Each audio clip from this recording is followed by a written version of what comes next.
Halloween!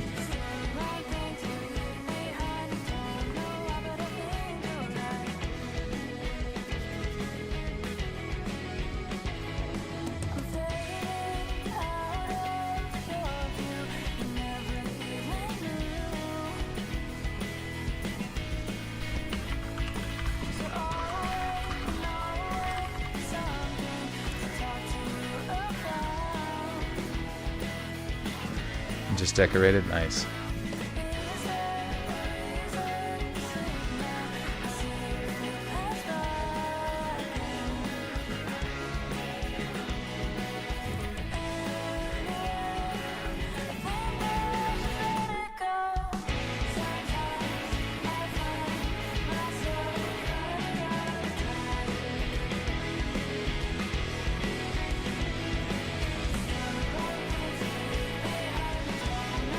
Yo, yo, yo.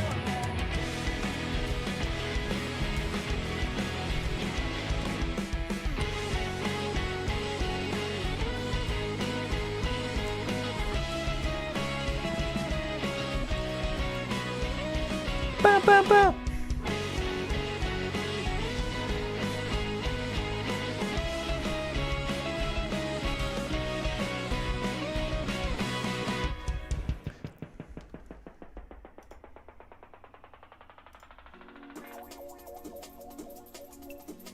Oh yeah. Guys, how's the connection? I set it to ultra low latency, and you know, it's like I have good internet. I don't know if it's much more determinate upon your side or not, but I mean, it's nice. As soon as I asked how's the connection, it's like there was response in the chat in like 5 seconds, which is, to me, for my experience, so much better than like the 20-second delay on the one up. Been following you for a while. First time been able to watch the stream because I have the day off. Well, good to see you, Jude. This hurricane's awful, bro. Yeah, I feel so bad. I got those friends I did that GoFundMe for, like, they just like kind of got over the lap. I mean, well, it was like 2 years before or whatever, and then it was like this one that destroyed their home anyways, and now there's another one. I genuinely, like, but this one's like super insane. Hurricane and tornadoes. It's crazy, dude. Connection is insane. That's good, I'm glad. I hope it, yeah. I mean, because it's like I get so mad that like people on Twitch get to stream with like nearly flawless like latency with really next to no expectation on their end. And I feel like YouTube has been kind of lagging behind on that for a while. But I don't know if they've made any changes or anything like that. This one though is on another level. Yeah. Wearing all white for Labor Day. Right in the middle of Milton right now, no power. Yeah, my friend said the power went out. You're in Tampa right now and everything is flooded. Holy shit, dude. So insane, man. Like this, I don't know, I heard at one point it was like, could have been considered a category 6 when it was like out, if that even existed. Which is terrifying. Oh man, I'm sorry guys. Your mayor said if you're in Tampa, get out or you may die. I mean, that's the thing, is like my friends like wanted to evacuate, but no place had gas for their car, and the traffic was so bad it was like backed up like beyond the highways, that they were more terrified of being like trapped on the highways and they said the only hotels available were like an entire state over, you know? So it's like, what can you do? And the worst part is like the last fucking hurricane had all this debris that was just a few days ago or whatever. It had all the debris, and like now that debris is getting thrown around with 160 mile per hour winds. Read. I will start reading soon. Don't you worry, Marky. You just keep making your shoes. You better not crease my J's. David, thank you for the 2. Your family's stuck in Jacksonville, you're in Texas.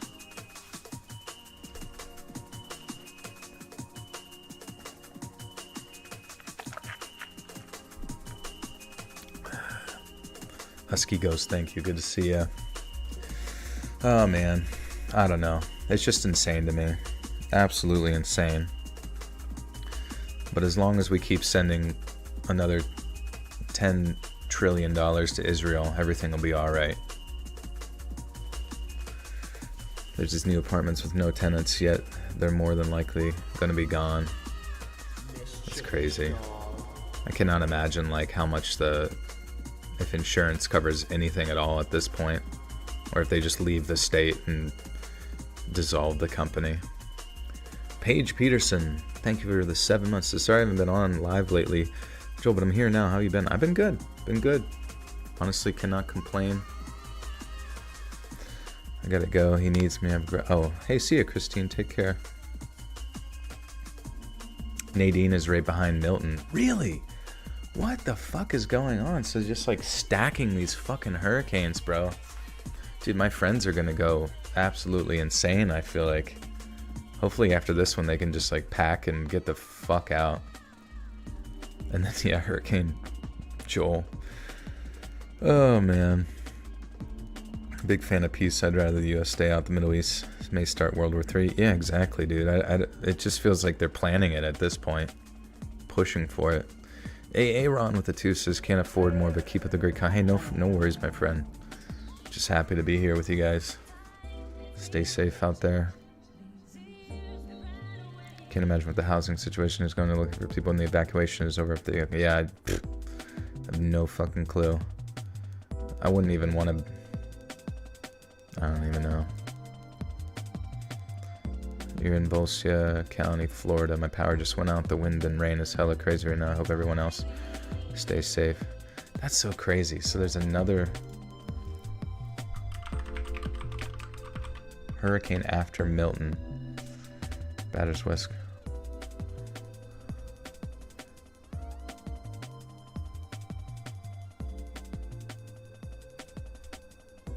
Yeah, I don't even know where to look. It's all about Milton right now.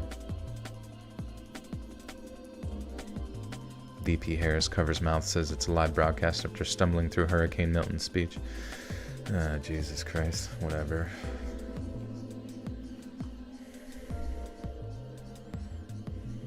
Where is Nadine? I don't know, maybe someone made it up. I could have gotten trolled, but also I wouldn't be surprised if they're just combo breakering these fucking hurricanes, man. My aunt and uncle live in South Carolina. They still have no power.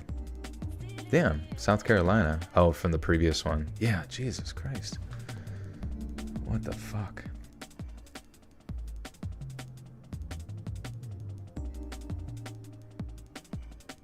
Hey, Top Chills.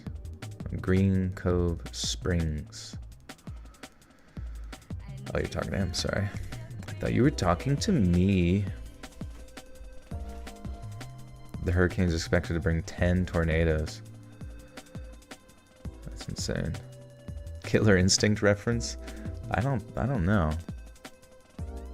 Oh, maybe it was. Maybe I had that buried deep within my mind. I just... Did you ever say something so many times since you were a kid that you like forgot where the reference even came from? And now you saying that like brought it all back. Holy fuck. I remember that game on N64 like when I was literally 8. And I remember my one teacher, I told her that I liked Killer Instinct or something as like my favorite thing. And she was mad at me. She was like, "Don't say killer. Don't say killer. That's a bad word." I said, "Shut the fuck up," and I fucking combo breakered her face. See all the traffic leaving Tampa. I cannot imagine like knowing that you're just stuck there while it's going to go through. There's just like no, like being stuck in the roads during that. My God.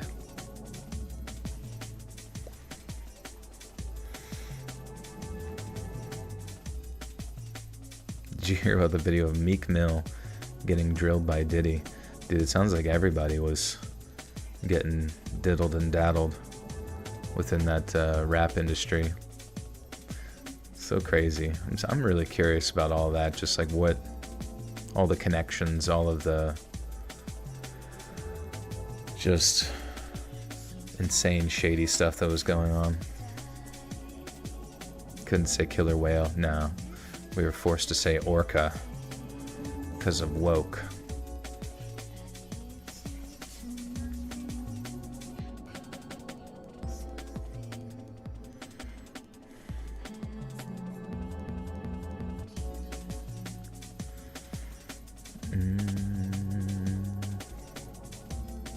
The industry is crazy. Yeah, I cannot for an instant even imagine what it must be like to exist within that system, especially since so many of them were like kids. Like, I don't know if you saw that one interview, like Usher. Usher is like, you know, Super Bowl caliber performer for years and years, and he was saying that he was going to like Diddy parties when he was like 13.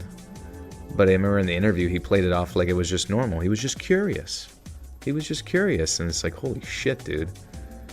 Like, like Justin Bieber, all of these people were like, it's so sad. What's up, babes? How we doing? Usher is a demon I fear, but that might just be me. I mean, that's the thing, is like at that age, I'm sure in a similar situation with Diddy, it's like when you're exposed to those kind of environments, it probably creates a demon. You know, it creates somebody who like exploits others, or, you know, continues that like ever never-ending cycle of abuse. Why were the kids alone with strangers? Where were their parents? Yeah, I mean, it's hard to say. I mean, within that rap industry, it's just like inner city kids whose parents might be fucking gone or addicted to drugs, or who the fuck knows. So they're just like free to be taken wherever. Or maybe they get to the teenage age and they just don't even care to listen to what their parents might tell them to do, or, you know, it's hard to say. Seen Usher's old interview with Howard Stern. He said he lived with Diddy. And yeah, but I think that's what must have been what I saw, because they were like, what the fuck? But I'm glad to see nobody's having issues with connection. I was a little bit worried about that, on its demands on other people's sides, because I think as I bring down the latency, that's where it starts to expect more from the viewer side.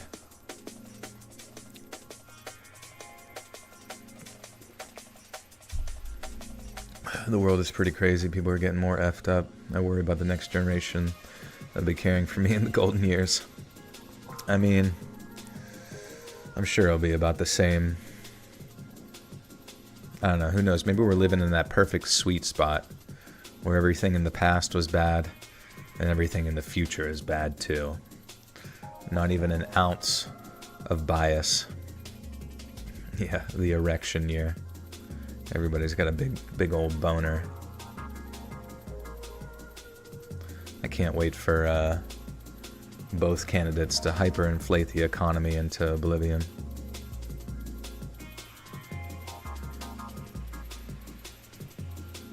So strange, though.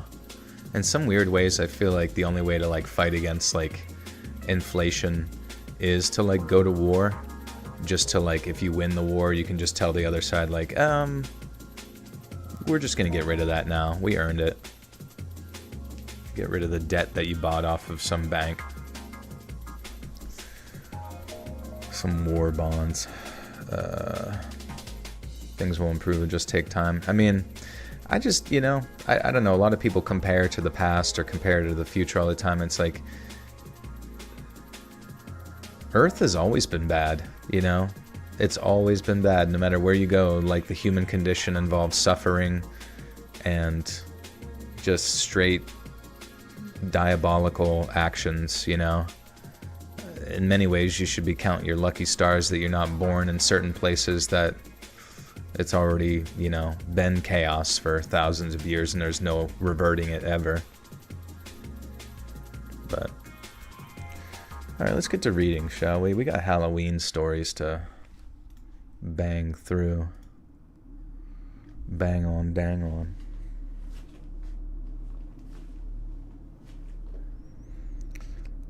Could also sell your old bombs from the military-industrial complex to Ukraine while laundering the money. You could do that. That would keep you from having to disassemble the old bombs, or however expensive it would be to do that.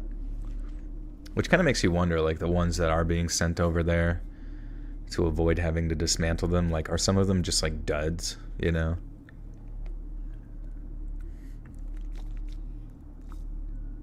How long has this chat been on? We've been going 16 minutes and 50 seconds. You've been waiting hours. Well, you're just in time.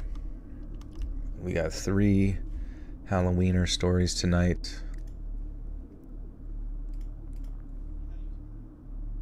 This first story is about Hattiesburg, Mississippi. Mississippi.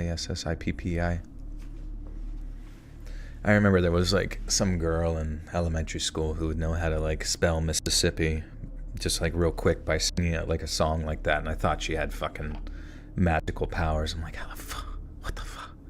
How does she memorize all of those letters in correct order too? God. She was born for this.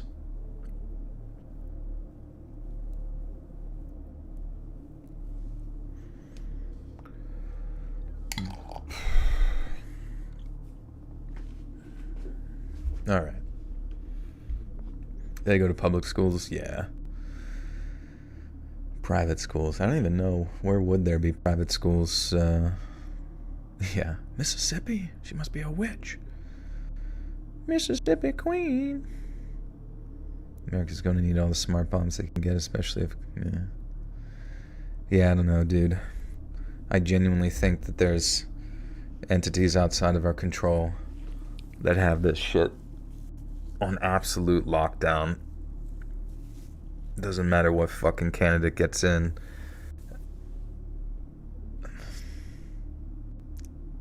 It's all about economics, really.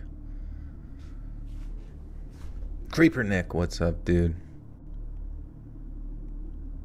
Yeah, what are you guys dressing up as for Halloweener?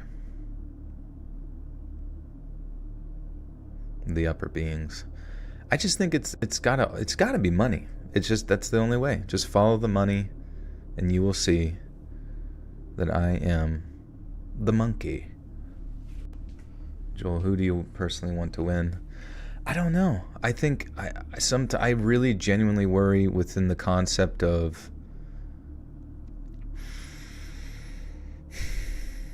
divisiveness, I guess.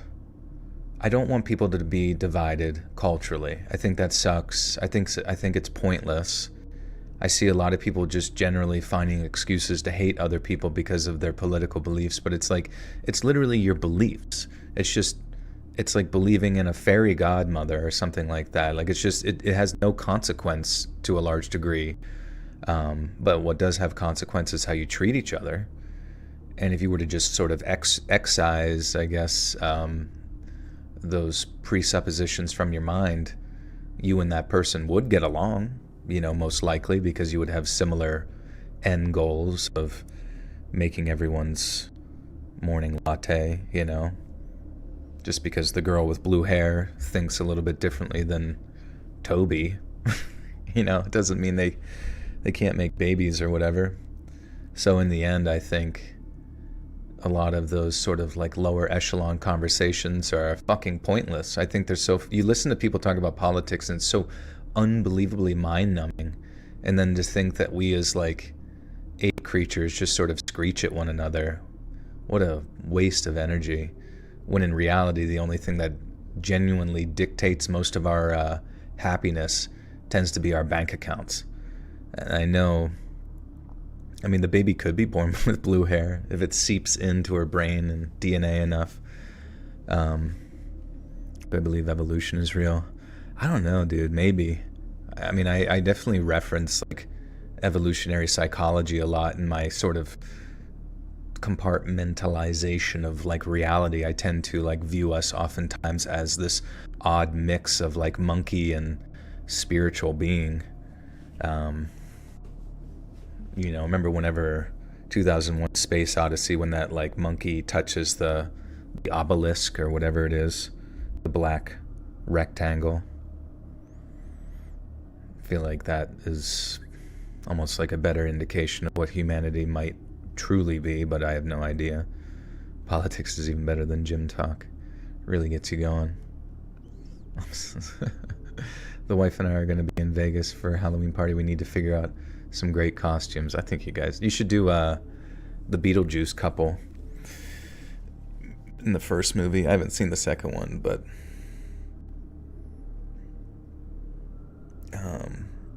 remember whenever they like I feel like at one point they become like zombified or something, so you could almost like have masks that reflect whenever they're sort of in their weird mode, but then you could take it off and just be their normal selves too. The new one's great. Well, that's good to hear. The John Mayer of YouTubers. Gravity. Ah, gravity. Hawk Tuah costumes.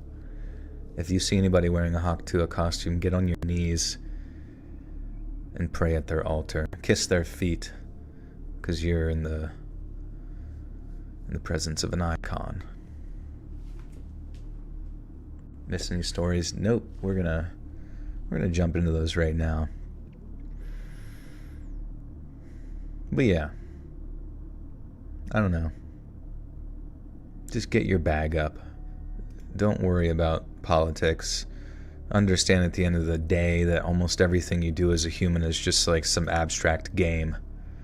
Especially politics, and especially the economic system. Just figure out how to play that game. And you'll be fine.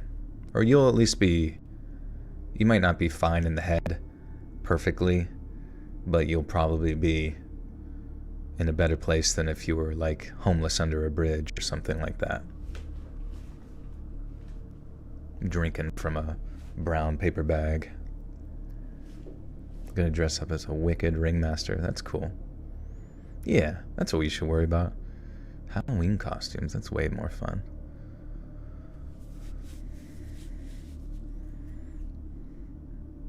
Going to your temple meeting for Halloween. That's cool. It'd be funny if like everyone's costumes were like super minimalistic or something. I don't know. It's like a yarmulke, but it's got like horns on it or something, or like a yarmulke with like a little spinny thing at the top, a little propeller. Like you're not allowed to wear anything else. A yarmulke that says MAGA on it. There's just no options. Or like a yarmulke that says like AC/DC with like the lightning. You're going as a nudist. That would be fine. What's my favorite holiday? I don't think anything will beat Christmas. Yeah, Christmas is pretty cool. I don't mind Halloween. I really like Thanksgiving just because it's like just a day of eating, and that's fucking it. You don't have to, it's not like multiple fucking days stretched out for no reason.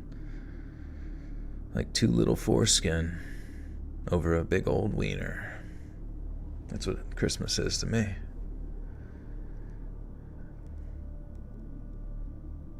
Something revealing with the dunce hat, that would be good. Like the Borat costume, like the Borat swimsuit, the green one that goes up his ass crack, but then a dunce hat. Favorite Thanksgiving food? Definitely stuffing. Like if people can make really good stuffing, that's literally all I'll eat. Even better if it doesn't even need gravy. There's a severe lack of Jewish heavy metal. I know, dude. Bring them out, dude. Where they been? Where are they hiding? I had to dig a 4-foot hole for a pond today, and now I understand why so many serial unalivers, or just unalivers in general, bury people in shallow graves, Hole digging is a pain in the back and hands. Yeah, cannot imagine. Yeah, what's the designated distance into the soil that you need to bury a body that like a cadaver dog won't find it? And they're like, actually, Joel, I'll take it from here. And it's 11 feet, probably. Green bean casserole. I have nothing against green bean casserole. I don't get like super stoked about it. But if you can do it like unique, maybe by putting a little brown sugar on the top, or maybe even some little bits of bacon, maybe even some like maple syrup caramelized on top. I don't even know.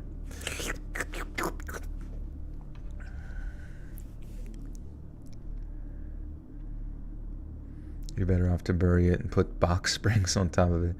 Animals have a hard time digging up the body through the box springs. What, like put a bed, like a mattress over top of it?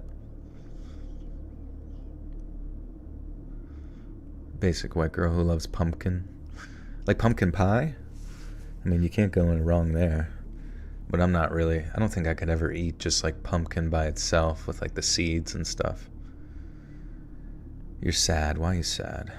They say bury the body, then put a dead animal in the shallower part, so they count it as a false positive. Yeah, but I feel like wouldn't that, in and of itself,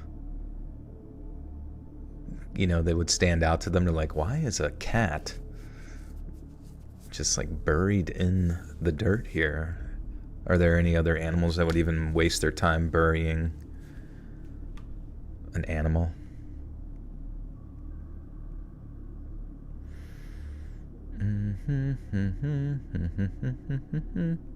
All right. Any advice not to feel so sad? Probably exercise is the number one thing. Doing that consistently. Cardio is pretty sick for feeling good afterwards because you're just locked in on that. Maybe you got some music going or like a podcast that makes you feel better. And yeah, you're just got to pretend you're just a dog. You're like one of those shepherding dogs, and your purpose right now is to run until you can't run anymore, and then you'll be so focused on that you won't even have time to worry about your issues. Favorite MLB team? I'll be honest with you, I do not like baseball. I didn't mind playing it when I was younger, but I wanted to. Well, when I would go to games, the only thing I ever found interesting was when they would have like little monkeys riding on the backs of dogs or pigs. It was like a monkey rodeo. And I was like, wow. I was like, now this is fucking peak entertainment right here. Not just a bunch of like people. Like if you can play a game and also chew tobacco at the same time, it's not to say that the game doesn't require a degree of athleticism, but it's definitely less than most. Brooke's the first one to put the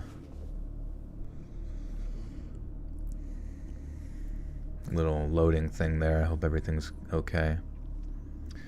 Are you going to do new cult stories one day? Dude, it's so funny you say that because I actually have cult stories lined up after this one. So honestly, probably Sunday. I might even stream bonus content Saturday night just because it's been so long since I've done that.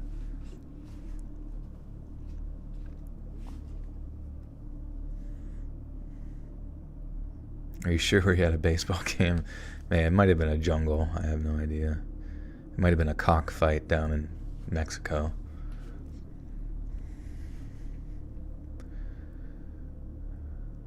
Didn't know I listened to Future. What did Future say? Future. Oh, for the Instagram story. Yeah, Future rocks, dude. He has a lot of. It always makes me happy when like a rapper can continue to like make hit songs, because there's so many rappers being like a dime a dozen that just like come and go, or they have something that's like sick and then they just kind of fall off. But Future is someone who's been around since like 2016, which I feel like is veteran status for most hip hop artists. They're either like dead from Xanax or they just become irrelevant.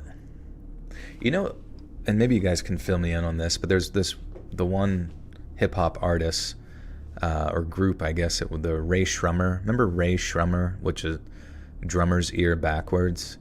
I remember there was so many songs they had that I thought like that they were absolute fucking smoke, like good, and I wasn't sure if they fell off or disappeared, or if they still make music or started OnlyFans. Like, what's the deal? It's time to get reading. Okay, yeah, we'll do one. I think I have to record some background noise though, or did I already get it? Yeah, I already got it. We're good. My name's Chris, and I'm from Hattiesburg. I totally forgot how to say Hattiesburg. Fuck, I think I said it right? Hattiesburg. I should have just trusted my gut.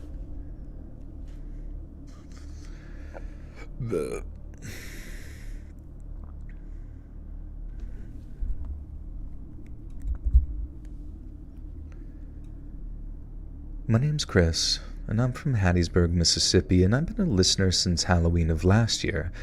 But by then, I guess I'd missed the window to write this up and send it over to you. It's a story about a childhood friend of mine named Kevin and how we eventually lost touch. And since that story starts on Halloween night of 1993, it's something I often think about at this time of year.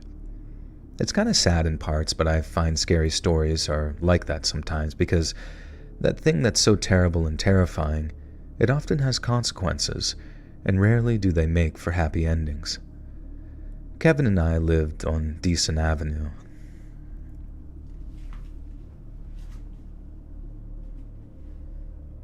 My voice goes crazy. Thanks, dude. Love you. Appreciate you. Dude, you guys are probably, I would say in a weird way, the horror community as a whole is probably one of the most positive communities out of all the YouTuber community. Well, that actually, I have no idea if that's true or not, but you guys are very nice. Be kinder than necessary. That doesn't work out in real life. Yeah, I mean, obviously stand up for yourself for whatever, but you know, you don't want to go out of your way to be a meanie pants. Sometimes I think the internet just kind of gives us like a very skewed perspective of what reality is, kind of like jarring, getting us all excited and upset about everything, and we kind of exist in our echo chambers that really gas us up as well towards division. But then, what's the meme where it's like Twitter and it's like, I think that the communists were right, and it's like real life and it's like, hey, how was your day? And that's really how it will probably always be. In many ways, I think the divisionary aspects of the internet are kind of hijacked in many ways, but also specifically geared to mass produce a sense of engagement, even if it is false in many ways.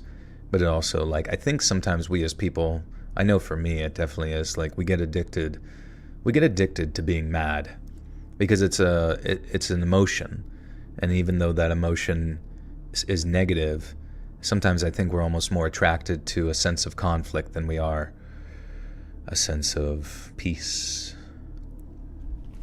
Notice I'm over 1 million subs. Thanks, Alan. What's up, dude?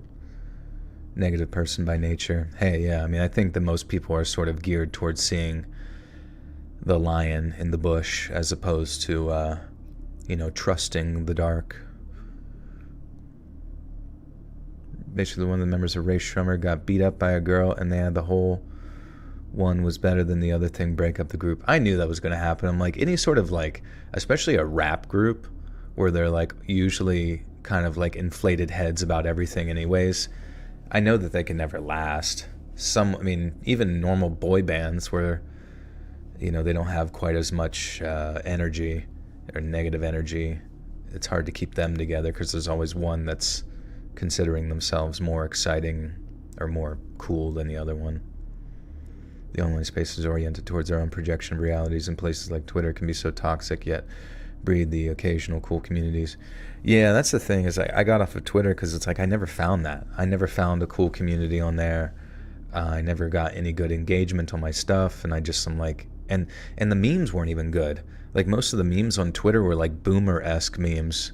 Did you ever notice how like Elon Musk, when he posts memes, they're always like 6 to 9 months behind the meme cycle? You know what I mean? It's like he like just finds them later on, and he's like, "Oh, did you see this?"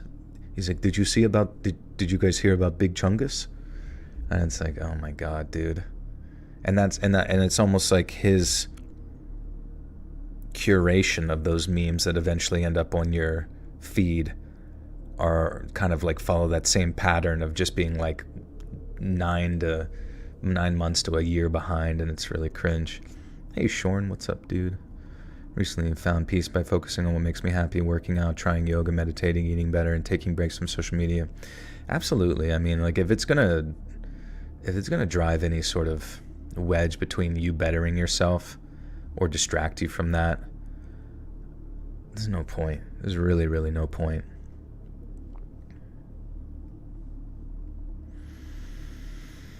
Odin Tribe, what's up? Good, how have I been? I've been good. Been honestly just chilling.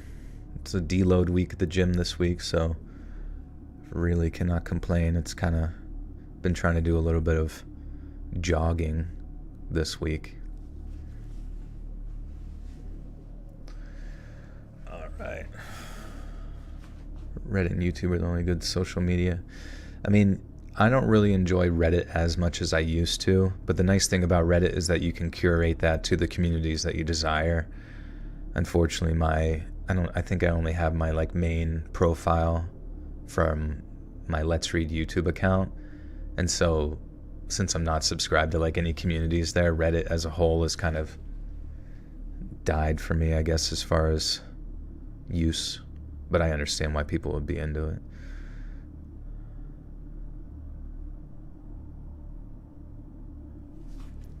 Pickle wine, that sounds kind of good. Kevin and I lived on Deason Avenue on opposite sides of the East Jerusalem Baptist Church and were friends all throughout elementary school. And then, once we graduated to middle school, we had a solid 4-kid friend group that consisted of me, Kevin, and a kid named Toby who lived on Frederick Street, and then Todd, whose parents ran the seafood place up on East Hardy Street.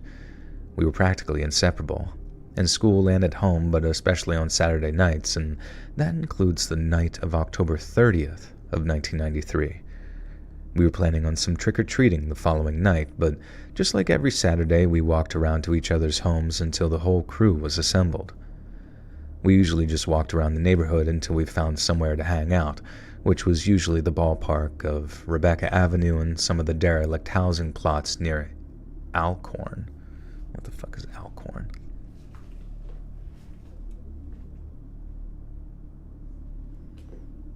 You ever thought about doing true crime channel?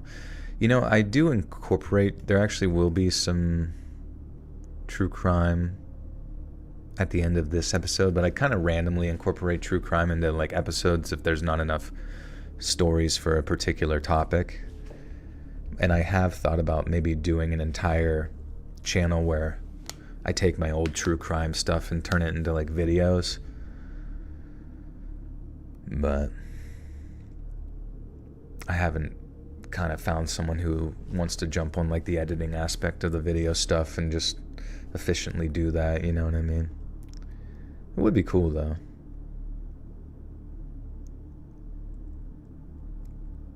Gym content, yeah, it's coming soon.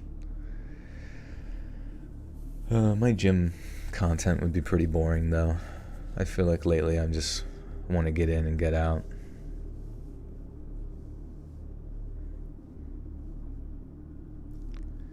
That's partly why I haven't started a channel editing problem. I mean, you kind of have to, like, on your own, if you're starting out, like, learn how to edit, learn how to use, I think DaVinci Resolve is free, and it's considered, like, one of the better ones. Even better than the Adobe suite or whatever. Some more deep web stories. I'm gonna have to look into that.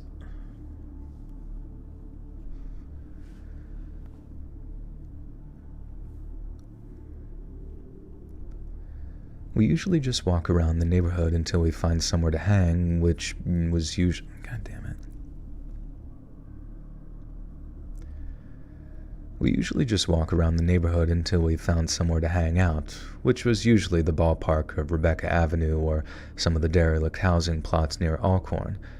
But that night, since it was the night before Halloween, we had something a little different in mind. We were talking about which places in Hattiesburg we believed were haunted. There was...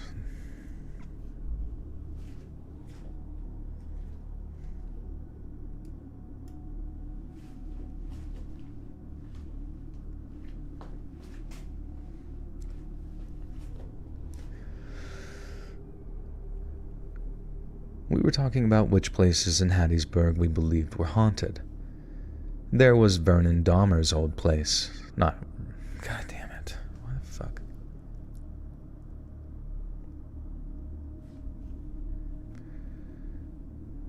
There was Vernon Dahmer's old place, no relation to Jeffrey, who was murdered by the Klan back in the 60s for being a civil rights activist.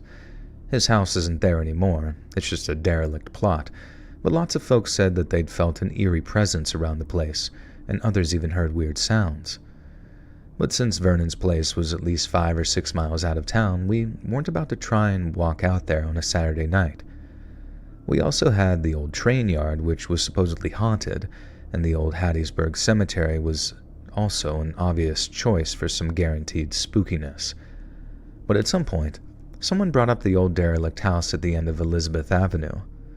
The old plantation-style 2-story home, with its wraparound veranda, tall columns, and large shuttered windows, had been abandoned for as long as I could remember. I don't think it was ever part of an actual plantation, though. I think it was more a case of its owner wanting it to look as grand as possible, and... What's up, Carly? And see you, Bunny. Take care.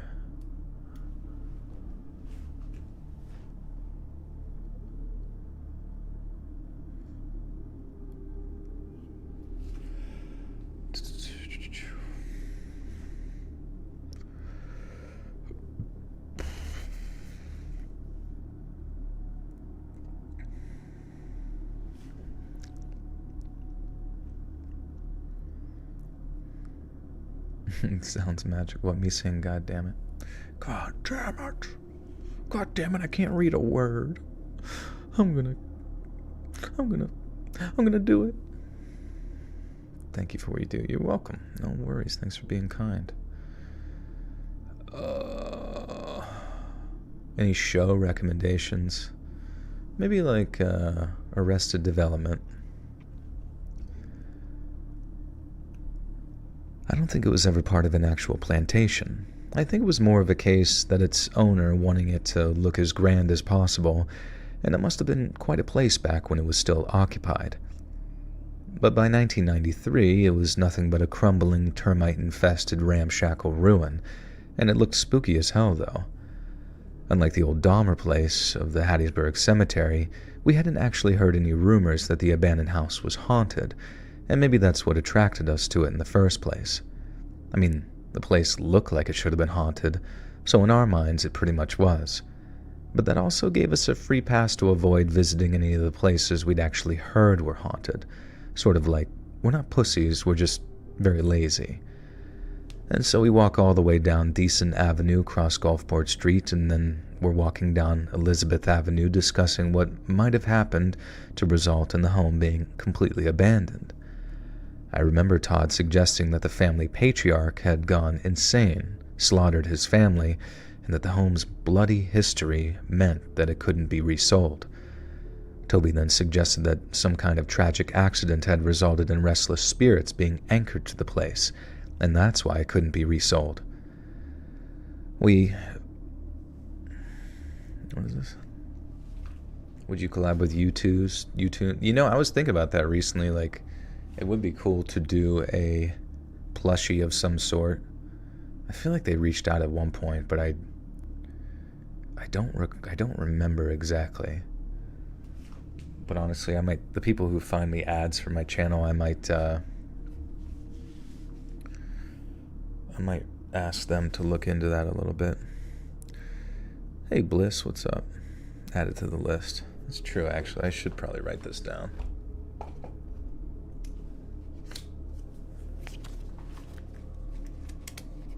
kind of funny. Somebody recently asked me if I wanted to sell my channel. I didn't get specifics on it yet or anything like that. And I'm like, how would you even be able to run the channel without me, though?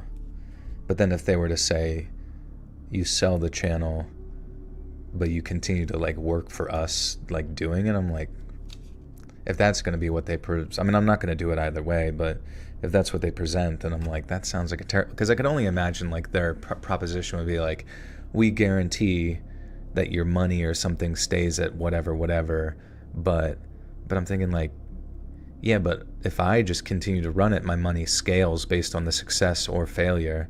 And if it started to fail, there's no fucking way that you would be able to continue to pay me anyways. So what, so it's just, fucking hate scams, dude.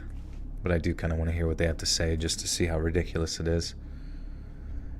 Okay, what's it called? Is it YouTunes? Plushy. We can ask about it at least.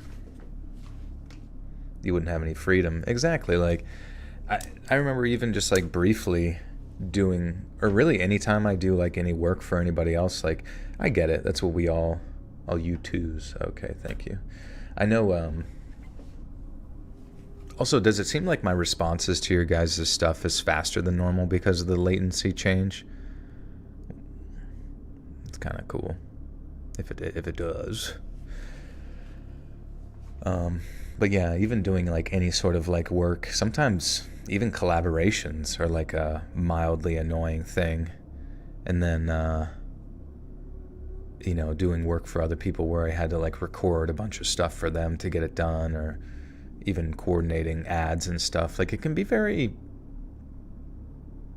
different than what you're used to when you kind of make your own schedule type thing. Could you trust the content they plan to upload? I have no idea. I'm not exactly sure what proposition they would even have.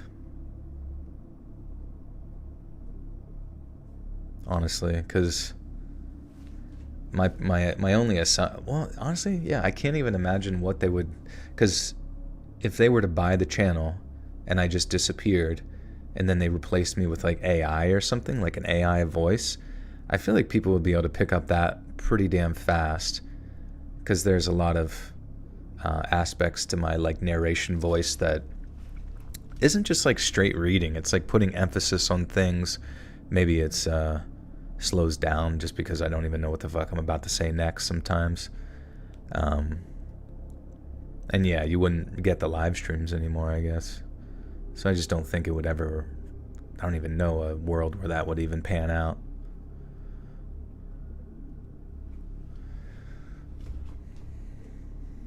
I did think that it would be interesting to like sell my voice for use within like an AI system, which granted, I'm sure that there's like certain things by just me talking into like Google right now, I'm sure we like fully agree that they can like use our biometrics or something to generate their own, they probably have like voice clones of every single person that's ever allowed, their device to like record them in some fashion. And then through like some terms of service, you just accept that biometric data can be collected, which would be sad, and probably another stupid fucking class action lawsuit that they've overlooked or whatever. But I don't know. But yeah, I think about that. Like, if I could sell my voice to like, a navigation system, or like if you had like an Alexa, but the Alexa was like AI, and then you could just sit there and talk to me or something, or have my disembodied voice read you stories. It could at least simulate it, and on the off chance I, get killed by Al Qaeda or whatever. Like, maybe there's like that poop glitter bomb kills me. It's like diseased.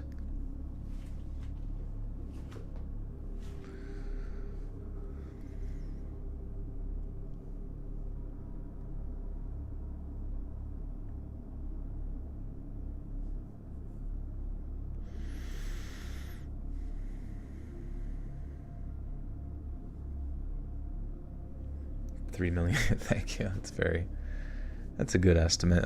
You got a $3 million voice on you, bud. I would honestly say that would be Like if someone wanted to buy it for like an Alexa type baseline thing, 3 million would be probably something I could be talked into. Are women ever drawn to your voice in person? I don't think like it's something that they in person would be able to say until like later. And then sometimes with most people,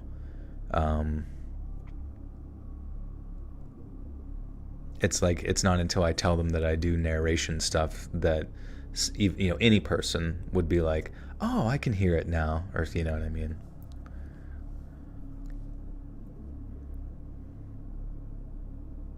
Yeah, I gotta start at the bottom. It's a Tickle Me Elmo doll. Oh, that would be kind of sweet. Oh, that actually would be sick. I know that like on here they have for like subscribers the whole the different emojis or whatever for like as you've been around for 48 months or whatever on the channel. But I was thinking, somebody said experience points or whatever. Honestly, if you listen to a channel for a period of time and you're just on a certain account, it should genuinely tell you how many fucking hours of a creator's content that you've listened to.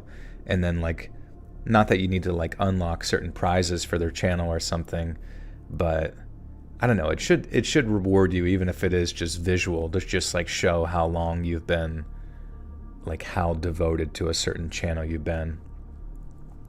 Have you thought about going into voice acting? I did, yeah, and I kind of gave it a go, but it's one of those things where you probably need to move to make it happen, like LA or New York or Texas or maybe Atlanta or some shit, somewhere where they actually have that kind of environment.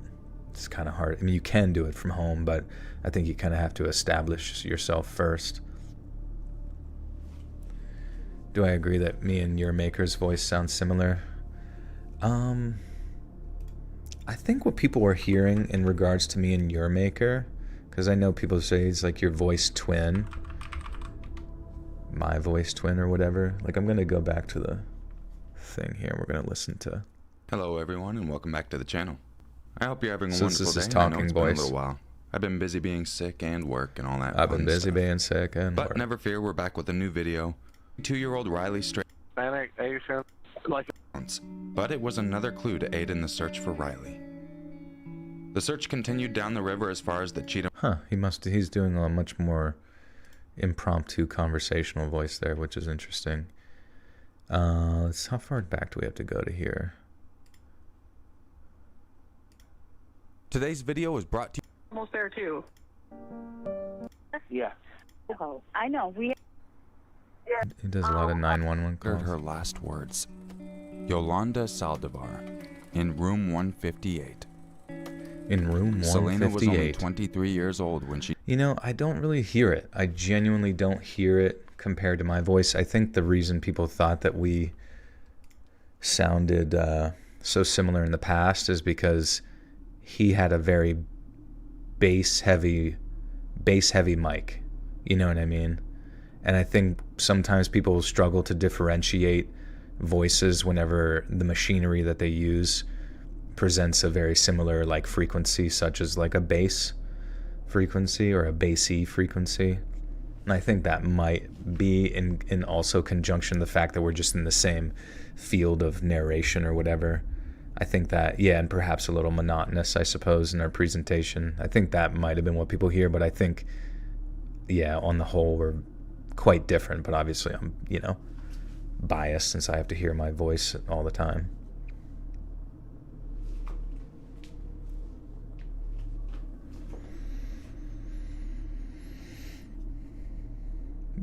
But I do like your maker's content. I do wish that he, it seems like he does stuff that's very interesting in regards to like covering 911 calls or all that kind of extreme stuff. But sadly, I think a lot of his videos get age restricted, which really kind of fucks your channel for a while if you can't like get back in the good graces of the YouTube gods.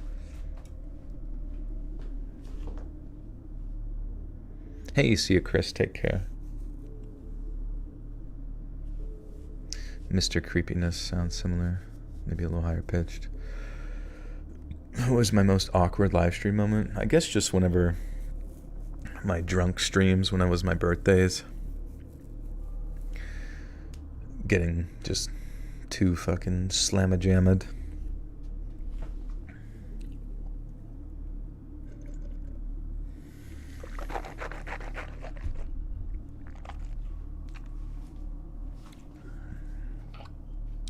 Am I sick? Currently, no.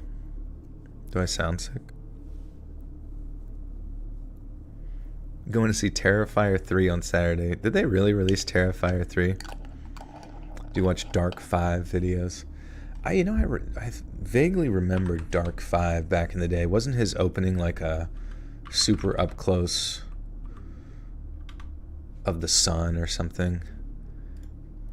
Does his... Oh wow, he does really well. Lost photos and a stolen Yeti hand, unexplained floating creatures. Yeah, I remember his channel from, I think this was his channel from years and years ago. Yep. That's crazy, dude. He's still making shit. Dude, I remember his channel, he'd been making stuff for so long. I'm glad he's doing well. For some reason, I was like thinking I checked in on him maybe like a year ago and his channel fell off or something. But honestly, getting over 100K views on a, no matter what your subs are, is like still good.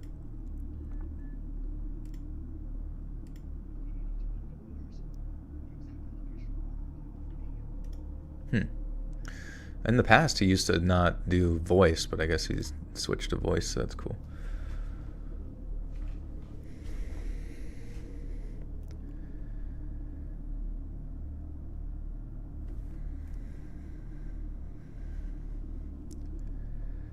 We danced around a couple of other theories, but the reality was that none of us really knew why that old house on Elizabeth Avenue was abandoned.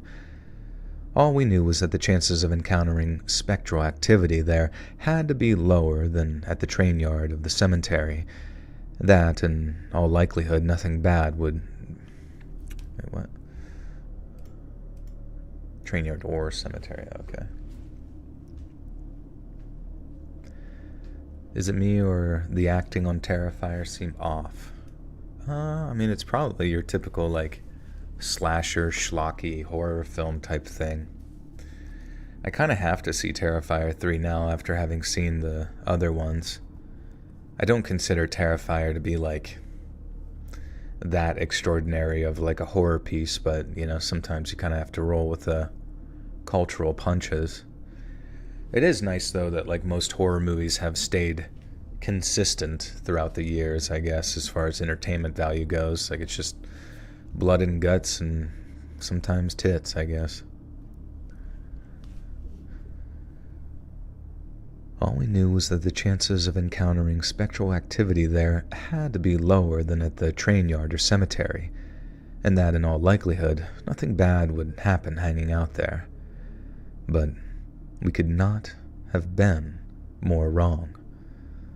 On the way down the street, we'd been full of boyish bravado, as they say, but once we arrived at the end of Elizabeth Avenue and saw that the old house was looming there before us, none of us felt quite so adventurous anymore. We talked about exploring it, finding ghosts or maybe even buried treasure or some kind of dark family secret, but once we were face to face with it, no one felt like going inside. I remember thinking how the old plantation house didn't look nearly so spooky in the daytime, and that even though I knew in my gut that there was nothing in there but dust and cobwebs, I still couldn't bring myself to venture inside. We all just kind of stood there, murmuring to each other about how dangerous it kind of looked, and then suddenly, Todd dared me to go inside.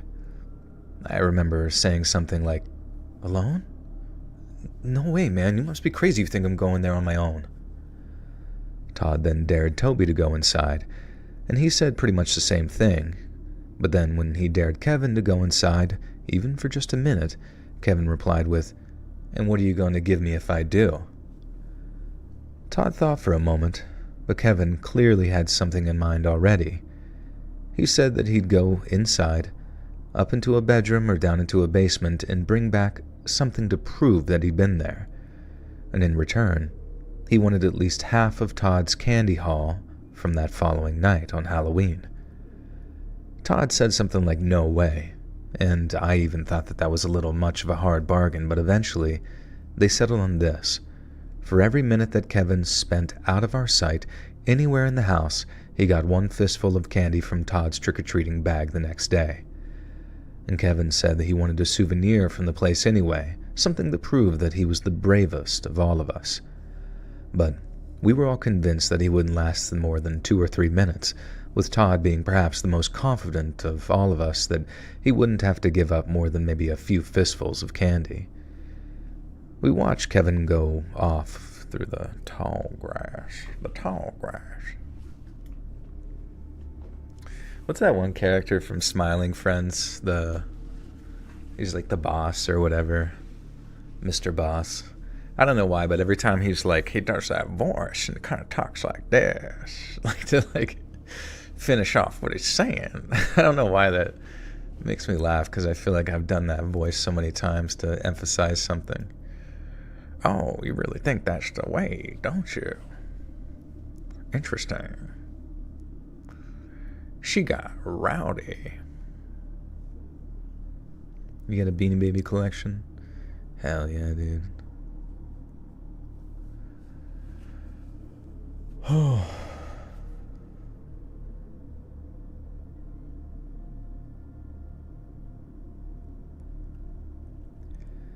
We watched Kevin walk off through the overgrown grass towards the steps of the porch, which creaked as he climbed them, before he walked toward the homes. Have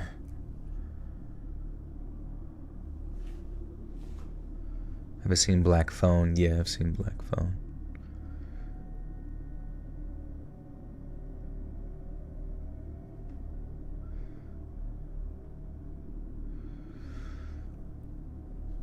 We watched Kevin walk off through the overgrown grass towards the steps of the porch, which creaked as he climbed them, before he walked toward the home's open threshold.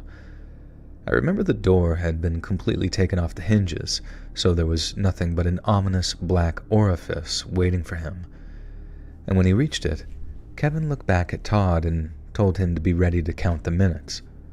Todd then checked his watch and gave Kevin the thumbs up, and then after flicking on the cigarette lighter that he'd borrowed from Toby, Kevin crept into the darkness. To say that first minute was tense would be the understatement of the century. I remember half expecting Kevin to suddenly scream and then come running out of the house yelling at us to just scram. And I also remember thinking how that would be an incredible way to prank us. But running out too soon would mean forfeiting a whole bunch of Todd's candy. But I guess that if he did weigh it up in his head, he figured getting his hands on more candy was a superior outcome to... How's DePerp doing? He's good. He's curled in a little ball behind me.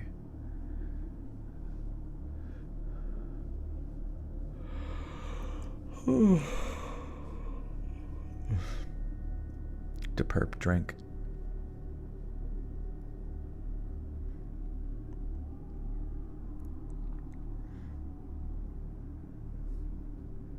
What age did I start dating? Honestly, I remember there was like sort of inclinations and stuff to like hang out with girls and stuff even as early as late elementary school. And then I remember like people really started to like quote unquote go out or whatever. Go steady, whatever I think we called it going out in like middle school. But then like actually I don't even know, like in a more, well, I guess there wasn't like a crazy change from whatever that would be in like late middle school to like what it transpired into like throughout high school, but I suppose it like took different forms, but overall kind of maintained that same sort of sense of just like careless, sort of just hanging out with the opposite sex and whatever. Your friend had a crush on a guy in middle school who hit her in the head with a bowling ball. Jesus, was that accidental? Or was her like face just like at the bottom of the alleyway? You got a new alien book called Communion by Whitley Strieber. That sounds familiar.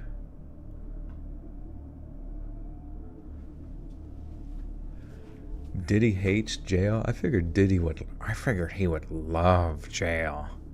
At a moment when you're watching a movie with your family and there's a sex scene, it becomes awkward. Yeah, all the time, dude. Still, even to this day. Do people date now, or is it still hookup culture? I don't know. I think there's just a mix of everything, as it's always been. I guess hookup culture is a lot more open-ended these days, or more freely present. But I guess if you're referring to like courtship, that's definitely quite rare. We had a bowling ball unit in PE and it was an accident, but he acted really nonchalant about it and didn't apologize. Jeez. It's like, oh, sorry. I thought we were playing dodgeball. They're saying it's a Diddy body double. Look at the mug shots. Weird. What does that mean, though? Is he just like off safe somewhere hanging out with Epstein on an island? Him and Ellen DeGeneres? I think it depends on the company you keep it going when it comes to what sort of environment there is out there for dating. That's true too, yeah. Yeah. Diddy brings like a big bottle, or like just a big box of soap that he just drops all over the showers. Whoops. Whoopsie daisy. Oh, whoops. Whoopsie daisy. Oopsies. Somebody get that baby oil ready. Yeah, I saw I wasn't sure if it was legitimate, but somebody sent me some creepy tweet that Ellen DeGeneres tweeted out about like Puff Daddy for his birthday or something years ago. Pronounced Strieber. Whitley used to appear on Art Bell's Coast to Coast AM regularly. Oh, interesting. Wonder what it's about.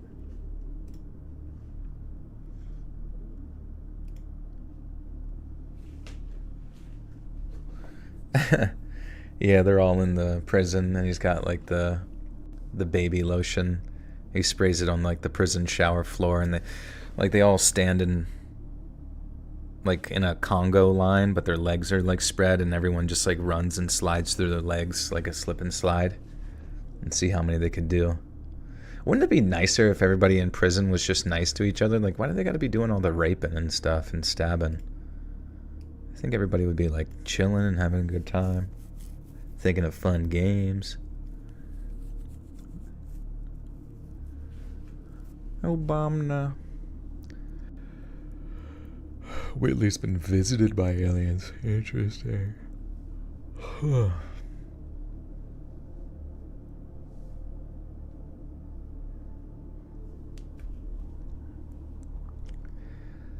But I guess that if he did weigh it up in his head, he figured getting his hands on more candy was a superior outcome to scaring the living crap out of us. Because when it hit... God damn it. Because when it hit the end of that first minute, there was no sign of him. When the second minute ended, then the third, then the fourth, and none of us had heard so much as a peep from Kevin, I remember Toby looking at Todd and saying something like, "If he keeps this up, you're not going to have any candy left after all that trick-or-treating tomorrow." Maybe I should have said that in more of an exciting voice.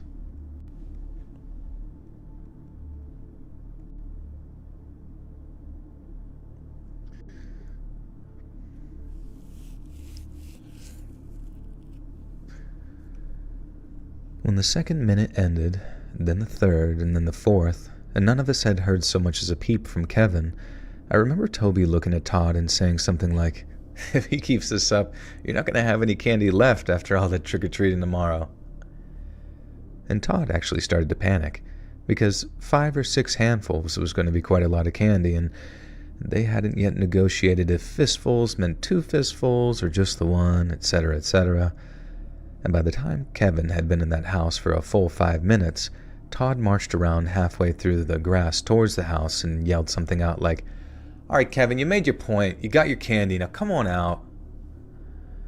I almost expected Kevin to just appear from around the door frame right then and there and show us how he just tricked us into thinking that he'd been lost in the bowels of the basement or something, when really, he'd been standing... Oh. He'd been standing us...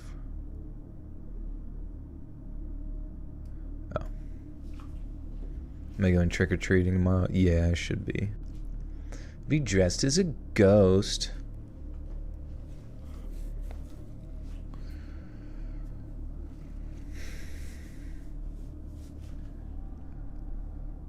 When really, he'd been standing feet away from us, probably stifling laughter while listening to Todd getting increasingly frustrated. But after Todd called out for him to come out and give it up, the entire house stayed quiet. Quiet as the grave. And Toby started to laugh very nervously, telling Todd that Kevin was going to stay in there so long that Todd would be practically working for him during trick-or-treating the following night.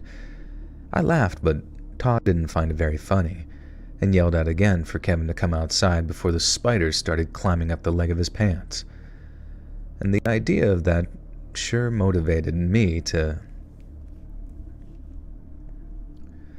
And the idea of that sure would have motivated me to skip out of there at full speed, but Kevin didn't make a sound. It was like he couldn't even hear us at all. We were coming up to 10 minutes when the mood shifted from nervous excitement to minor concern. And by then, all three of us were much closer to the old plantation's house, and were all calling out Kevin's name in the hopes that he'd come out if he'd heard all of us calling him, and not just one of us. And we started to sound scared, too. I remember Toby's voice kind of trembling as he called out one time, and how his fear was almost infectious. We called out a little longer, and then Todd suddenly announced that he'd have to go inside and actually look for Kev. I think Toby knew as well that... Damn, my brain is missing all the flow in this for some reason. Chili's. Welcome back to Chili's.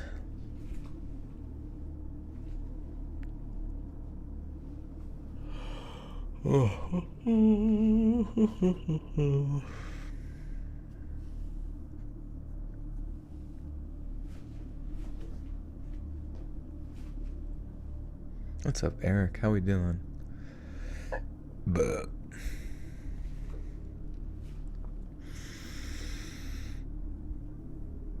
I think Toby knew as well as I did that it wasn't about the candy anymore. We were just scared for our friend by that point. Todd started up the steps, with me and Toby reluctantly following, but when he finally got within a few feet of the open doorway, we started to hear movement from within inside. Todd called out again, "Kevin, is that you?"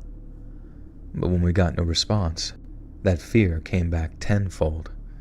We started backing up, half expecting some rotten, stinking monster thing to come lurching out into the moonlight with Kevin's blood on its claws. Fuck.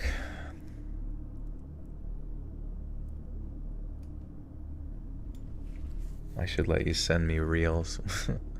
What reels are you gonna send me? Scary ones? Spooky ones you're gonna try? Jump scare me?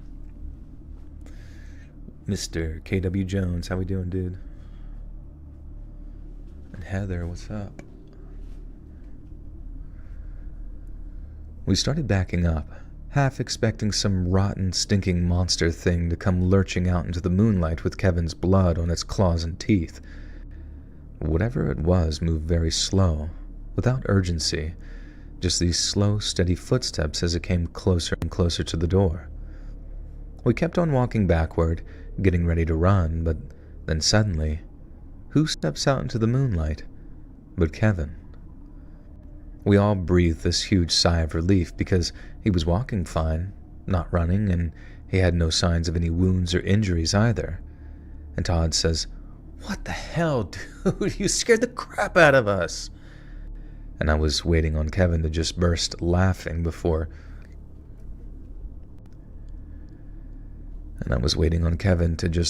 out laughing before calling all of us a bunch of scaredy cats.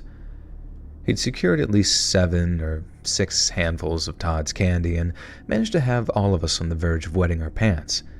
If that was me, I'd be doing a victory lap of the place's overgrown front yard, but Kevin didn't do anything like that. Instead, he just walked right past us, across the grass, and then started walking back down Elizabeth Avenue with me and the others asking him, Kevin, where you going, dude?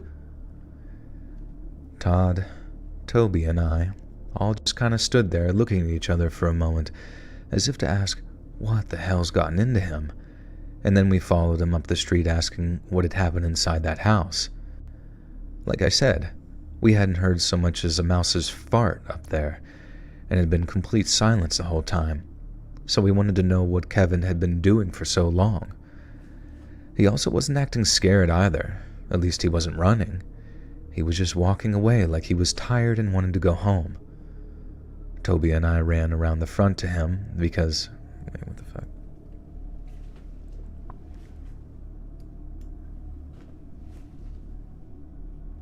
Make a good voice actor. I think I would too. It would be fun.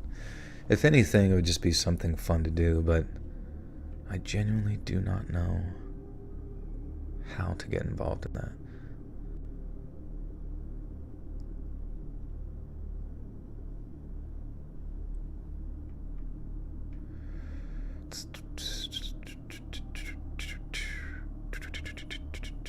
When you do that Joker voice, it sounds like a weird impression of Bones, the Doctor from the original Star Trek.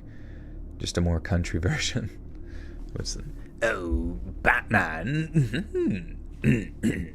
Okay. Yeah. Oh, Batman. Batman. Mummy.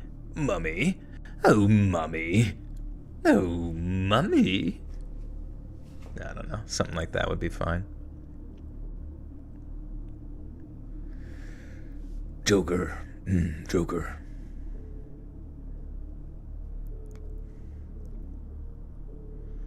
Has anyone ever been to the mystery spot in Santa Cruz? What's that? What the heck is that? Cat reels? I see enough cats with Pradeep. He's the only cat reel I need. Where's Rachel? Joker. What's the... I'm trying to remember what the guy who played Batman on the animated thing. Joker. Where is she, Joker? I don't know. I mean, obviously he's like an old man, so it like really just... It's a manly man's voice. Joker. Where is she, Joker? Joker. Joker. No, that's fucking terrible. Why so serious? Joker. Freeze. I don't know. I can't do the Batman from the animated thing. I have no idea. Would you rather be hit by a train or fall out of a plane onto hay? Probably the fall out of plane thing. Mischievous dog. Horror on the Rocks, welcome back for 23 months. Says each EO reach out to indie game devs and ask about voicing on their games to get your foot in the door. Also, hope you've been well, man. Yeah, same to you. How you been? Well, that's actually a good point. I wonder how effective that would be about reaching out. Why can't Batman just speak normally? Maybe his helmet makes it hard for him. Yeah, I don't really like the idea of like the raspy voice Batman because, yeah, the Kevin Conroy voice he would talk like he would talk deeper a little bit than his normal chatty voice or whatever, but it was never like this forced like sort of what are you doing? I don't really like that. Like honestly, I don't when I look back on like the old Batman with Christian Bale, I don't really like that idea of him growling for no fucking reason the whole time. You tell her that there's a nightmare floating around the streets, and it's hungry. Batman, that's fucking weird. Toby and I ran around the front of him because he wouldn't respond to a word we were saying. And we say, hello? Kevin, what's going on? What happened in there? It was only then that I saw how Kevin had tears in his eyes. Both Toby and I were saying, dude, what the hell? What's going into you? And then Toby tried to physically get him to stop. But I remember how Kevin, instead of stopping, went from all calm to furiously violent as he shoved Toby off of him and screamed, "Get the hell away from me!" He screamed it so loud his voice broke, like it started as a roar and ended in some kind of squeal, and we were so stunned that we stopped dead in our tracks and just let him walk on for a second before we carried on following him. No one knew what to say at first. It was kind of scary to see him freak out like that in the first place, but as we carried on following Kevin up the avenue, we started calling after him again. We asked him to stop, asked him to talk to us, and then asked him to at least slow down a little. But again, he completely ignored. Am I going to play the Silent Hill 2 remake? I watched Donkey do a video on it, and it looked really bad. Like, the graphics looked okay, but just, like, the gameplay looked kind of abysmal, like the combat and stuff. Which is sad, because I thought it was going to be, like, because, what was it, the Resident Evil 1 remake more recently. Was that the remake of that one? Or was it Resident Evil 2? Yeah, I guess it was Resident Evil 2. I think. Maybe I'm stupid. But anyways, yeah, like there was a lot of, even though it's like kind of a simplistic game, it sort of enabled the devs to kind of focus on those little details, like the visceral nature of like shooting the zombies in the head, and the reactions to bullets and stuff were very authentic and cool. There was just other neat details, I guess, mainly to the environment and graphics, and Donkey has doomer takes anyways. I don't know, I think he presents his takes in a comedic way that's, obviously, it's criticizing of the game, but I tend to have doomer takes as well, so I tend to agree with him on most things. And honestly, if you enjoy that story and you want to like experience the nostalgia of it or whatever, then yeah. But I never really knew much about those games back then. Can you do a Harley Quinn? Hiya, Jay. What is it? Hiya, Jay, Mr. J. Hi, Mr. J. Mr. J. Oh, Mr. J. How can we... I hope we can be together forever. Something. I can't really do a woman's voice, but... Mr. J. Harley, back off, Harley. God. Give a man some space, for crying out loud. What game should I play to experience pain? Probably Overwatch, I guess. You certainly do not play Silent Hill for the combat. I guess that's true, yeah. You just kind of would assume that, you know, remaking a game, that's something that they would have, since that's kind of like the entire game is just like solving puzzles and hitting things with a plank.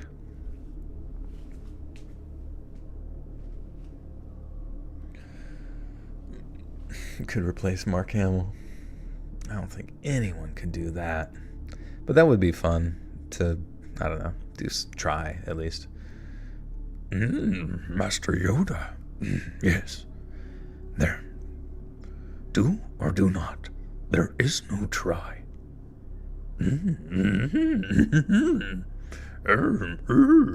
Yes. Oh, Luke.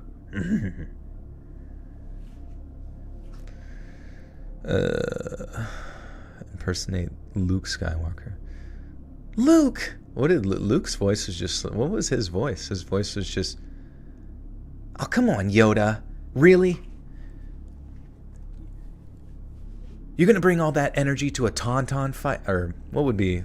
Okay, I don't even remember. That actually makes me curious. Iconic Luke Skywalker lines. Alright, let's listen to him.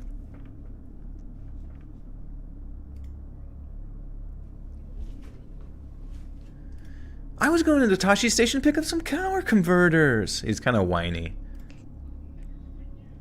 I'll never join you! I don't know. I guess he does have a younger sort of... I mean, he is young in this. He's in his 20s.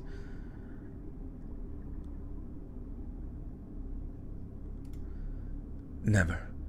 I'll never turn to the dark side. I don't know. I feel like sometimes it's like you do the no. No! Luke, I am your step-uncle, Daddy. Luke, call me Daddy. Scream it. Yeah, I should just blow out your guys' ears. So be it, Jedi.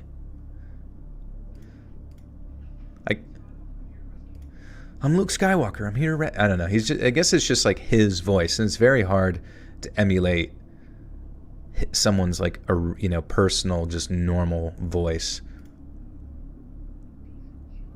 What a piece of junk! Like it's a very like young, whiny type. Missa Jar Jar Binks. Pelusa.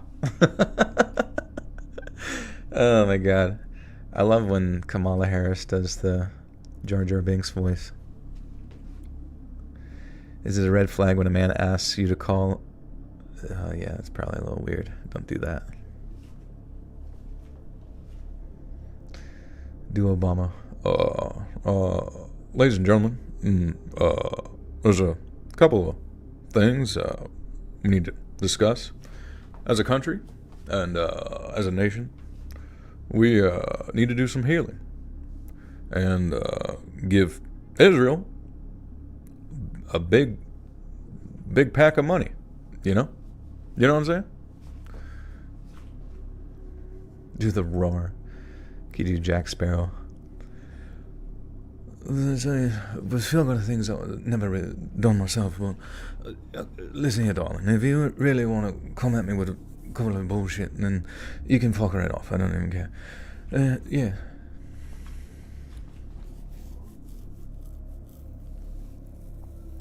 When did Obama give Israel money? I don't know. I'm sure he did in some fashion. I remember he gave like Iran like a big plat of cash, which is such a weird thing. What was it? Like, we're going to give you a bunch of cash so that you don't make bombs or something. It was really strange.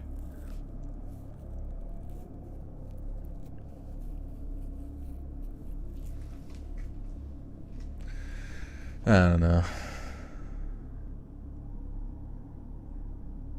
Do the male Amazon Alexa. I don't even know what Alexa. Welcome. Hello. What does Alexa even say? How can I help you? It really makes me mad that somehow, like, is there a way to get the Alexas to do, like, an actual good AI voice and have a conversation? Do James Sutherland from Silent Hill. What is that even? James Sutherland, Silent Hill. James Sutherland actor Luke Roberts talks Silent Hill remake.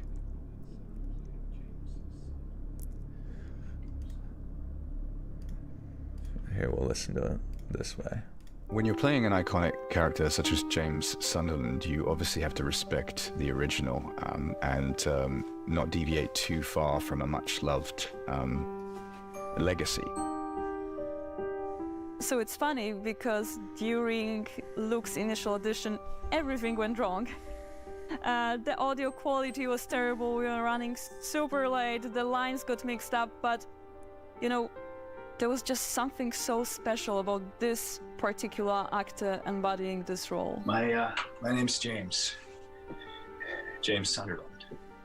I was able to bring James Sunderland. those another layers of the character into the scene. Actors are so funny, dude. It's just like, I don't know what it is about them, but like, no matter like how old they are, they always kind of have just a certain energy about them. Just main character energy. He's eminently relatable, and he's out of his depth, which is one of my favorite scenarios. So he is not greater extent in it. Very important. I want to hear the actual Completely different voice. Story. James Sunderland, Silent Hill 2. Maybe we'll do the original. I don't even know. Meet James Bloomberg Team Dev Diary. What wouldn't we? Videos of just normal people very often. I don't even know how to like find the voice. Silent Hill 2 lore, the story of James' son. Sometimes you hear a generic one day while at a I house just want to party, hear his fucking Silent Hill. voice. The disease was reality of fine and away. I'm alone there now. I don't know. I don't know where to look. I don't even know what to look up. I'm going insane. I gotta pee too. That's probably making it bad. Anyways. I should probably finish this story instead of chasing after impressions. Do I watch Mr. Nightmare? Not really. I'll check in on different creators from time to time, but usually I don't really do. I don't really watch horror content that much.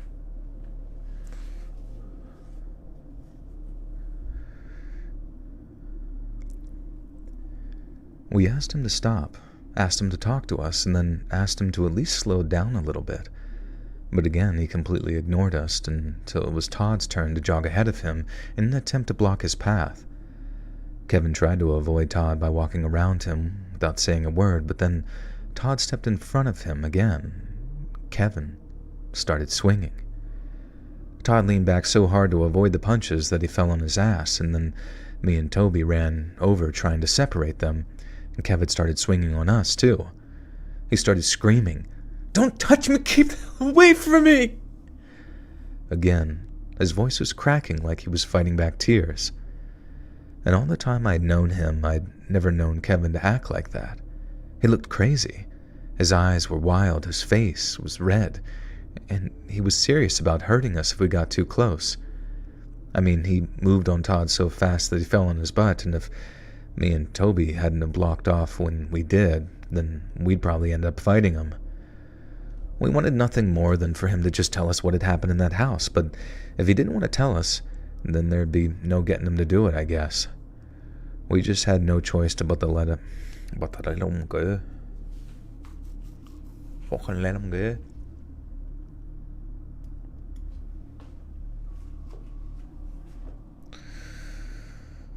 Do do do do do. Do do do do do do do. We just had no choice but to let him go. I mean, he had nowhere else to go but home, so after Todd got to his feet, we let Kevin walk on a while before he turned off in the direction of his house and disappeared from view. Toby, Todd, and I then walked back towards their houses because I didn't want to follow Kevin back in the direction that he was going, just in case he saw me following him and decided that he wanted to just beat me up, I guess. I was pretty badly shaken up from still seeing him like that in the first place, so I walked with Toby and Todd for a while we tried to work out what had happened back in that old plantation house. Toby was convinced that Kevin had seen some kind of ghost or spirit because, to him, nothing else explained why he was so scared. But Todd didn't buy it. He thought Kevin had seen something scary enough for him to react the way that he did, but it couldn't have been a ghost, because as he put it, ghosts aren't real. He figured it might have been maybe a dead body, an old blood stain, or even like a man-sized cage in the basement. It was something creepy enough to scare the crap out of him, but there's no way that Kevin saw a ghost, then just walked out of the building without telling us. It had disturbed him very deeply, but I guess it wasn't a threat. It seems ridiculous all these years later, but at no point did any of us even think to go back and take a look around that house ourselves. You know, so we could actually know for ourselves what Kevin had seen. But we were just kids, man. Just scared young kids, and all we wanted to do was just go home and hope Kevin would just tell us what had happened the following evening when we went out trick-or-treating. The next day, I remember Kevin calling...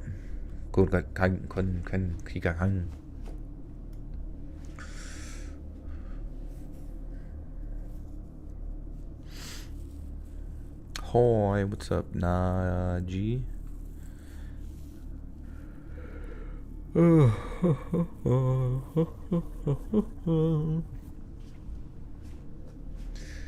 Bungee wedgie. The next day, I remember calling Kevin's house to see if I could talk to him.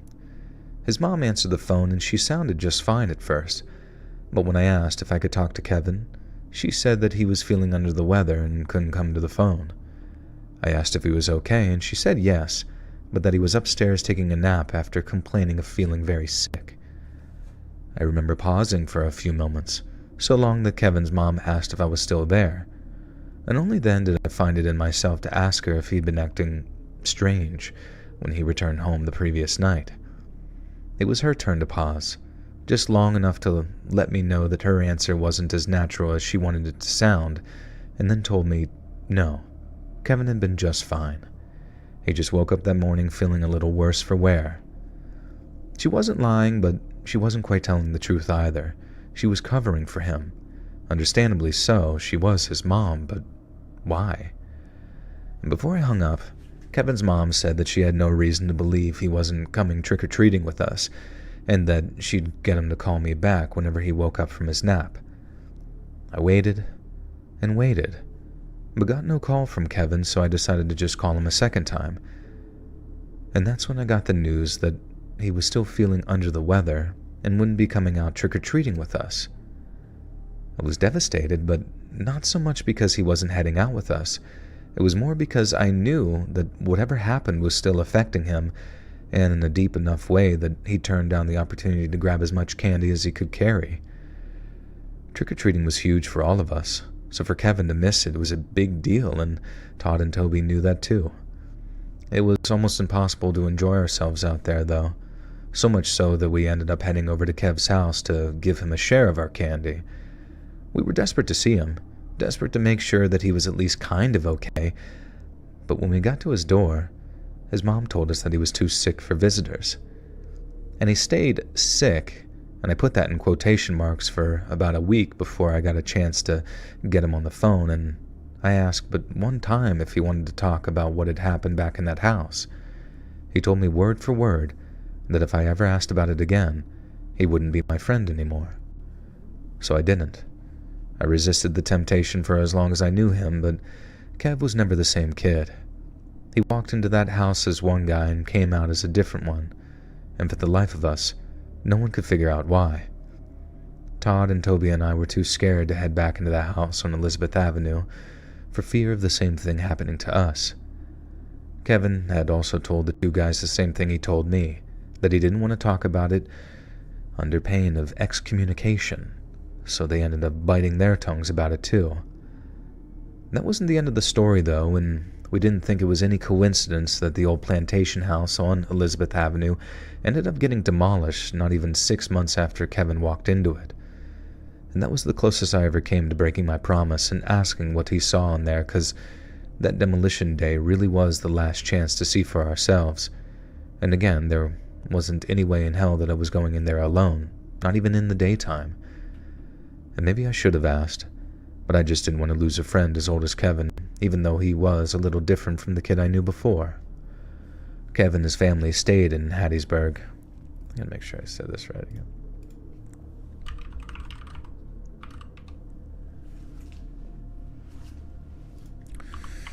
Oh, that's lame.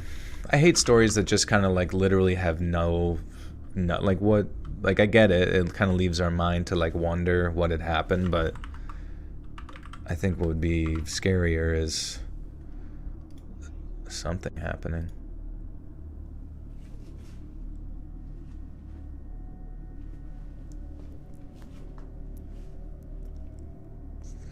Kevin's family at Hattiesburg, yeah.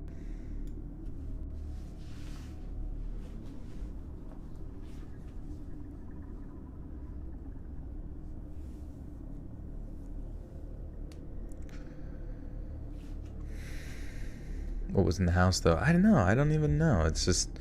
And I feel like the story's just... I mean, we got like a page left here, and I feel like it's just going to leave us wandering. But I don't really even... For some reason, in this specific context of wandering, it doesn't feel scary. It's not like a... Like there was... Like, because, you know, I feel like to actually feel scared, you would need some other context clues to let your mind ponder. Because, like, what the fuck... Yeah, I don't... Whatever.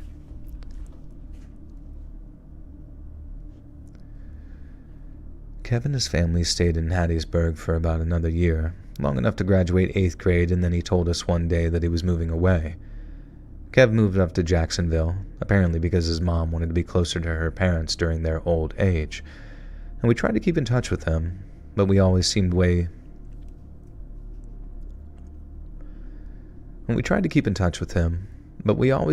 more interested in continuing the friendship than he did. Like, we'd asked him on the phone if he ever wanted to come back and visit us, and he'd always say, "I don't know. I'll have to see what my mom has to say." He was just never very enthusiastic about it, and eventually, Toby and Todd and I just kind of took that hint. And before long, we lost touch for good, and many years later, I found a Facebook account on what I thought was his name, but it had no picture attached to the profile, so there was no way of me really knowing for sure. I sent a friend request, but it was never accepted, and I guess Kevin just didn't use it all that much. I hoped that he'd accept it one day, maybe get my number off of somebody and give me a call, but about 10 years back, we got some bad news. Kevin had passed. A drug overdose, heroin, they said, and he hadn't even hit 40 yet. And at that funeral, we heard from folks who knew him up in Jackson that he'd been struggling with addiction for years. None of us had any idea, but it really hit home when we heard people say that he'd begged almost everyone for money whenever he was broke. He never begged us. Yikes. Yeah, sounds like a...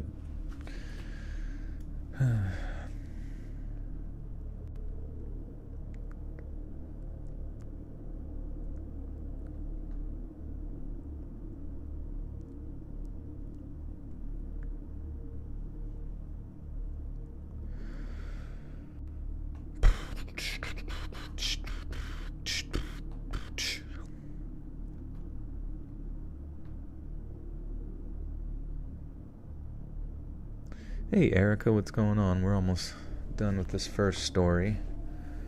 Unfortunately, nothing happened, and the only person to tell the tale is dead. And where it happened was bulldozed. You do Gollum from Lord of the Rings. Stupid, fat, filthy hobbitses. Always making up stories. Stupid stories. Just give me a fish. Writhing fish.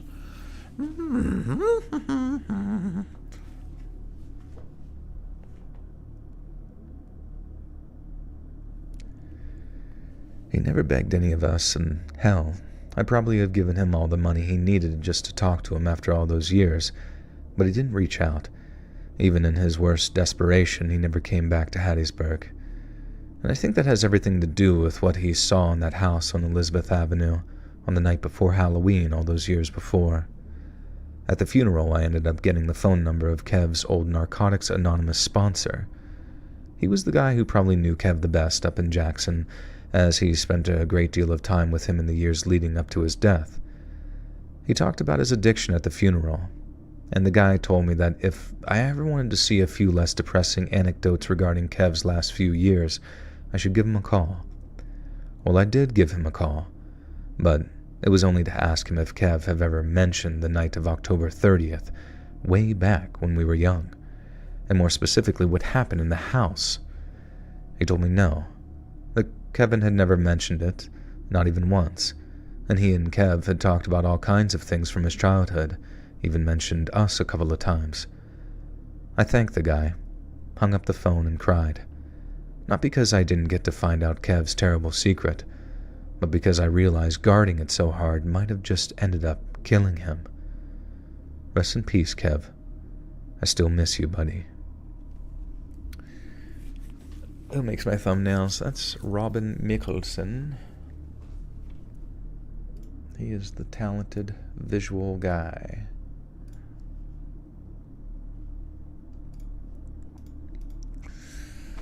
Oh, that's lame. I mean, if there was... Honestly, I think it would have been scarier to just find out what had happened. Maybe there was a rapist down there or something. That's all I can... Right. That's all I can think is there's like some homeless rapist down there. It was P. Diddy in the basement. And...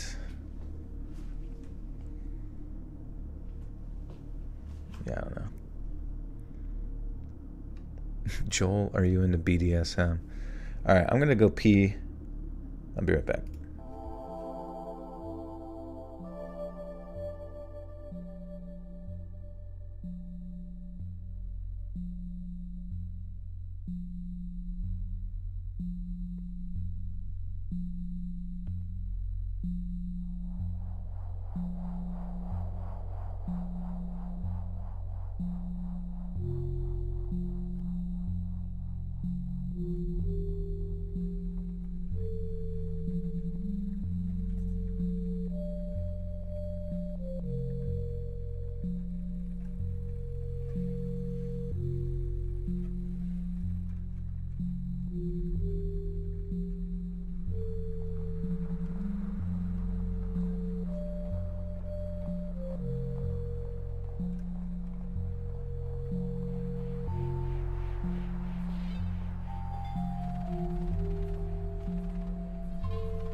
Alright guys, this is my impression of Patrick Starr solving the Gaza conflict. What if we just take Israel and move it somewhere else? Patrick, that's a horrible idea. Yes, Woodward, you would say that with your big fucking nose. Alright guys, this is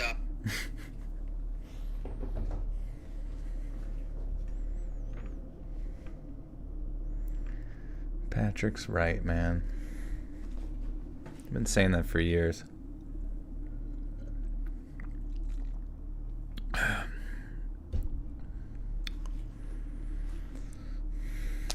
So Joel, you didn't answer. What was the question? I plead the fifth. I plead the fifth. I plead the fifth. I plead.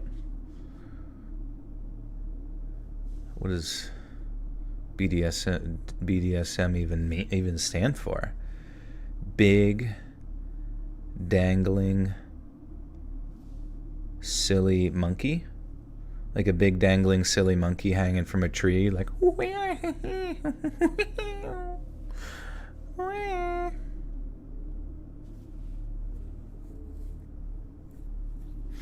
Yeah, is BDSM similar to STEM?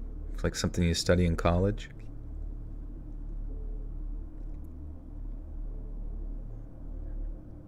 The ball or the pin?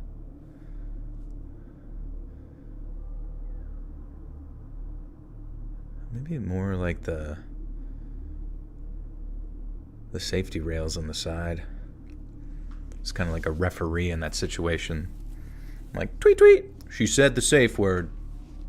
You kept going. I saw that. 2 seconds beyond. Safe word call out. It's a penalty. Squeeze his balls, boys. About your experience or your thoughts, having people to talk to. That's what BDSM is. It's just having a therapist. You walk in and your therapist is just like wearing, just like completely covered in leather. And whenever like they want to give a response back, they have to like unzip their mouth. Yeah, the safe word is die, die, die.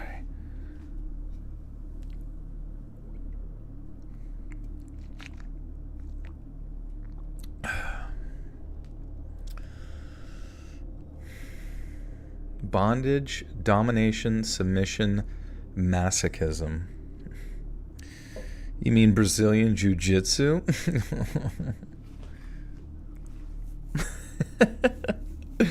Hi, Jensen. What's up, buddy? How art thou? All right. So, story number 2.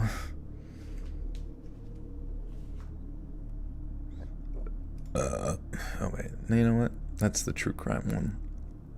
Let's do story. Hey Rex, take care. Let's do story number 3 first. Yeah, there's 3 stories tonight. 3 pretty much spookiest stories you've ever heard. Do you know if anything helps for a toothache? Maybe like brushing your teeth and basic oral hygiene. Just kidding. Toothache. I don't know. I guess it depends on how extensive the infection is or whatever that you have. Probably need to go to a dentist and get a little checkup going. Might have to have that bad boy removed. Or, maybe you could chew on like a jawbreaker till it falls out. You need braces, but you're 25. Honestly, nothing wrong with, you could try Invisalign, but honestly, normal braces on a 25-year-old person, kind of badass. It'd be so funny if like Elon Musk had braces now. Yeah, try fentanyl. Fentanyl cures all ailments quite quickly. Cures people of life. Fent oil.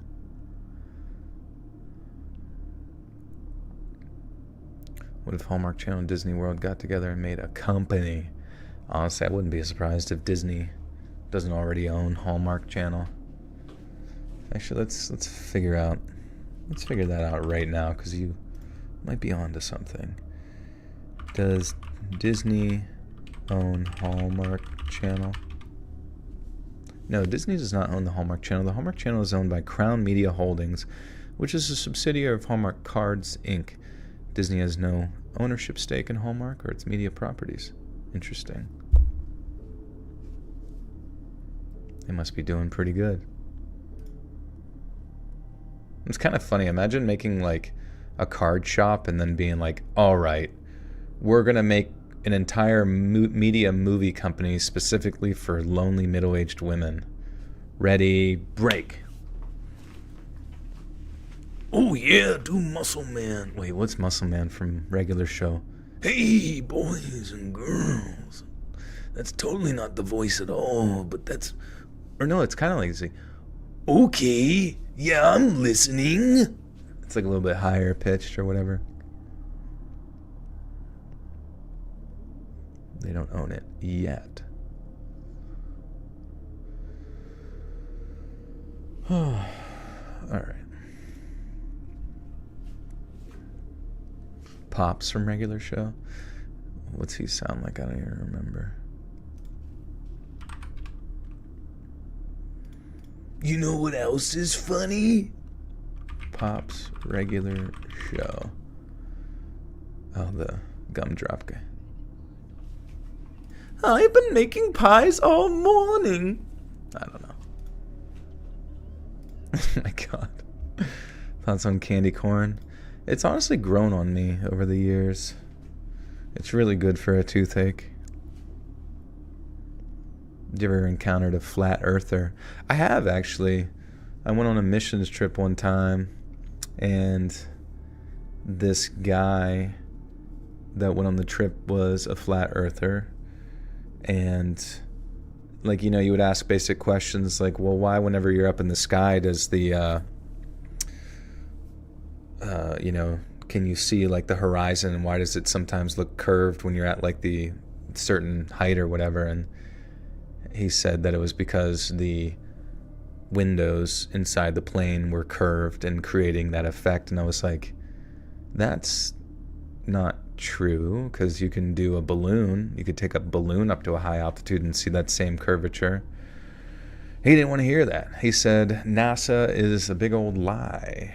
And then he said all of the stars in the sky were like water drops on the canopy or some I don't even know. Like water drops on the whatever, like large body of water that creates the barrier of space or some shit. I don't know, man. It just seems like such an effort, because there's amateur astronomists, there's astronomists, right? Like all over the world. Japan, Russia, China, Australia, you know, they're everywhere, and they're always watching stuff, and there's going to be like inconsistencies, right? So presumably if like one, it just seems like that would be such a lie to constantly keep up, you know? Like that space is just fake AF. Black or red licorice? Definitely red. Black licorice kind of tastes gross to me. It tastes like if you melted a tire in high heat from your car and then mixed a little brown sugar in there. Yucky.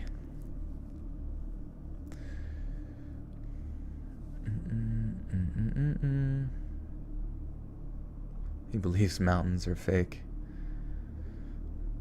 Yeah, I don't know if the mountains come into it or not, but he was very adamant about his beliefs. It was kind of annoying, you know, where like someone just believes something. And honestly, I guess whenever I'm really thinking about it, I'm like, well, I've never been into space, so maybe there is something there, I guess. But what an effort to constantly keep that up all the time.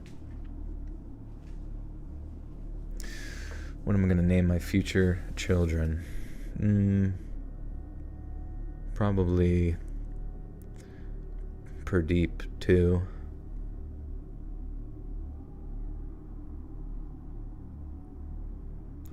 Seawater or bug spray? I guess it depends on how much. Probably seawater.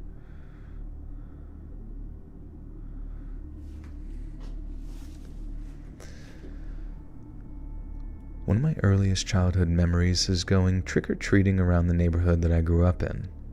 I didn't have much of a costume because I only decided last minute that I wanted to join my big brother.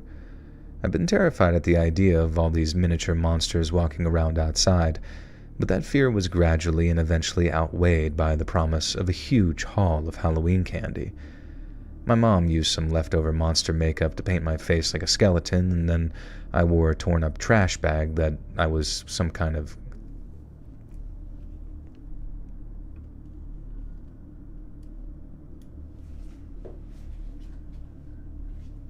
I don't know. The thing about the flat earth stuff is that I feel like it's just used as sort of like a straw man type argument. Like when someone has like a legitimate, you know, qualm pertaining to a conspiracy theory, whether it's like corporate or government mingling or corruption or something like that, people will immediately jump to calling someone like a flat earther or an Alex Jones, or you know what I mean? Like just basically throwing out your argument or your perception because it's kind of easy like that to do or whatever. Hey, Raphael, how you doing? Maybe a bug spray because I can put it on my skin, then maybe it tastes different. I don't know. What would be the gain for NASA to lie about the shape of the Earth? I don't know. I mean, it would just basically the only I mean, I guess I never really dug into their perspective too much, but the only thing I could imagine is that they're trying to very hardly, very difficultly disguise the true nature of reality or something, that you can't break free of our little petri dish of our reality or something. I don't know. And that everything in reality is not solely focused. I don't know, just a very like self-centered perspective, I guess, in some weird way, that the Earth is inescapable because it's got a big dome on it, and that even though all the surrounding celestial bodies are spherical, or like at least oblong or whatever, or spheroid, or as they call it, like Earth is somehow different, I guess. A Greek philosopher proved it's round in BC. Yeah, I feel like our continued science has continued to demonstrate its round-ishness, egg-like shape. Yeah, I don't fucking know. Whatever. Made in a Hollywood basement. Red Hot Chili Peppers knew what's up. Yeah, I don't know. The only thing that's like you know how they say Stanley Kubrick was brought on to like film the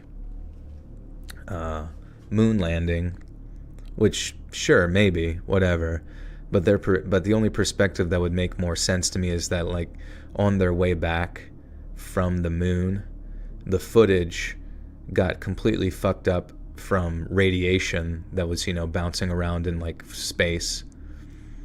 And so they're like, well, fuck, now we look like assholes and we got to show everybody something, or otherwise the Soviets are going to be the coolest people on Earth and we want to be the coolest ones. So they just, you know, had Stanley Kubrick fake something, you know, after using similar technology to the 2001 Space Odyssey backdrops or whatever, which in that case it's like that makes some sense because it's like the radiation fucked up your footage and now you got this and whatever.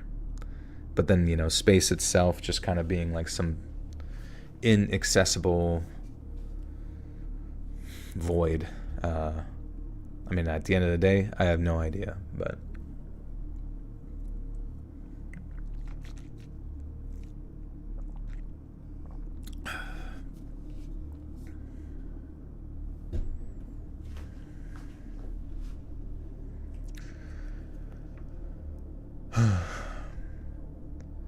my mom used some leftover monster makeup to paint my face like a skeleton, and then I wore a torn-up trash bag like I was some kind of garbage ghoul.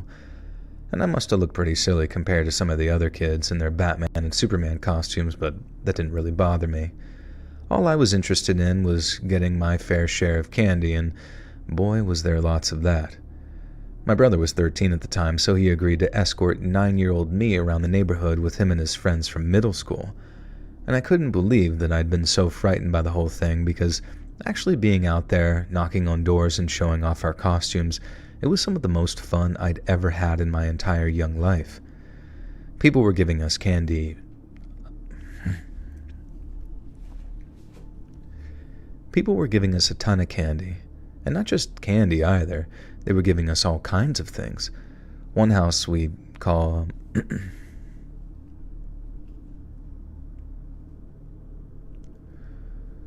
One house we knocked at, I think it was the town dentist, gave us all toothbrushes and then reveled in our looks of disappointment because they revealed that they were just kidding and gave us some real candy.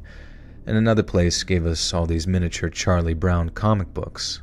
But at one point, a man told me to open up my candy bag and then drop something small and white into it before walking off. Wait, that sounded... I feel like that jumped real fast. Do I like dolls? No. When I was younger, I was very scared of them. There was this one movie, Tales from the Hood, that there was like a little doll that was like this in this like plantation, and all the spirits of like the dead slaves or whatever had possessed the dolls.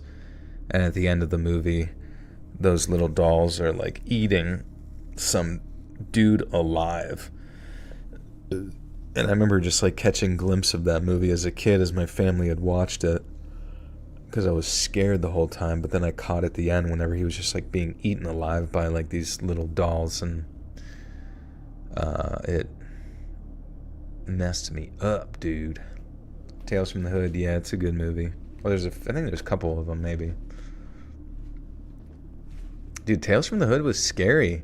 Like, the guy, like, there was a lot of like pretty existential dread style stories in that. A lot of like scary visuals, especially when I was like 4 or however old I was. But it was fucking, what was it? The one at the end whenever the dude turned into like Satan, that fucked me up too.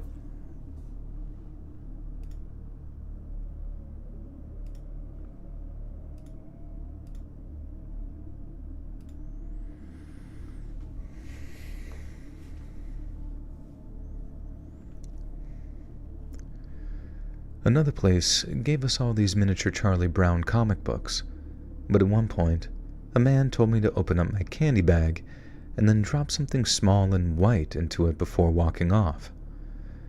I didn't realize Halloween was like Christmas, only spookier, and by the time me and my brother arrived back home, I think it had fast become my favorite holiday. The next thing I remember, our mom asked us to empty out our bags of candy at either ends of the kitchen table. Her plan was to take maybe 3/4 of what we'd gotten, then put it somewhere safe so we couldn't eat ourselves into a diabetic coma. But shortly after emptying...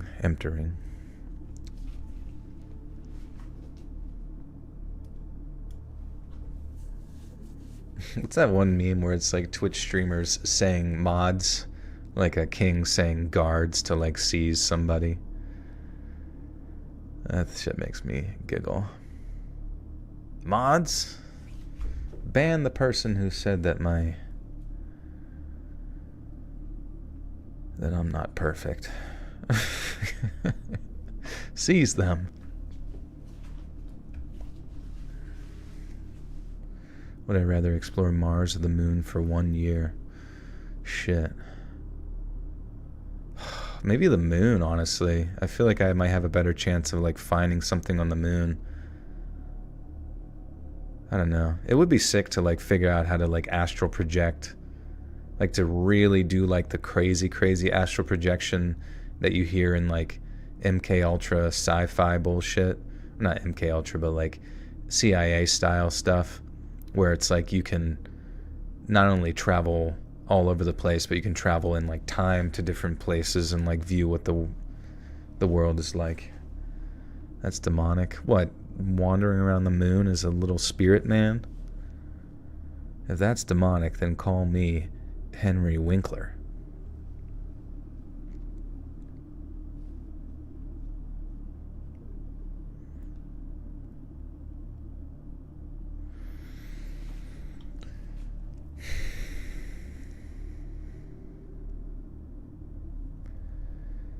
But shortly after emptying, I keep saying that.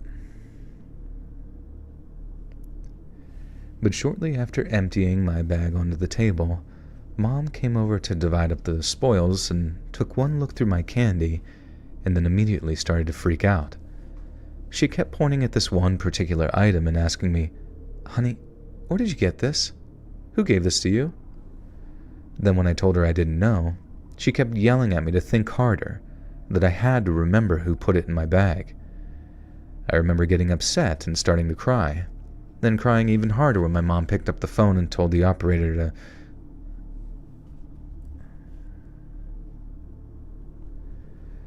I remember getting upset and starting to cry, and then crying even harder when my mom picked up the phone and told the operator to put her through to the police, because in her words, this was an emergency. Now, 30 years before, back when my mom was around my age, all the kids in the town we grew up in went trick-or-treating on Halloween. One little girl went out with her friends, but didn't just come home with a bag full of candy.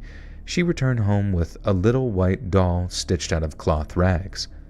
The girl's mom didn't think anything of it and let her daughter keep the little white doll. But just a few days later, there was an incident in a public park.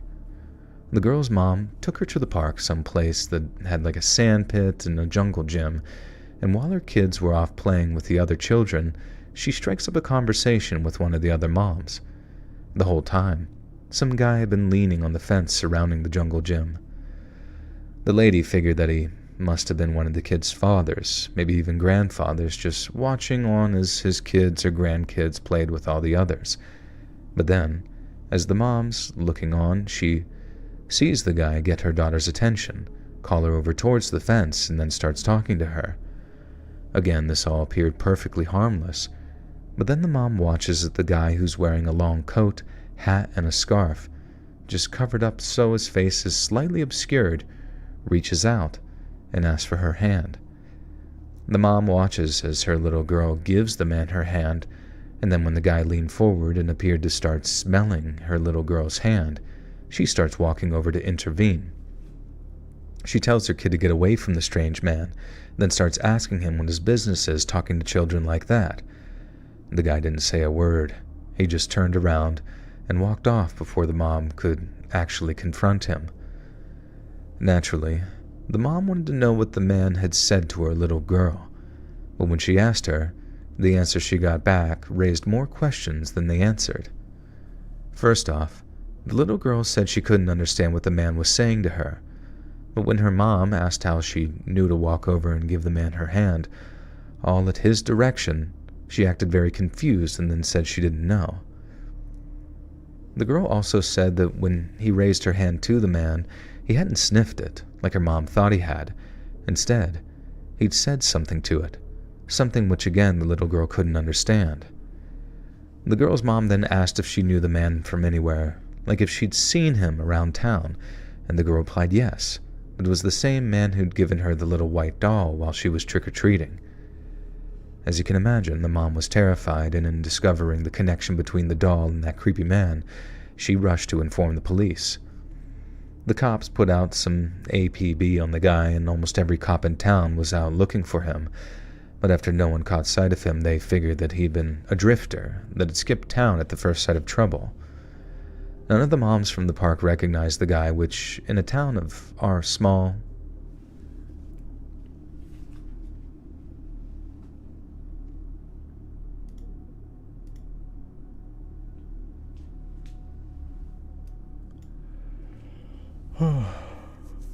Would you rather be buried underneath large rocks or a massive tree? Like alive? Would you rather be shot with a crossbow or semi-automatic? Probably the semi-automatic. I feel like the crossbow would take way too long to kill you versus the gun just like cutting through.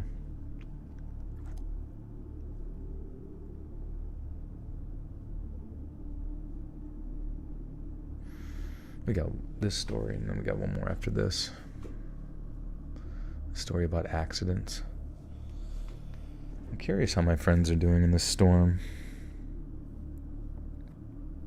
I'm really scared. Honestly, terrified for them. It's kind of weird to think, like, they said people in that... Oh, wait, they said... I think the worst of it is past. Still no power, but the wind isn't loud. Everyone's safe.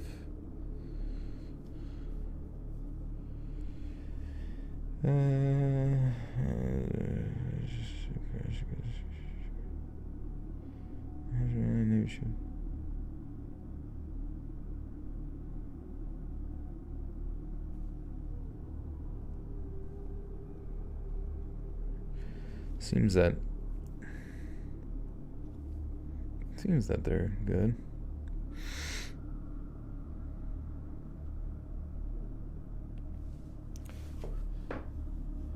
Harp. Yeah, I don't know. Like, I wouldn't be surprised if we have the ability to control the weather. I guess just the question is, what would be the purpose to, like, amplifying certain storm systems to ravage most of, like, the south and, like, southern and east coast of the United States? Like, would there be some underlying purpose to it? Would it be like multifactorial, like multivariable purposes? Population control? I mean, I don't know if you kill enough people to warrant population control. You could certainly knock key areas out of... we control the weather by heating... well, yeah. I just meant, like, people... You always see people lately in, like, comments and stuff saying that it's not just, like, climate change concepts, but, like, actually using technology to, like, amplify weather to create whatever. Would you rather be taken out on a nice date with a pretty woman or fight in World War III? Exactly. So stupid, dude. I mean, if like World War III has already started in Ukraine, it doesn't look very fucking fun. We get fucking trenches are back and like old bolt action rifle. Maybe it's just because we gave them all the old shit and stuff.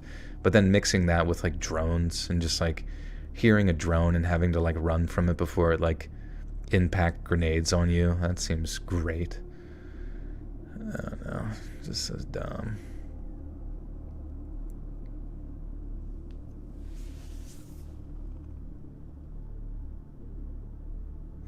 No, I'm not saying anyone's controlling the weather. I'm just curious, like, why... I don't know. Like, what would be the purpose of creating a big... or amplifying a big hurricane? Like, what would be the... I mean, population control doesn't make any sense, because you're not going to kill that many people with a hurricane. I mean, you'll kill some, but it's not, like, enough to, you know, limit consumer needs on the earth or some shit like that, if that's, like, the conspiracy.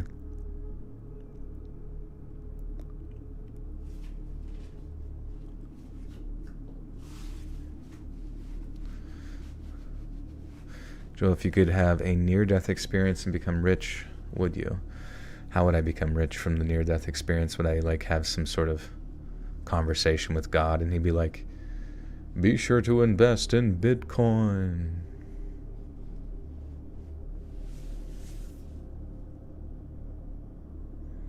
Population control, like cutting down a tree, tragedy after tragedy will eventually leave even the strongest forest but a pile of dust. That's a lot of fucking hurricanes, though, to amplify, you know what I mean? I just don't think that's a very efficient way of, like, controlling the population. Now, like, for insurance purposes, or if you want to, like, I don't know, destroy a certain area, or maybe even, like, because the election is coming up or something. I'm just thinking, I'm trying to think like a conspiracy theorist, you know? Just so I can understand where people's perspective, because people always say stuff. They say, like, HARP or SMARP, or it's this, it's that, but it's like they never really follow up with, like, the specifics as to, like, how does that exist? What is the purpose? Like, you know what I mean?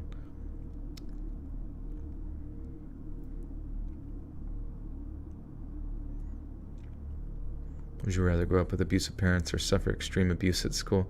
Rising Dawn, where are you coming up with this shit, bro? Are you asking ChatGPT just to think of the worst possible suffering imaginable?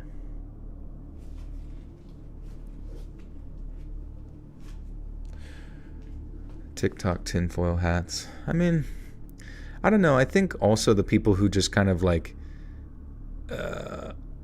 throw everybody else's wild thoughts into the realm of like, oh, you're a flat earther, or you're this and that. It's like they don't even want to have a conversation with the other person. It's just much easier for them to like label them as something and like move on. But it's like, it's not going to make your life any easier by just everyone in the world is stupid except me, you know? That doesn't make you more intelligent by just never listening to another person's perspective, even if it is insane. Like, wouldn't you rather talk to a schizophrenic under the bridge for a little bit rather than just assume that they're subhuman all the time? Because that's how essentially the sort of categorization of most people tend to be. Fox Truba, welcome to the Butter Sock Cult. You now have access to bonus content. How's your night, Joel? Just started my graveyard shift at work. Nice, dude. Good luck with everything. Hopefully they got good snacks. I remember working night shift and just like eating packets and packets of peanut butter. That was like my favorite thing to do. I'd get done with all my nursing bullshit and just go into the the break room and like eat all their food. Not enough to like for them to notice, but you know.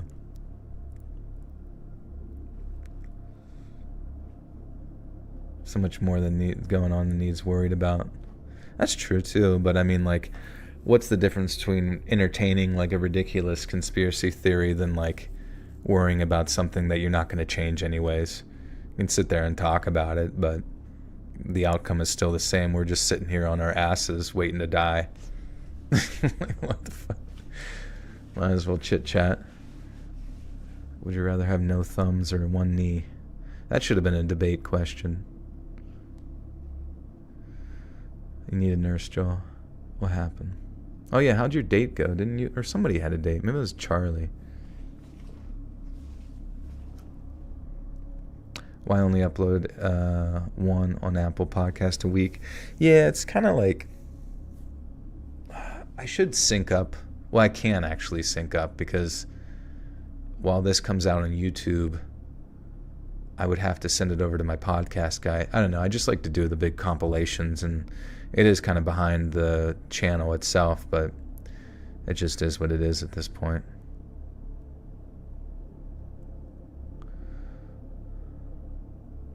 How could we even control the decisions of super rich idiots? That's what I'm saying. Like, most of the conversations that most people have within the political realm is like a very specifically like siphoned. Like, if you're a bunch of liquid, you're all just being like sort of pushed down the same pathway, even though you feel like you're in some like really wide ocean. It's like you're all being eventually sucked down the same drain and ending, which I guess, is that called the Overton window? I don't really know. But it's like the conversation that people have about things is very, very limited to specific stuff. But there's a wild amount of disagreement and argument about those specific things within that Overton window. And that, to me, I think is kind of cringe, because it's like, there's no variation or diversity of thought or anything like that.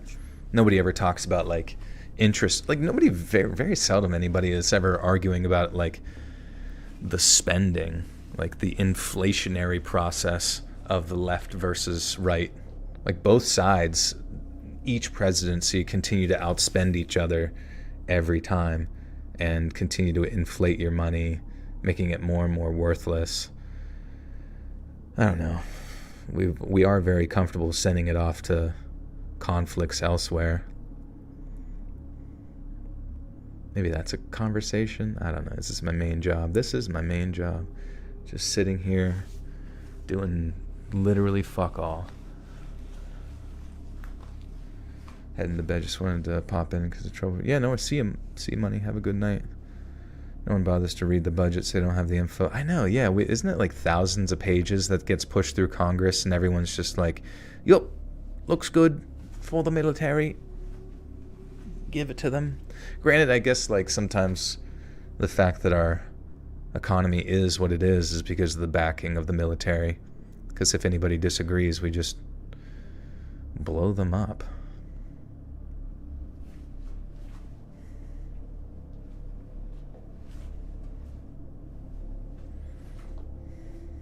Both sides equally valuable. Thank you for listening. Yeah, right? But isn't it strange that we even have just like two specific parties? So it's like one can demonize the other and the other can demonize them. And then it becomes just tribal perspectives. When you know deep down that you don't always agree with what one side says or what the other side says all the time, it's almost impossible to keep up with any of it or to adhere to it.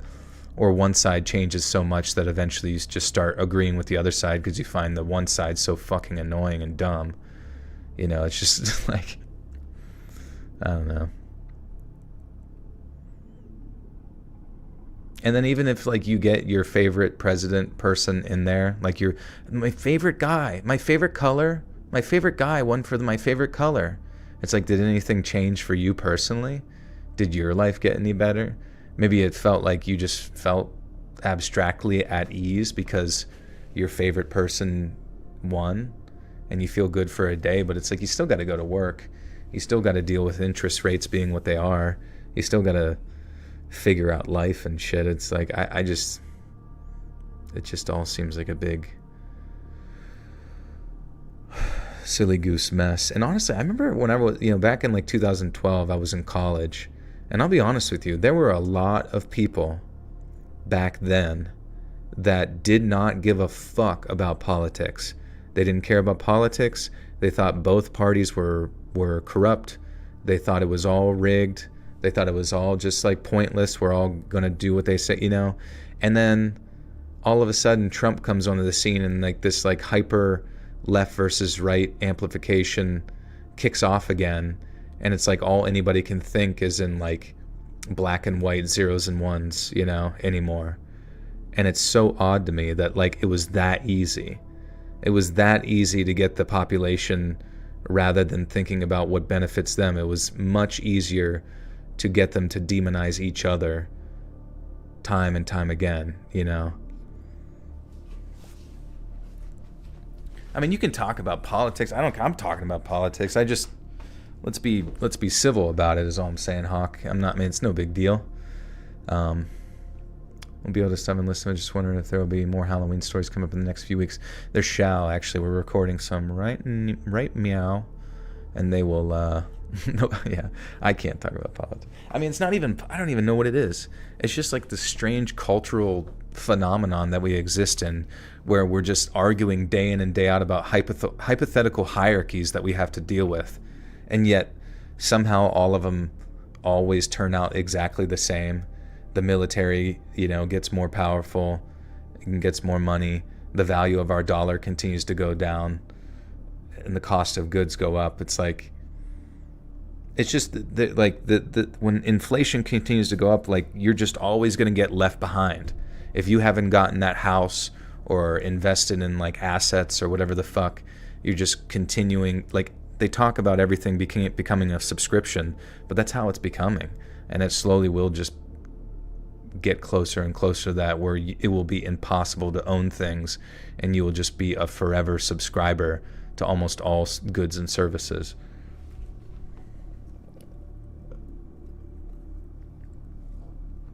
Would I rather eat a raw onion or swallow a thin, smooth rock? Probably the onion, I'll be honest with you.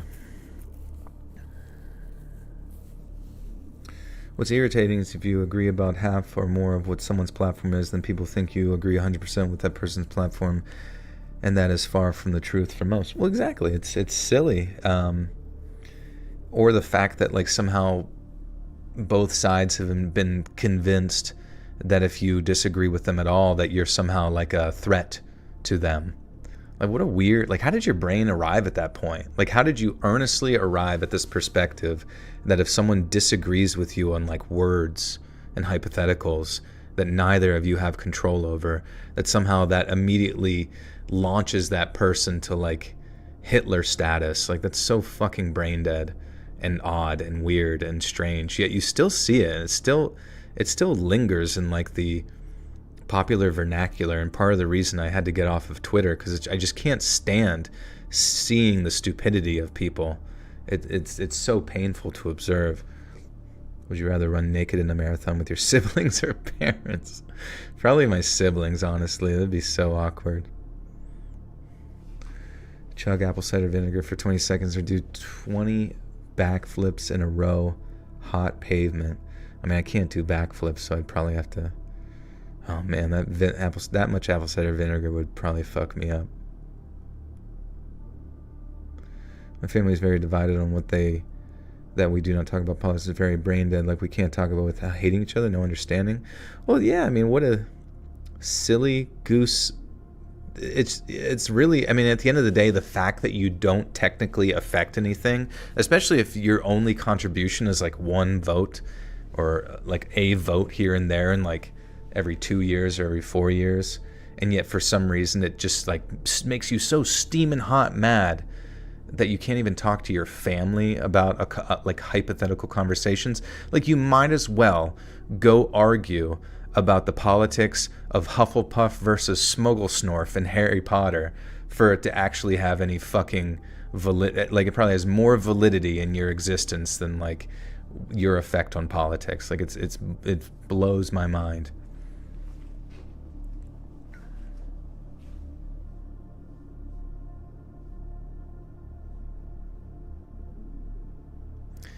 I'm getting the bulk of Milton right now. It's a crazy storm. Yeah, I think my friends were down towards Tampa. They say they think most of it's, at least in their area, has passed.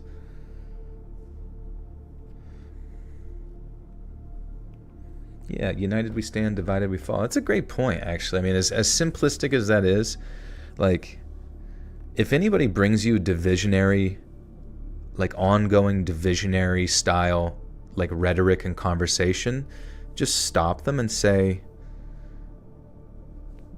no, that's my no zone. Let us be friends. Yeah, and they don't have good faith conversations when it comes to policy. That's true. I mean, and that's the thing, is I think it's done by design. I think social media is there specifically to dumb us down. The media has been amplified in its like rhetoric to dumb us down. The candidates that are chosen and their rhetoric have been like chosen specifically to like dumb us down. Like it's almost like all of it is so wildly fucking like stupid now that it's almost impossible.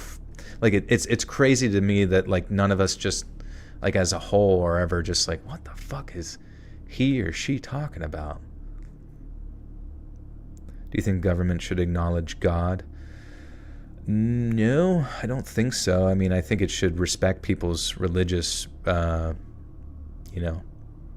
to worship whatever. But I think there should be a strong separation between religion and the state, because that can sometimes get just as dangerous as a more extreme controlling government,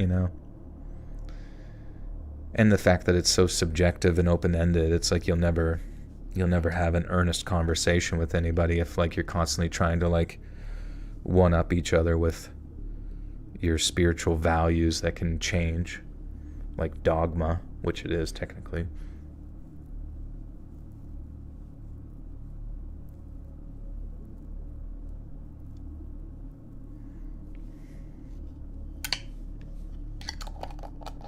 Joel is proving why no system run by men will ever have women's best interests at heart. Density disguised as being thoughtful is absurd. I mean, you have to be a little more specific than that. But it sounded nice of you to say, I guess. What if religion is violent and oppressive to the followers? Right, exactly. And it can get to that point pretty quickly if you look at any, like, caliphate or whatever the fuck.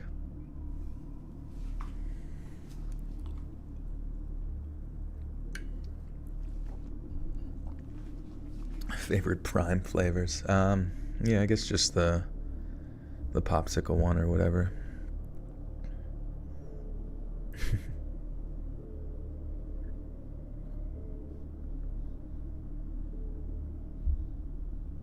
You wish you could work, believe it or not. Are you gonna work, or are you not allowed to work or something? It's so sad you've been check by check these past couple of years. It's tough, like finding that upward mobility.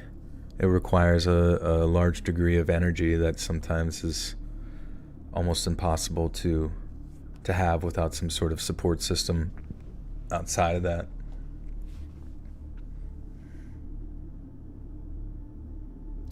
Thanks for talking biasly. It's great to be on the fence. You're open-minded, I respect.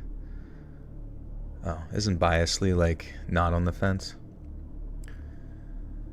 You literally can barely pay for premium YouTube. Yeah. Oh yeah, fuck, I forgot to gift you guys. What is it? These ones. Wait. Membership gifting. There we go. I'll just get it all out of the way right now. Boing.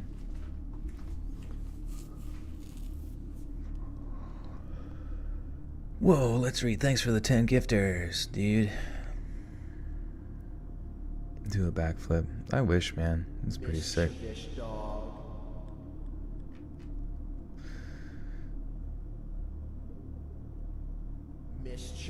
Welcome, Rebecca Northern. Charles G. Whoa, nice. Chrisnopolis, Kazam, Muted Growl, Miri, XR Coon, Your Stepdad, Veronica V, Zombie Chainsaw. Welcome, my friends. Do I like garlic? Yeah, I don't mind garlic. I do take garlic supplements, though, daily. There's like an immune system boost slash prevent my blood from clotting. Would you rather live one perfect day or live the worst life for the rest of your life? I don't know. I guess it would depend on what the perfect day is. I don't even know if that's achievable. Mischievous dog. To make all the stories myself. Nah.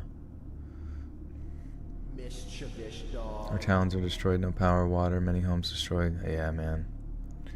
I'm keeping updated with my friends down in Florida. It just sounds like, I mean, even areas that were hit from the previous hurricane.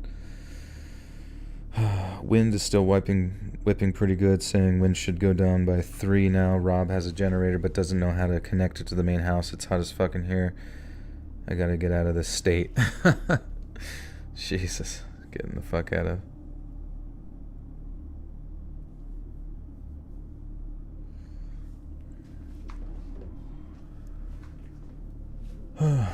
Any tips for starting nursing school? Tips. Starting nursing school. Like, are you already in it? Or do you mean, like, where to go to nursing school? Because obviously it's like you gotta go apply, and then you gotta get financing either from government loans or private loans and that kind of thing. But obviously it's tough because you will probably have to work while doing it if you require to, like, support a family or support yourself. You think God should acknowledge the government? Yeah, I think he should come down here and fix what he started. What the hell? You need to pass the TEAS exam. Really? They changed that? God doesn't acknowledge much. He doesn't really... I don't know what he's up to. I have no idea. How many Filipinos did I work with? I worked with a lot of Filipinos. Mainly when I worked at the nursing home and various other ones in the hospital system. But it wasn't as many as you would think. Because I know that's like a funny meme, is every Filipino becomes a nurse.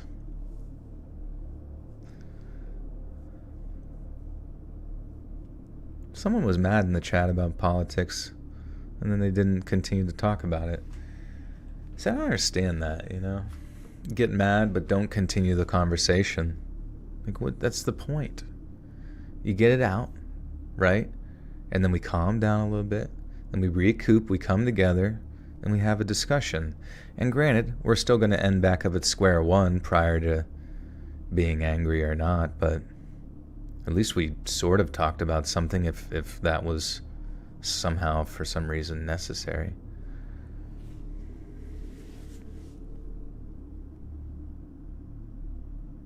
Do I drink energy drinks? I do, yeah.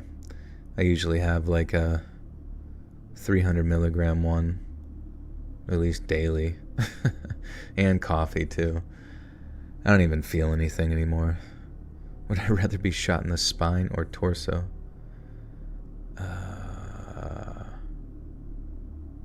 I guess torso. Oh, Hawk banned them. Oh yeah, Hawk, you don't have to ban people. I mean, I'm the one sitting here talking about politics. If they're going to bring it up, I mean, like, if they're real vitriolic, I mean, we can put them on timeout or whatever, but I mean, we don't have to ban people for different opinions, because that kind of goes against the whole thing I just said.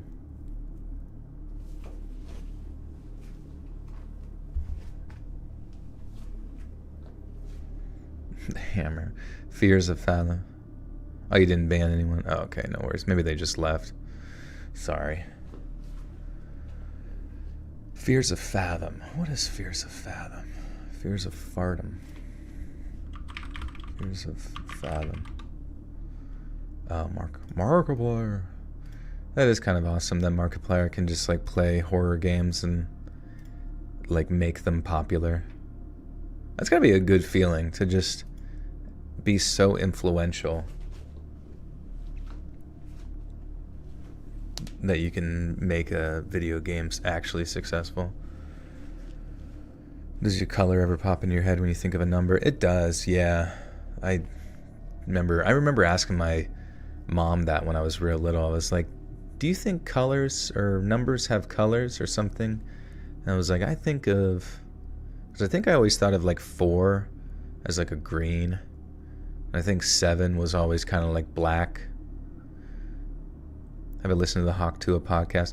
We tried last time for like 3 seconds, but it just seems like it's a series of like inside jokes with all of their personal friends, which might be enjoyable to someone, but I guess I'm kind of used to podcasts tentatively being like either the person is very funny or they're talking to someone who has like expertise or interest in something. And hers, nothing against it or whatever. I'm sure they're enjoyable to somebody, but I just wasn't vibing.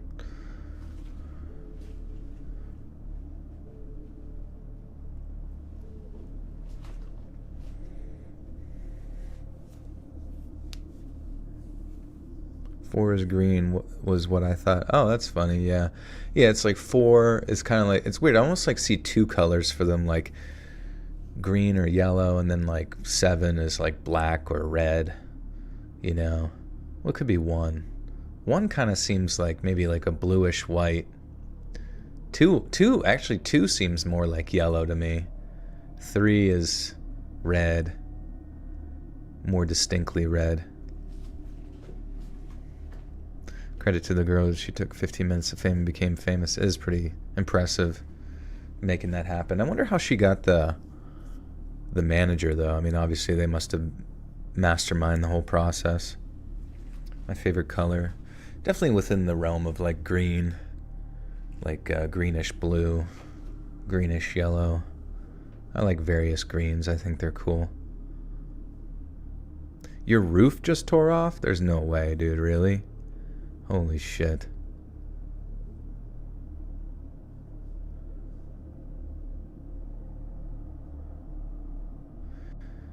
This is one of the more welcoming lives I came to from the start. Everyone was nice, and it was a change to see a stream interact so much with their chat, not just people super chatting. Yeah, there's, I enjoy just catching up on you guys' lives and your takes on things, and I've kind of like wrapped a sort of person of what you could be based on like the things you say in your profile pictures and stuff. And it's interesting. Attacked with a pipe or a crowbar. Probably the pipe, because I feel like the crowbar's got those sharp edges that could like impale you.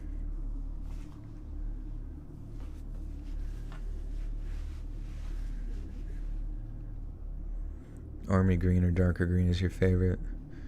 Yeah, darker green's pretty cool. Like the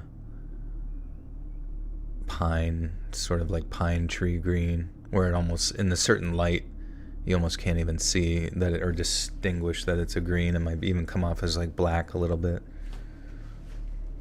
Would you rather steak or fries? I like steak, but fries would be pretty cool too. Did you not evacuate? A lot of people down there did not have time to evacuate because it was like they get hit with one hurricane that wasn't supposed to be that bad, and they gets fucked up, or it just fucks up the supply of like gas to the area, or the traffic is so bad that it's almost like pointless to leave. It's a very precarious situation that like the mayor or whatever's saying to evacuate like sounds great on paper, but it in many ways for a lot of people it's just like you gotta go down with the ship, which is just so sad. Bang. Wait, did your roof actually get ripped off? Or are you asking about Bang energy drinks? So yeah, I'll drink Bang energy drinks, the mango flavor, and then sometimes I'll drink Rain. There's like orange and then there's blue. And I'll rotate between those. Those are so fucking good. There's like nothing better in my day than like the morning, my morning caffeine and my morning food. Honestly, I feel like I would almost rather not eat dinner and just eat only like a massive breakfast. Big fan of the lemon. Oh, the lemon Bang. Let's try that. Hava Lava, thank you for the gifter too. The guy who got his roof ripped off.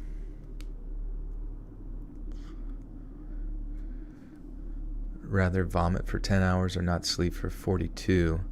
Probably not sleep for 42. I've actually stayed up for 48 hours before.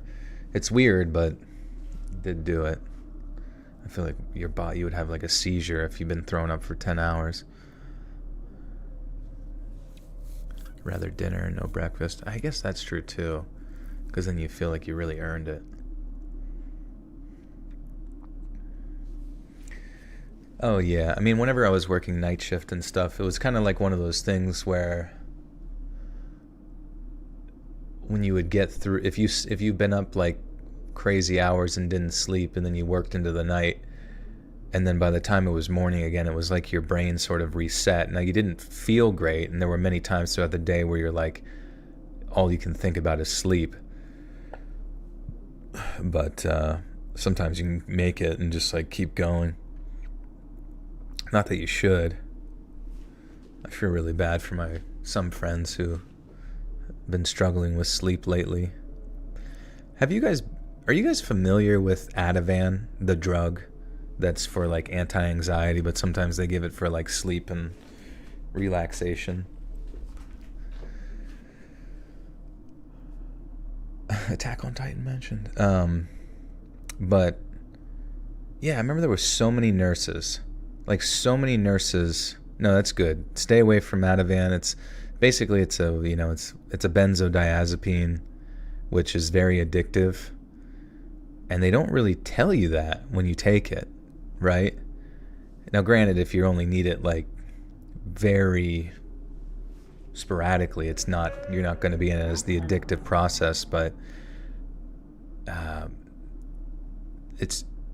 I don't know if you remember ever hearing about like Jordan Peterson, that clinical psychologist guy. Like, he was addicted to benzos, and he was taking them, I guess, for so long. I forget exactly what he was taking, but he took it for so long that he became so addicted, and the withdrawal symptoms are like worse than alcohol, where you can like not sleep, you just feel constantly anxious and sick, throwing up, you can have seizures. Like, it's just, and they say it's like being in hell, like you're actually in hell, especially with the no sleep part. And unless you take more, which is, that's addiction. And he had to go to like Siberia to get put into like a medically induced coma so that his body could go through the majority of the withdrawal process, rather than being like conscious to like experience whatever that is. I don't know if he still struggles with benzodiazepines or whatever, but anyways, Ativan is one, and Ativan is and can cause those same type of like really, really bad withdrawal symptoms. And it really pisses me off that there's like so many doctors that just like freely hand out these like pharmaceutical drugs that absolutely create a dependence within their user if not like appropriately monitored. And I don't know, it's just sad. Anho baby, thank you for the tuses. Do you have any personal scary stories? Sometimes I get scared at the dark, but honestly nothing too crazy. Would you rather suffer from immense gas or pass out every 6 hours? I don't know, sometimes like having really good farts feels good and it's funny, and no one wants to get near you because you smell like shit. And the withdrawals can kill you. Fucking hell. There's no other pill to take, so swallow the one that makes you ill. Yeah. I think some people become doctors so they can experiment on people. I wouldn't be surprised. I mean, as I get older, the less respect I have for doctors.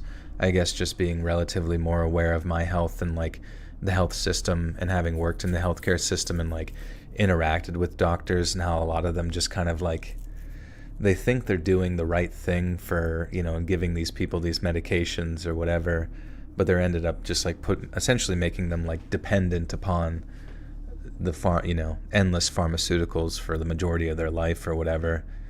Like all the opioid epidemic and stuff, like handing out pain medicine like candy for post-surgery stuff, which obviously can be very painful and necessary, but so many of patients post-surgery end up getting addicted to narcotics and just shit like that. It's just fucked.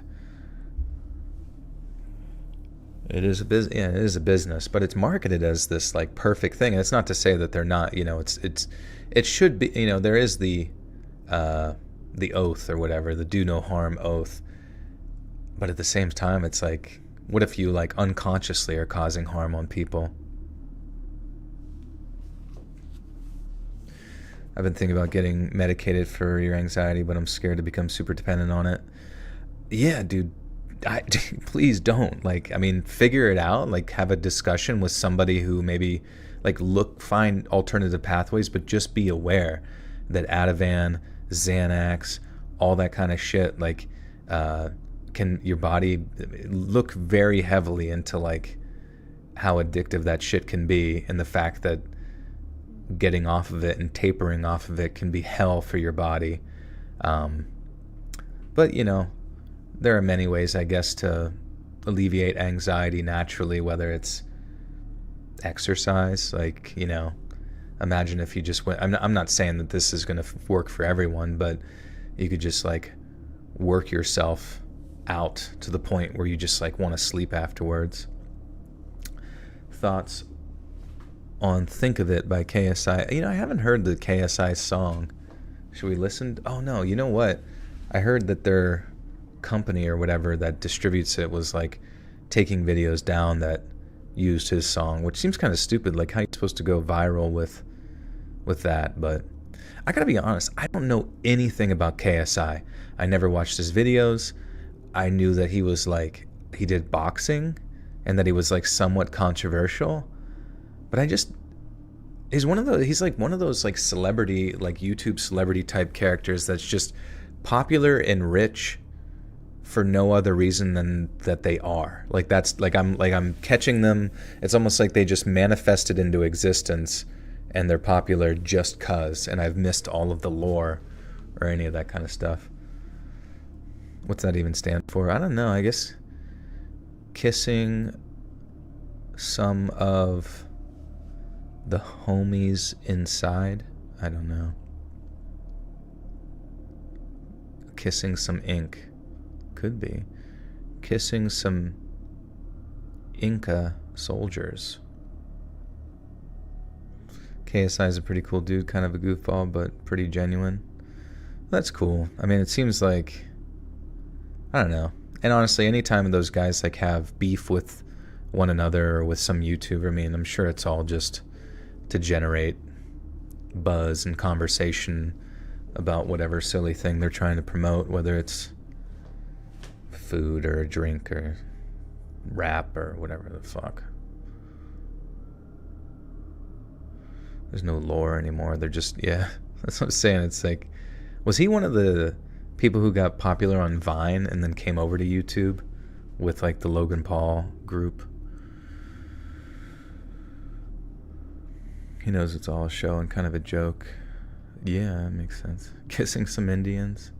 Maybe. That actually might be it. Fall into a very deep dish. Fall into a very deep dish pizza. He was a gamer YouTube. I guess that's where everybody starts. Have you guys ever thought like you could become like a crazy, crazy popular YouTuber? And will you? And if you do, have me on your channel. As a kid, you thought, so I guess it's still possible. I haven't watched Smiling Friends yet. It's such a funny show.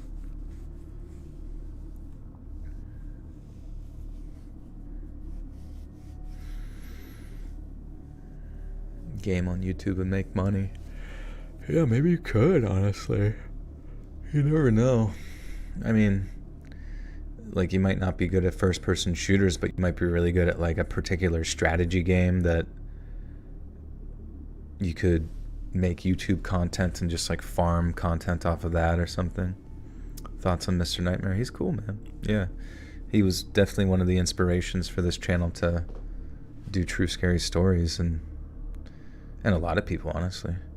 How do you make money streaming? I'll never understand it. I mean, this stream, like, there's not, like, sometimes people can donate and stuff, but people can also become members, which is like a reoccurring subscription thing.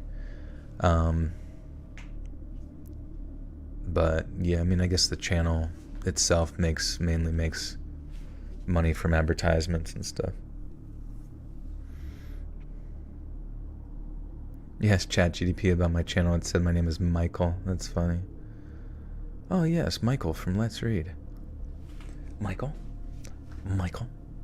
Thoughts on Lazy Masquerade? Yeah, Lazy's great. He's a super nice guy. I wonder if he still lives in Japan. I feel like that would be so cool. You good at Crash Bandicoot? There you go. That's a start.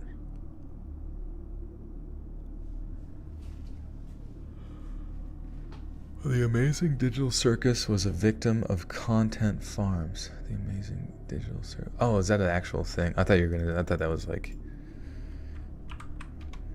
Read that wrong. The Amazing Digital Circus. What is that? Oh, it's like a animated thing? Oh, is it like a Skibbity Toilet style channel? Where they just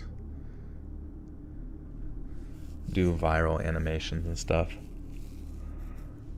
It's pretty much Skibbity Toilet type 2.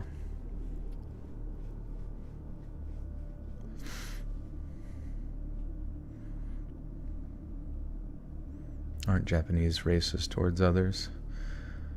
Yeah, I mean, they're pretty closed-minded towards outsiders for the most part.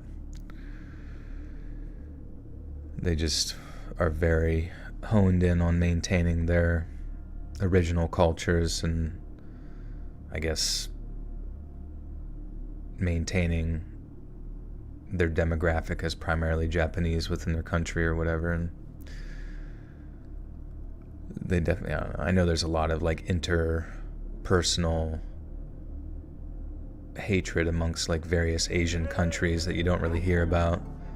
Japanese and Koreans and Chinese and blah, you know, Japanese and Filipinos, you know, just like every other people group in the world.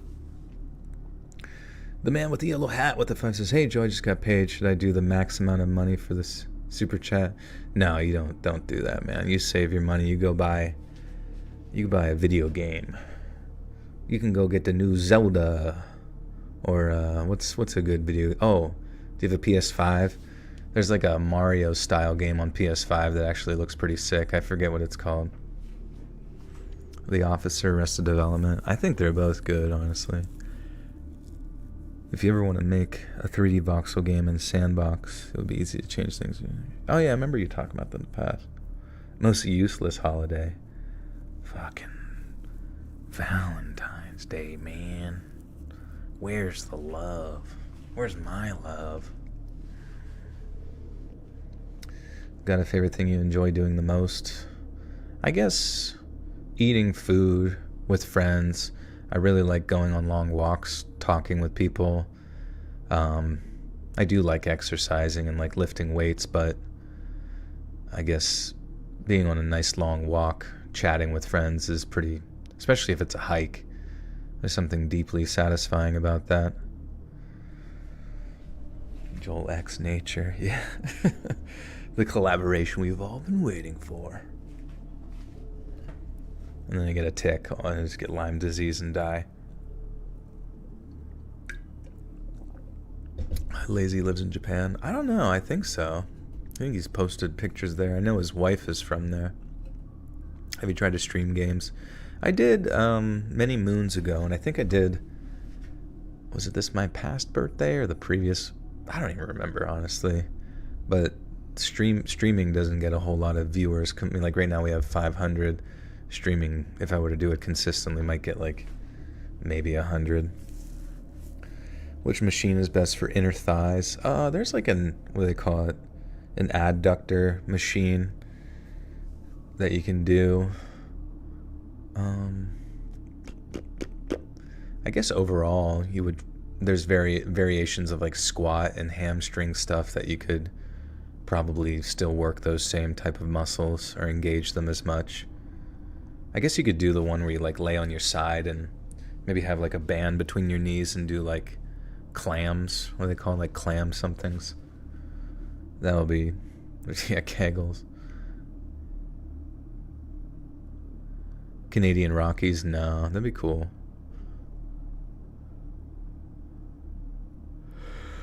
Which machine is good for the anus? Yeah, it's probably the same thing. Clamshells.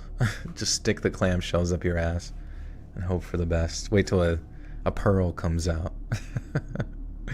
When did I get into fitness?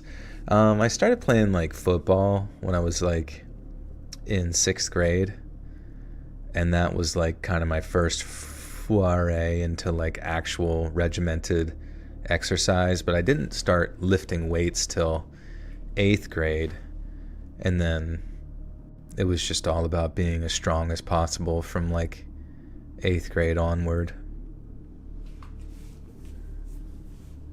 But then I kind of stopped lifting all of college for some reason, which I thought was really stupid because that was probably like my peak hormones, you know what I mean, to like utilize for building and structural and stuff like that. And I just all I did was run. How many inches in my waist? I think I wear 36s.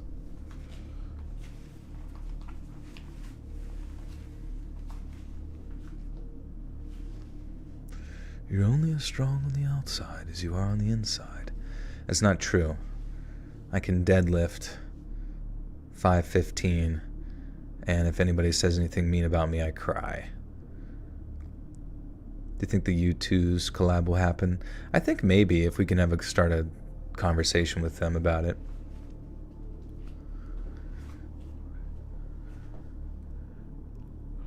Yeah, I just went to school for nursing.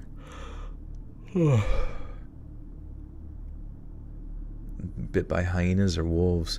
Probably wolves, just because hyenas apparently have like the 3rd strongest bite or something in the animal kingdom, and that can do like just one bite from them can like do pretty serious nerve damage.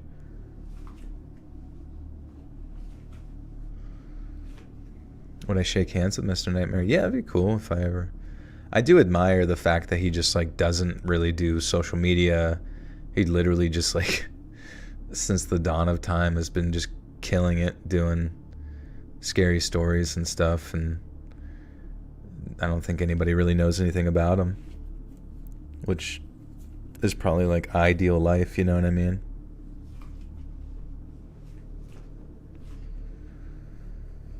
Trapped inside a tree or a wall? Man, probably a wall. I feel like I'd be able to actually maybe get out of there.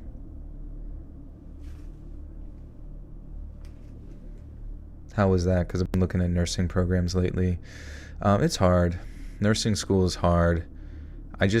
My only advice if you do schooling like that, just get locked in. You know what I mean? Just tell yourself you're not going to fuck around. You're not going to like procrastinate. You're going to work when you need to and figure out, because, you know, there are going to be weeks where you have a test every week, and that can be really tough because you're like, like say Monday, you just took your test from last week, which was a big percentage of your grade, and then you gotta fucking go right into your lecture, and then that lecture is gonna be the next Monday's test or Friday's test or whatever, and it's like you can't, you know, it's not one of those things. Like I remember in like high school, you would start a unit and not have a test on it for like months or something, you know, so it moves very quickly.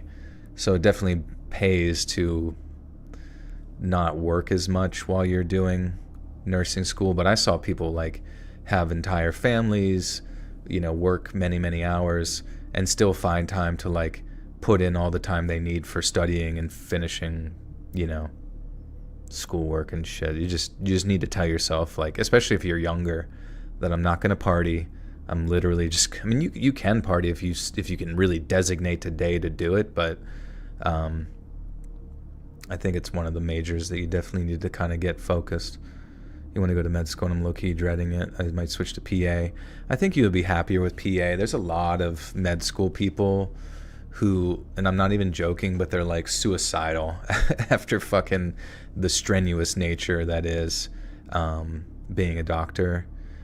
And I think you still learn, honestly, just as much being a physician's assistant, but you have a little bit more freedom. And you get done faster. You get done in like 4 years or even less. So, honestly, fuck being a doctor. Were they mostly Asians? Were who mostly Asians? The nurses? Or the doctors? I bet I'm burnt out because I'm doing a double major. They get paid bank too.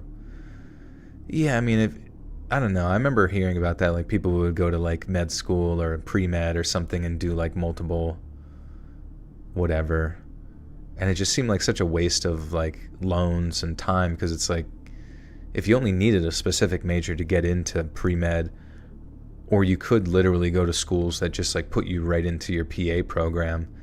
You know, you don't want to be wasting your time with like unnecessary learning. You're doing biology and psychology. Yeah, I guess.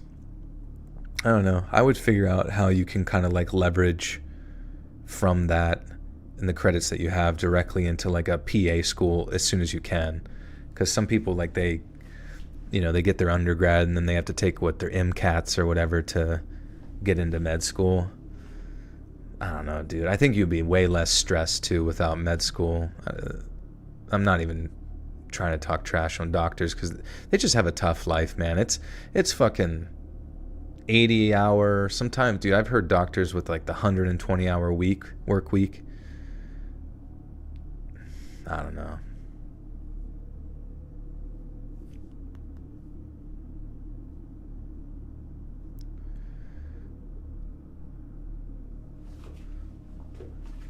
All right.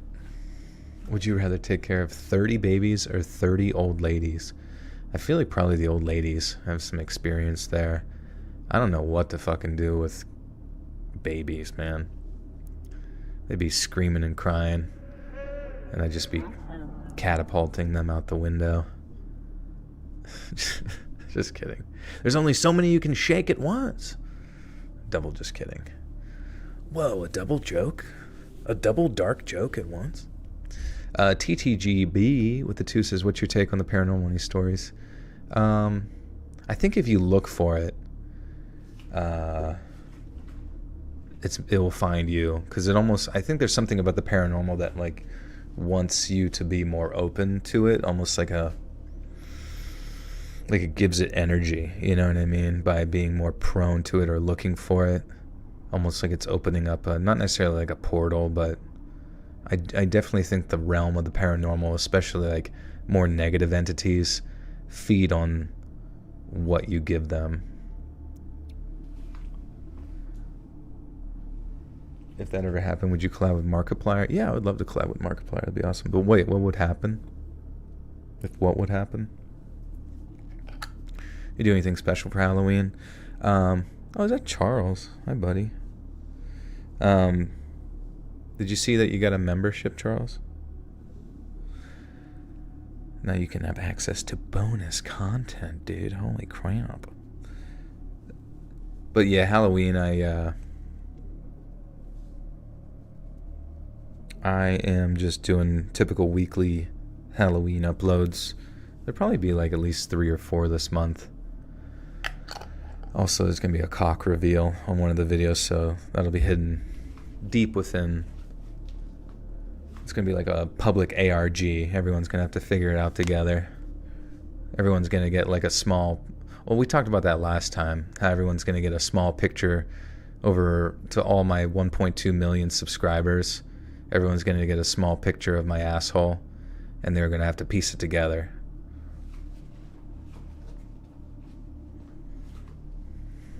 Whoa! Whoa! That's how excited you are. You're like, whoa, yeah! Dude, coolest YouTuber ever. Sack and crack reveal.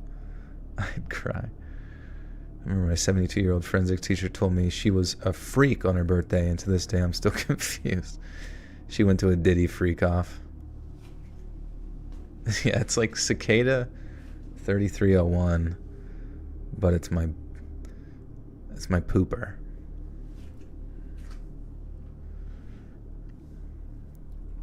Yeah, I don't think the channel has enough controversies, so I just figured this is gonna like keep interest in it, you know.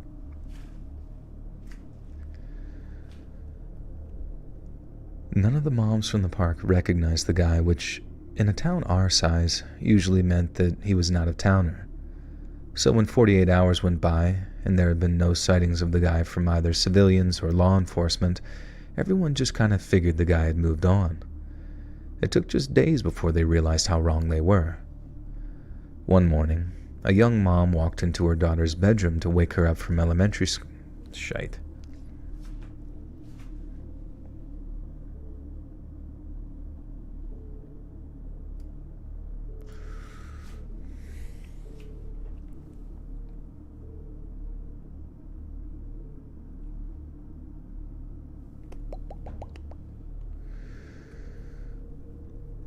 One morning, a young mom walked into her daughter's bedroom to wake her up for elementary school, only to find that she wasn't in her bed. She looked around the house a little, then when she realized her daughter was nowhere to be found, she alerted her husband, who in turn called the cops. And within 24 hours, almost every cop in the state was out looking for this missing girl. But while a whole army of cops and volunteers are out searching the fields and woods surrounding town, a team of state police detectives performed a search of the girl's bedroom, I'm guessing to see if they could find any clues. And guess what they found? Tucked into the missing girl's pillowcase, a little white doll, one that looked like it had been stitched out of old rags. The police then held a press conference asking if anyone else's kid was in possession of one of these little white dolls. Only one set of parents came forward saying their little girl also had returned home from trick-or-treating with a little white doll in her candy bag, and that little girl just so happened to be my mom's best friend. I bet you thought I was going to say that little girl was my mom, didn't you? I can't blame you. And so did I when I first heard that story from her. But even so, she was half traumatized by the whole thing because not only did her friend and her parents almost have a nervous breakdown out of fear, but they also ended up moving out of town because their kid just couldn't feel safe there anymore. Mom said that she and everyone at school was convinced the man would come back in the middle of the night and snatch her up out of bed just like he'd done with that missing girl, who, by the way, was never found. No corpse or remains ever showed up any place, and there were no witnesses credible.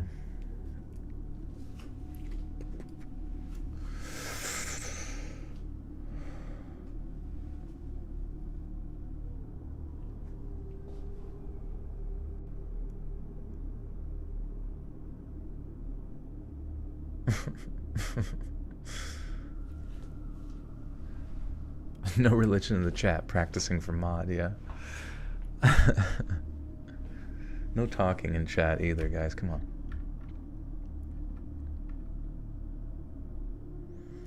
Would you rather fight off delusions or real beings but everyone thinks they are fake?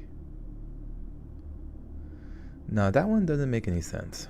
Whatever, collab with Jacksepticeye and PewDiePie. Yeah, that'd be sweet. It's crazy to think like Jacksepticeye, PewDiePie, and Markiplier have just been so popular for so long within the realm of Let's Playing. I mean, I guess at that point, the concept of Let's Playing just as a whole was so novel back then. Of course they took off, but in regards to, I mean, are there like other Let's, I mean, I assume there are many, almost probably hundreds of thousands of other Let's Players that exist now. Maybe they just take on different forms or call themselves something different. Or maybe they hyper-specify on like one game. But is there anybody that plays games that's like quite as successful as characters like Jack, PewDiePie, and Mark? Where they can just do whatever and everybody will watch it, or every one of their fans?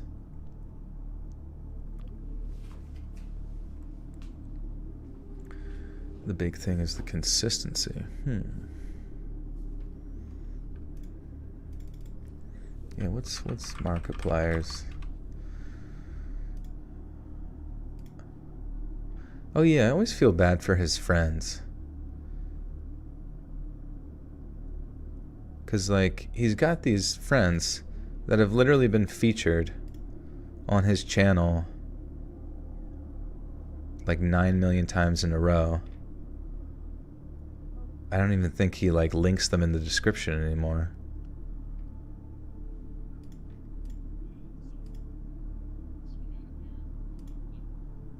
But I guess maybe they don't care. Maybe they built their thing. They built their platform and they're good to go. But you think that they would be, like, to some degree as equally popular or whatever, but yeah, Bob and Wade. Yeah, well, actually, that makes me curious. What's Wade? Markiplier. Yeah, Lord Minion 777. And yeah, you think, like, being on featured on Markiplier's channel for so long, you think that you would be popping off all the time. And granted, like, you can make a living from 20k views a video posting daily for sure. But you just think it would be, like, way bigger. Thoughts on Eugenia Cooney? Isn't she, like, she's anorexic, right, or something like that? That's literally all I know about her, is that she's, like, gothic and anorexic or something.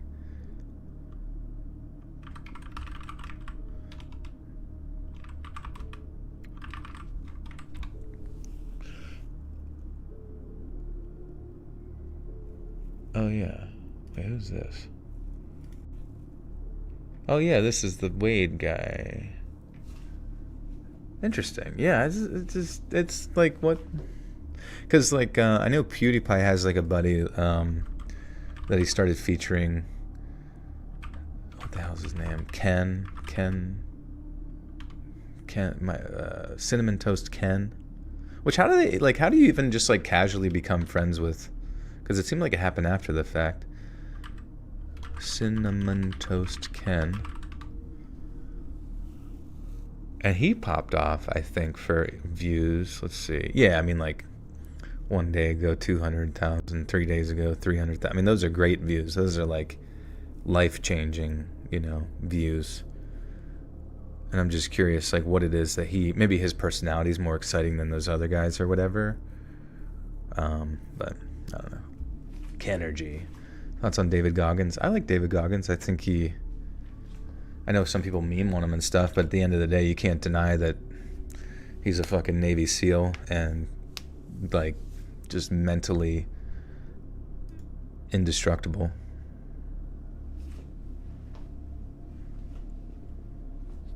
And he is very inspiring. You know what I mean? If you're into that realm of, like, let's get up and do some shit, he will inspire you by making you feel like a stinky poop head.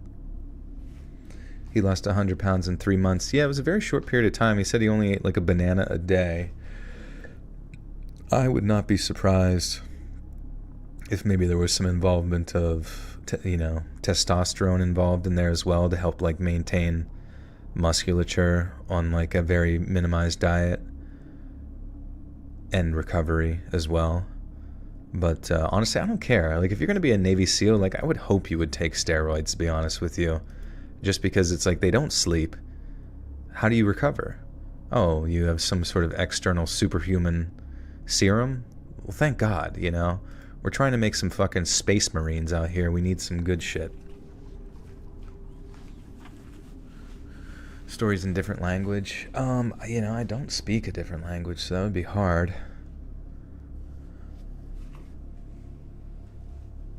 Curious if Jack and Mark will enter their dad arc. Yeah, I hope so. I hope they have some kids and get to experience that existence. Hopefully they have some, like, I always find it impressive that PewDiePie lived in Japan with Marzia and just, like, had a kid. Like, I think they might have gone back to Sweden or Italy or wherever the fuck to maybe have some support from their family, but raising a kid by yourself is just with the two of you in, like, in a place that you, like, just moved to. It seems very daunting, and maybe it has been. I don't know. Maybe they had help. I guess they got enough money to maybe get a nanny or something to live in with them. They just don't show it. Or I would hope they would have some sort of support. The man with the yellow hat with the 5 says, please look up Babies by Tool Brownie when you get a chance. When someone mentioned about you taking care of 30 babies, I instantly thought of that. Hell yeah, dude. Am I married? I am not, no. Well, thank you, Yellow Hat. Andy Milanakis, yeah. Andy Milanakis' arc was so funny because it was like he was on that TV show on MTV growing up, which is just like silly skit comedy stuff. And I remember laughing my ass off watching that growing up. And then to come to find out that he had some weird, like, stuck as a kid, you know, disease forever. And then all of a sudden he came out of nowhere and was on, like, Ice Poseidon, you know, streams to, like, garner a degree of, like, relevance again via that. It's just very interesting. I wonder if he's still making content or streaming or whatnot.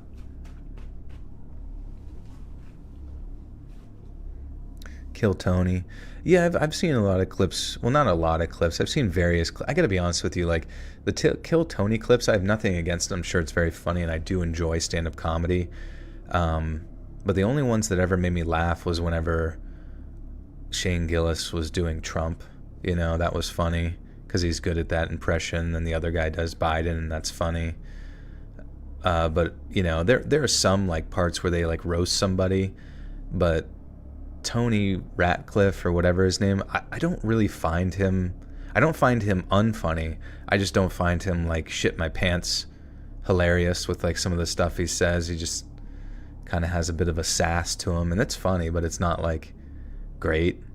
I think the idea of Kill Tony is great because it's like we need more sort of unscripted, unfettered, you know, roast style experiences so you can constantly generate those kinds of clips.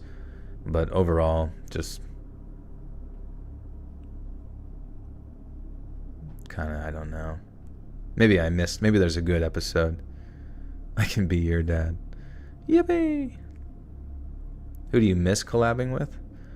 I mean, the best collabs I've done, you know, was the guys that helped me out in the beginning, which was Blame It on George and That Creepy Reading. Like, they really helped me out, just like getting some subscribers to begin with, so I really appreciate that.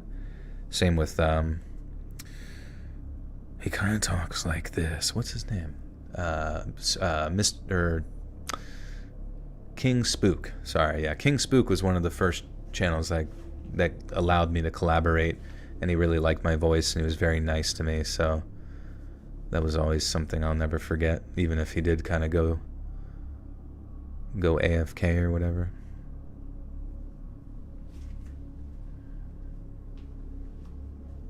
I collab with Blame It on George. Yeah, I've collabed with Blame It on George a decent amount of times, I would say, maybe like 5 times. I think I've had Mr. Revenant on the channel here before.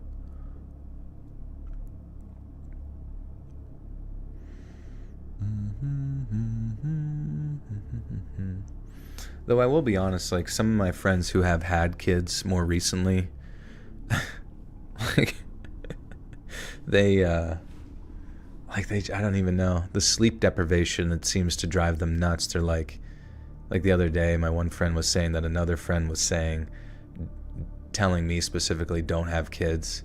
And then another friend who had a kid, and he said he was like so sleep deprived for that first year and a half that he started to go a little cuckoo. And it's like, you know, I'm sure in the long run it is worth it to just see them happy and see, you know, your life kind of like take more of a structure, I guess, like as you get older and you have somebody to, you know, as you like lose friends and don't have anybody to hang out with, you have family, you know, hopefully you have your kids to chill with and stuff, but it does seem very difficult. Do I play any instruments? Not really. I wish. Yeah, you just ask your kids hypotheticals all day long. Oh, there's one of my kids. Pradeep. What's up, buddy? Have I spoke to King Spook? Not in a long time. A long time. I don't know what's going on with him.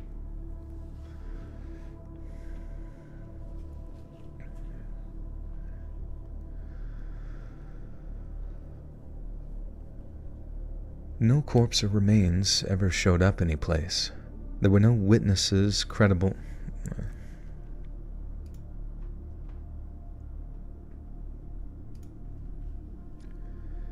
There were no credible witness sightings of her anywhere despite all the public appeals, and they didn't even find any articles of clothing or anything like that. It was like that little girl just vanished off the face of the earth, and that only gave credence to the theory, propagated by local kids, that the child snatcher had been some kind of boogeyman who targeted children with little white dolls on Halloween before eating them alive on the nights that followed. Obviously, that's not what happened, but it also wasn't like adults could tell their kids the whole truth. All they could say was that the girl was lost and that everyone hoped she'd come home safe one day. But no one believed that. Not really, anyway. In fact, a quick death would actually have been one of the more merciful options available, given the circumstances of a grown man abducting a little girl from her bed at night. I mean, again, it's unlikely the guy crept inside and snatched the kid kicking and screaming from her bed. The dolls were to win the kid's trust, so when the time came, they'd come quietly, not loudly. And go quietly she did because, as I said, no one found any trace of this girl or her abductor, and she was declared legally dead around the same time I graduated college. The town moved on, but no one forgot, especially the ones close to the whole thing, which explained why my mom got so scared when she emptied my bag of candy onto the table and saw a little white doll stitched out of old rags lying among the chocolate bar and candy wrappers. As you can imagine, she too rushed to call 911, and after the cops got a hold of the little white doll, the whole town basically went into lockdown while they searched for the person that might have placed it in my bag. No kid was allowed to go anywhere alone for days, and when the commotion died down, the cops said it was most likely some kind of copycat just looking to scare people. They figured it was probably some teenager who'd heard the story of the little white dolls, along with that of the girl who went missing just days after they were handed out. They didn't think they were seriously going to complete the copycat process and try to abduct any kids who received dolls. I wasn't the only one. But given the weight of police presence on the streets come November 1st, there was a good chance it was that and that alone which deterred the copycat from going through with it. I didn't hear the whole story until many years later, and while my dad thought the whole thing was dumb and that it was just kids being kids, it had quite a heavy effect on my mom. I guess because it brought back all those bad memories from her childhood. I mostly believe it was a copycat too, as in someone just playing a dumb prank, because no one ever tried to snatch any of us kids who got the dolls, not even years later, but sometimes I wonder how much of a prank it really was. If the whole town didn't take the dolls seriously, or the guy hadn't picked my candy bag to drop one into so that my mom didn't see it, would things have still happened the way they did? Or would have another kid have gone missing in the middle of the night, snatched up by the man who made the little white dolls? Would you rather turn to stone or ice? Probably stone, I guess, because then I could just live forever.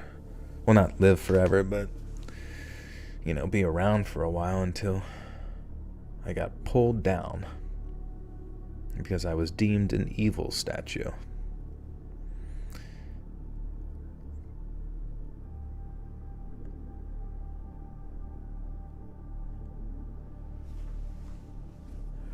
Rock hard for I'd get turned to Stonewall with a boner. Would you take a picture with a fan if they recognized your voice? Probably not, no. TTGBE with the two, what's your favorite horror movie? I always say The Shining. I really like Shaun of the Dead. I like the mix of it's actually a really good zombie movie mixed with comedy, but genuinely it's like a good zombie movie, I would say. Hereditary is really, really good. It was one of the more modern movies that made me go, what the fuck? I say The Witch sometimes, but the more I think about The Witch, it's good, and it's creepy, but it's boring a little bit. The Ring is quite scary, I guess a lot, mainly because of the imagery. And I sometimes think movies with creepy imagery and distant, sort of distant shots are very, very ominous. You got red on you, yeah. And just the cinematography of it too, like doing all those things like quick, quick, quick, like grabbing a door handle or grabbing your keys, then the door handle, like all of that was, I think, very cool. And I kind of wish more movies would have taken examples from Shaun of the Dead to do cool cinematography like that. But maybe that's just like British. That's just the British style of making things.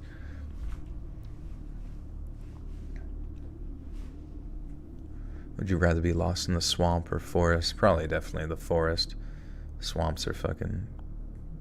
How about Midsummer? Midsummer didn't strike me as much as... It didn't strike me, I feel like, as much as as Hereditary did. And I felt like some of the decisions that the characters made were kind of forced. Like it was all just like part of the movie trying to keep the plot going or something. Like, I don't know if you remember the cliff scene. Like, at that point, I would have just been like, all right, we're all getting the fuck out of here as a team. But instead, they just get picked off one by one, and it's just, like, kind of becomes your typical, not like slasher per se, but I just not quite with it. Even the director of Dawn of the Dead, congratulations, like Shaun of the Dead. Yeah, it's I would say it's better than Dawn of the Dead. I mean, Dawn of the Dead was a classic zombie movie for sure that kicked off the fucking zombie craze of the 2000s, but Shaun just hits everything perfect and keeps you entertained the whole time. Like there's really not a down moment. And that's why I kind of love comedy, or at least movies that like incline themselves towards comedic dialogue, because you can be both impressed by the visuals and you know, the quick wit of Will Wheatley. Listen to drill music or classical. Boom boom clap. Boom boom boom shum. Dun dun dun dun dun dun dun dun dun dun dun dun. Na na na na na. Did you ever see Housebound? I don't think I've seen that. What was one I watched recently? Oh yeah, the Where Evil Lurks. That was a interesting concept because it was more like, it was like zombies, but it was also like curses and demons. It was very odd but cool. Seen the Smile movies. I did see Smile, yeah, which was very similar to the It Follows kind of thing.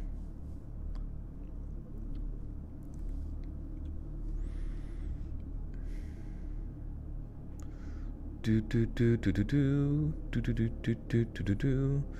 check out the new Terrifier. I kind of have to because I saw the first two last year around Halloween time, and might as well finish it out. Cookies would be nice. Eyes sewn shut or toes sewn together. I guess probably the toes. I feel like I could still operate effectively with sewn toes. Kind of like wearing really tight shoes. What's up, Scully? How you doing? Scully, do you remember more recently there was like a channel, I forget what they were called, but they were using AI to like steal my voice. And I just remember going into the video and it was like very blatantly my voice, but you commented in it and was like, this sounds great, you know, kind of thing. But like somehow didn't recognize that the guy's voice was my voice, you know, even though you've been like on this channel for like years. And I just thought it was, I don't know, I just thought it was odd that like that you didn't recognize that it was me.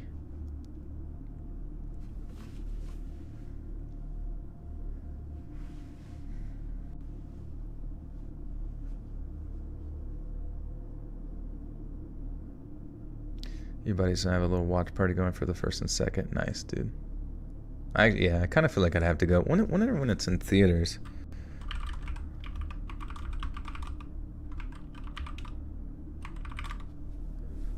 Terrifier 3, October 10th. Okay. Have I seen Coraline? I actually tried watching Coraline for the first time in years, like a couple weeks ago. And I don't know what it was. I just like couldn't. I like only made it to like about the part where she like ended up in the other world, along with like a few minutes after that, and I just was not vibing it. I kind of found her character to be a little bit annoying. Like she was always pissed about something for whatever reason, and kind of rude. And yeah, I just wasn't really down with Coraline that much.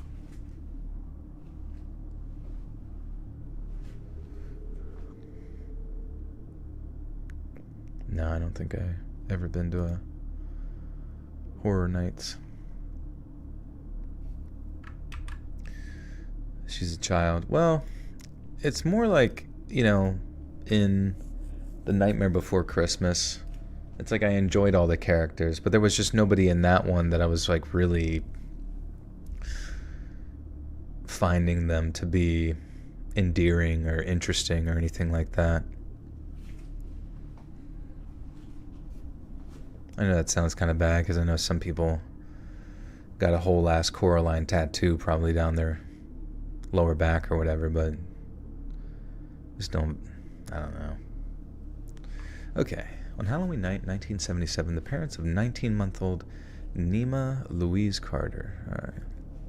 Started Spirited Away and wasn't feeling it, so I changed from English to Japanese and popped on YouTube. That's funny. Yeah, I did really like Spirited Away. I remember watching that in the summer. I don't even, when was that? Was that middle school when that came out?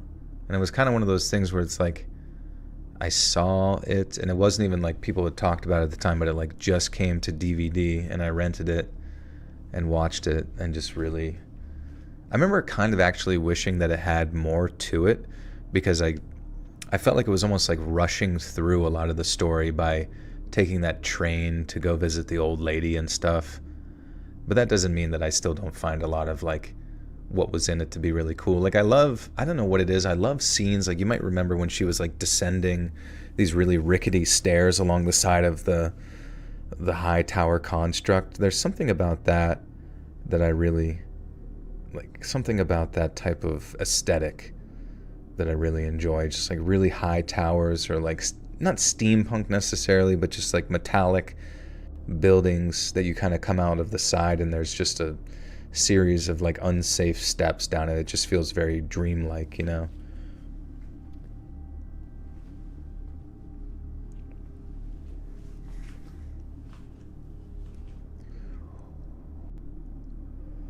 Industrialized, yeah, that's a good one.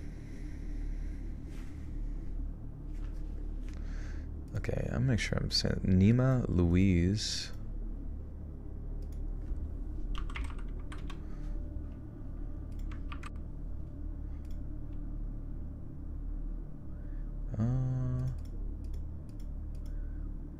You know what? I might look it up on YouTube, see if somebody else had already talked about her. Favorite cookie brand? Oh man, cookie brand. Honestly, I feel like I haven't eaten enough like brand cookies. I mean, like everybody loves Chips Ahoy, but the only Chips Ahoy that I truly the only Chips Ahoy that I really like are the soft ones. The Man Who Fell to Earth. No, what's that one about?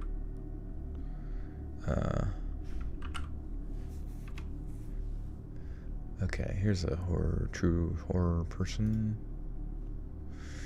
Dun dun dun dun dun dun dun.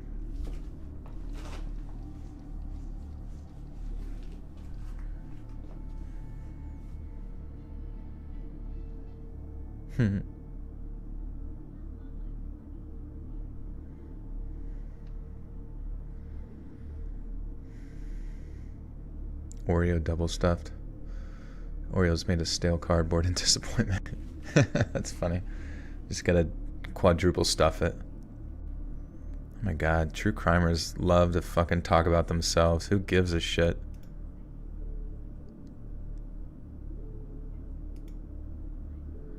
Oh my god, stop talking! Get to the fucking story!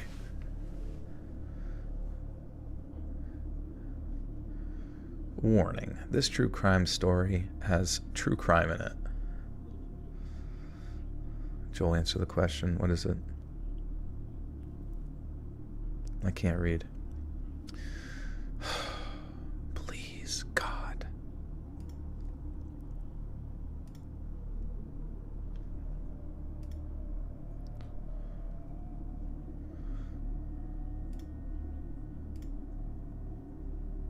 Oh wait, there it was. Damn it. I had it on 2 times speed and it fucking got away from me.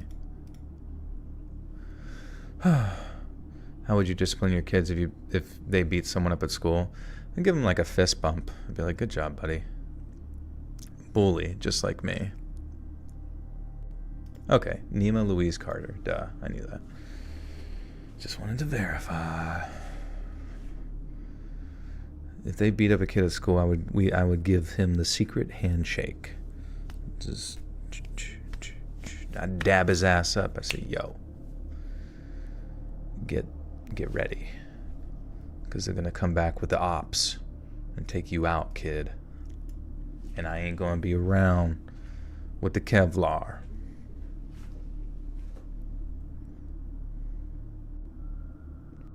Okay. On Halloween night of 1977, the parents of 19-month-old Nima Louise Carter laid her down in her crib and kissed her goodnight. The Carters lived in Lawton, Oklahoma, a city of around 90,000 that serves as the seat of Comanche County. Developed on former reservation lands of the Kiowa. Oh, that's right. Do I have children? No. Nar. No one wants to make babies with me. Just kidding. Kiowa. Okay, that's how you say it. Kiowa, Comanche, and Apache peoples. Lawton was incorporated in 1901. Okay.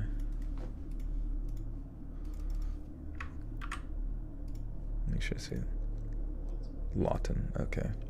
Adur.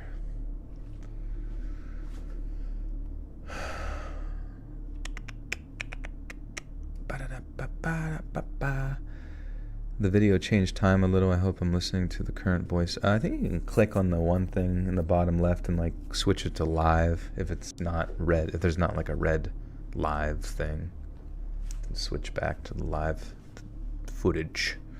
Coming at you live. Okay. Developed on former reservation lands of the Kiowa, Comanche, and Apache peoples, Lawton was incorporated in 1901. It was named after Major General Henry Ware Lawton, who served in the Civil War, where he earned the Medal of Honor before being killed in action in the Philippine-American War. Lawton's landscape is typical of the Great Plains, with flat topography and gently rolling hills, while the area north of the city is marked by the Wichita Mountains. Although Lawton's economy is still largely dependent on Fort Sill, it has grown to encompass higher education, healthcare, retail, and manufacturing, the latter of which employed Nima's father, George Carter. After laying their young daughter down to sleep, the Carters retired to their own bedroom to get some well-deserved rest. But upon waking the next morning, they discovered they'd stepped out of their dreams and into every parent's worst nightmare. Little Nima's crib was empty, and she was nowhere to be found. After contacting the police, officers were dispatched to the Carters' home, where statements were taken and a search was performed. The officers primarily...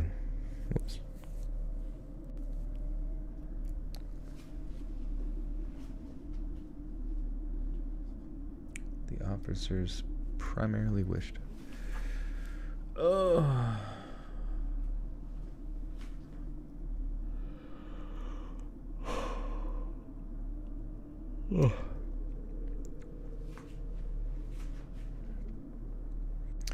What do you do when you love someone and don't want to leave them, but you are infatuated with someone else who isn't single?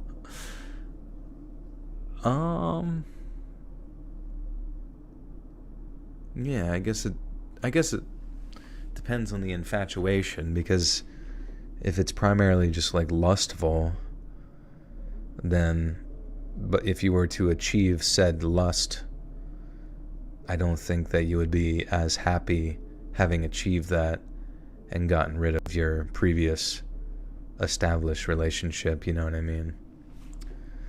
Though I guess that's the, you know, quandary of every human being since the dawn of time. You know, covet not thy neighbor wife, or whatever was written on the old stones. But yeah, you should if you like somebody, you should give them a wedgie. Give them a wedgie so hard that they actually shit their pants. But when they shit, it like cuts the poop in two and like down the middle, because it's so far up their ass. It isn't lust, it's her personality that gets me. Oh, so you like want to... Well, I mean, if you feel like you need to break up with your current partner, and then that's, or you know what I mean, like, or if you feel like there's just, you're not into them anymore, it's something you should probably talk to them about, you know? Because at least in that situation, it's like you won't be tempted to cheat or whatever and make somebody else feel bad. Instead, you can just be like a typical single person who just so happens to like, you know, the married person or whatever. I'm about to go in the In-N-Out for a double-double. Want something from the menu? I'll take a triple-triple, bro. That sounds pretty good. Your partner deserves honesty. If you aren't invested in them, let them know so they can make an informed decision about what they want to do. Yeah, exactly. You might as well not waste each other's time. What's the safest state in America? I think it's Vermont. I remember seeing like a statistic like that recently.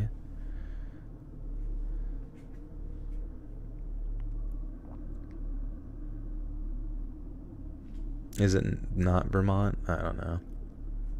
I guess we could just ask the internet. Chat GPT.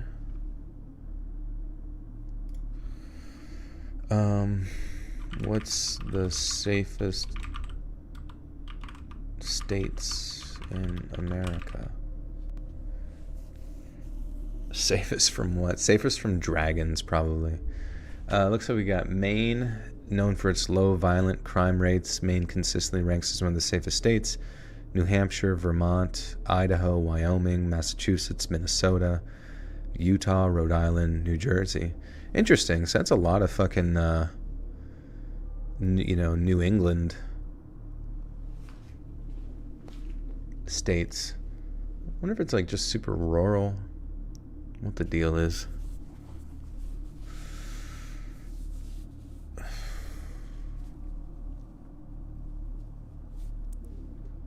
Yeah, let's see. What's the most dangerous states? Louisiana, known for one of the highest violent crime murder rates in the country. Oh wait, what's the city in Louisiana? Baton Rouge? No, what the fuck is it? Mississippi, New Mexico. I'm just trying to think of the cities where, like, what would be Mississippi? Interesting. Relatively high rate of violent crime coupled with economic challenges.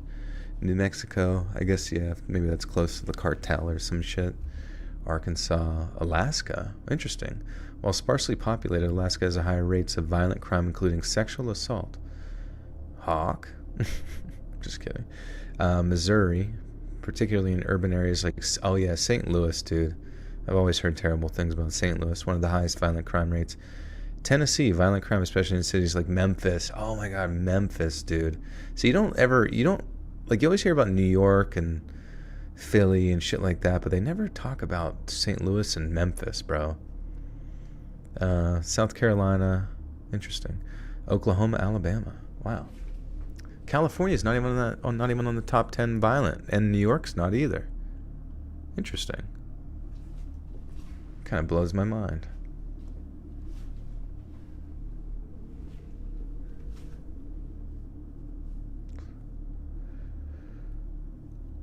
If you moved to another state, where would you go? I don't know, dude. Where's like somewhere like warm but doesn't get hurricanes and tornadoes and shit?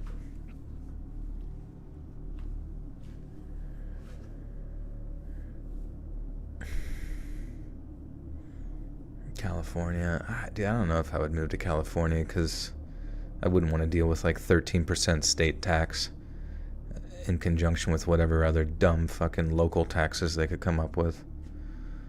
I didn't want to freaking... And I don't think I would want to move to Hawaii either, because I've been to Hawaii and you can like traverse the big island in like 2 hours.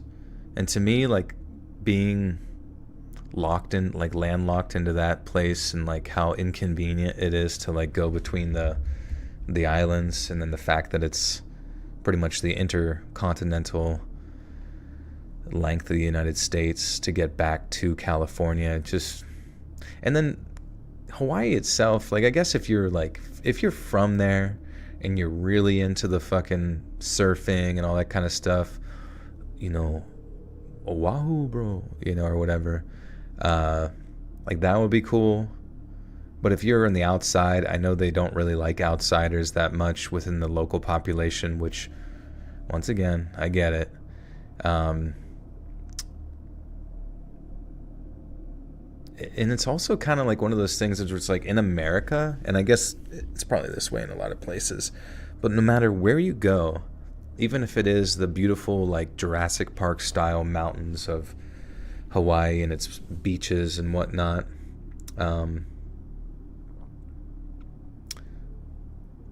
you still got the same sort of like gross issues that like the majority of the rest of the United States has, which is just aesthetically, it's just Pizza Hut and fucking Walmart, you know, going down the line, and various other just strip malls. And then it's like either obesity or meth addiction. You know what I mean? Like that pretty much defines like most of America. And you know, it is what it is. But yeah, Hawaii's not it, in my opinion. And it's expensive as shit. Everything has to be imported, blah, blah, blah. Would you rather live in Dubai or Israel? You know, I've never even like really looked at what like Dubai could be. I don't think I would want to live in Israel because obviously like you could get into a war zone out of nowhere or whatever. Even with their like good rocket systems, you never fucking know what's going to happen. And also I've seen clips and videos of like Israel, and it looks gross. Like it genuinely looks like a gross, just sort of dilapidated area. I'm sure there's some areas that are nice that I just like am clueless to, but I remember like watching the H3H3 videos of where they like lived in Israel before they moved to America, and this was years, and you know, this is before 2016, and it didn't look good. It didn't look like a nice. It looked kind of as like bad as like most Middle Eastern like countries and stuff. It just not that pretty.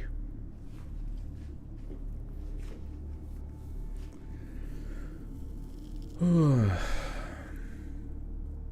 I still want to go to space? I never wanted to go to space. Space sucks. Space is filled with radiation. It's cold. To be in like a ship going into space, it's like you're gonna get sick and you're gonna feel like shit.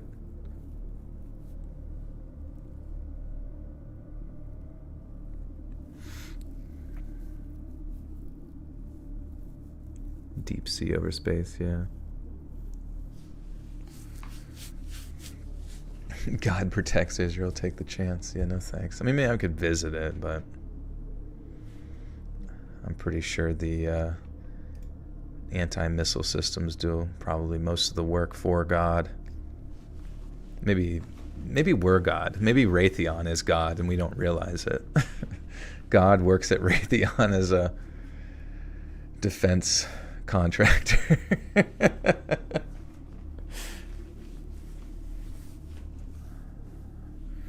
west side of the Big Island is super racist, but it's odd because there is no majority class there. Everyone is almost equally divided. Yeah, fuck all that shit. I don't know. I'd rather just stay right where I am. What about the alien nussy? I mean, if you could guarantee me some alien nussy when I was up there, then maybe I'd think about it, alright?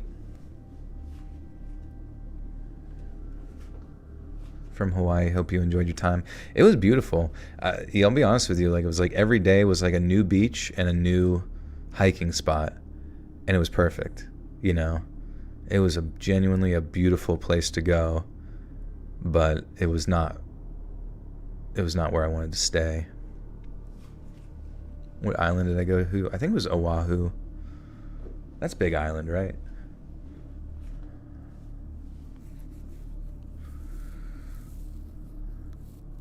My best Australian accent? Yeah. Oh, yeah. Yeah. Oh, no worries. No worries. Oh, yeah, we'll take care of that. Oh, no problem. No problem at all. Yeah. Everything's a question? Nah, not really. Oh, we're fine. Yeah, everything's fine here. We're fine. Now, when you get a chance, why don't you take that stick, you shove it at your fucking ass? Nah, it's starting to turn into a Brit. Fuck.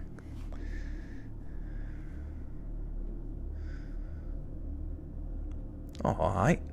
Alright. Patagonia, land of giants. See the giant ice wall. There's still time. Fall into a plank between your legs. What? Fall into a plank between your legs or fall face down in the pavement. Oh, like smash my balls or whatever. Filthy Frank. Oh man, I'm distracted tonight. Frothing at the bit, mate. I'm absolutely frothing. What does the pain feel like when you get hit in the balls? I guess it just like immediately transfers like up into your stomach and into your sides. Like a deep internal stabbing, I guess.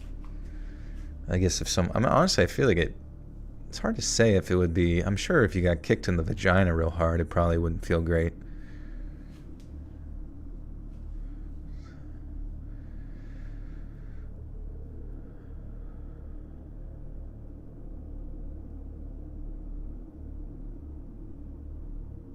Why does it hurt in the same way for the girls?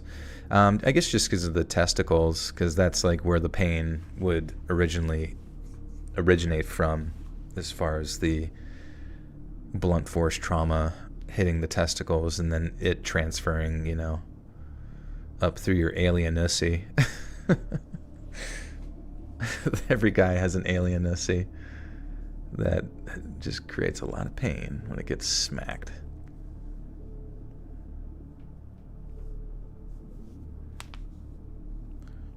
Flight of the Conchords. I did watch some but it's been so long. The nerve endings. It's all about the alienussy nerve endings.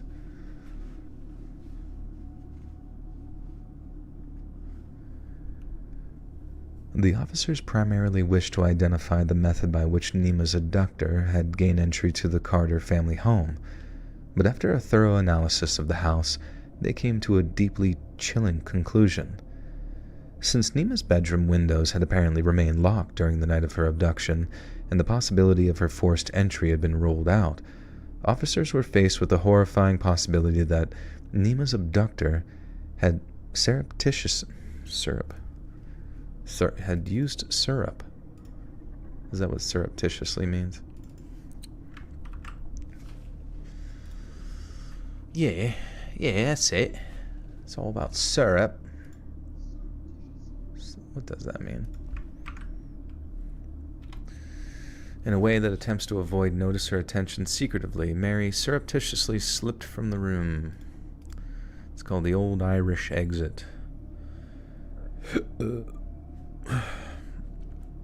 The English Essex accent, a little way you pronounce Norwich. Norwich. Let's hear. Actually, let's look it up. I'm distracted, but 'tis fine. It's already 4 hours. Who cares? English, Essex, accente.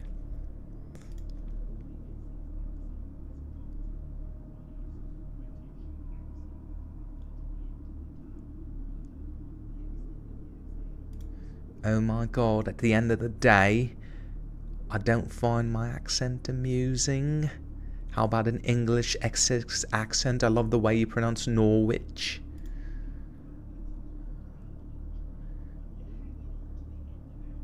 That's pretty funny. Like we just had some type of brain injury and everything. We gotta hang on to the words as long as possible. If they get away from you, you're gonna starve to death for words. You're never gonna be able to speak again. I don't know if that's true or not, but Northwich. The Witch of Norwich by H.P. Lovecraft. It's crazy that H.P. loved crap so much. He had a scat fetish. That was the port town. Was that it? I literally have no fucking clue. That's from 2 streets over. You're not doing it right. Scouser to the max. Absolutely fucking phantasmal. Blowing my fucking surreptitiously bollocksed brain.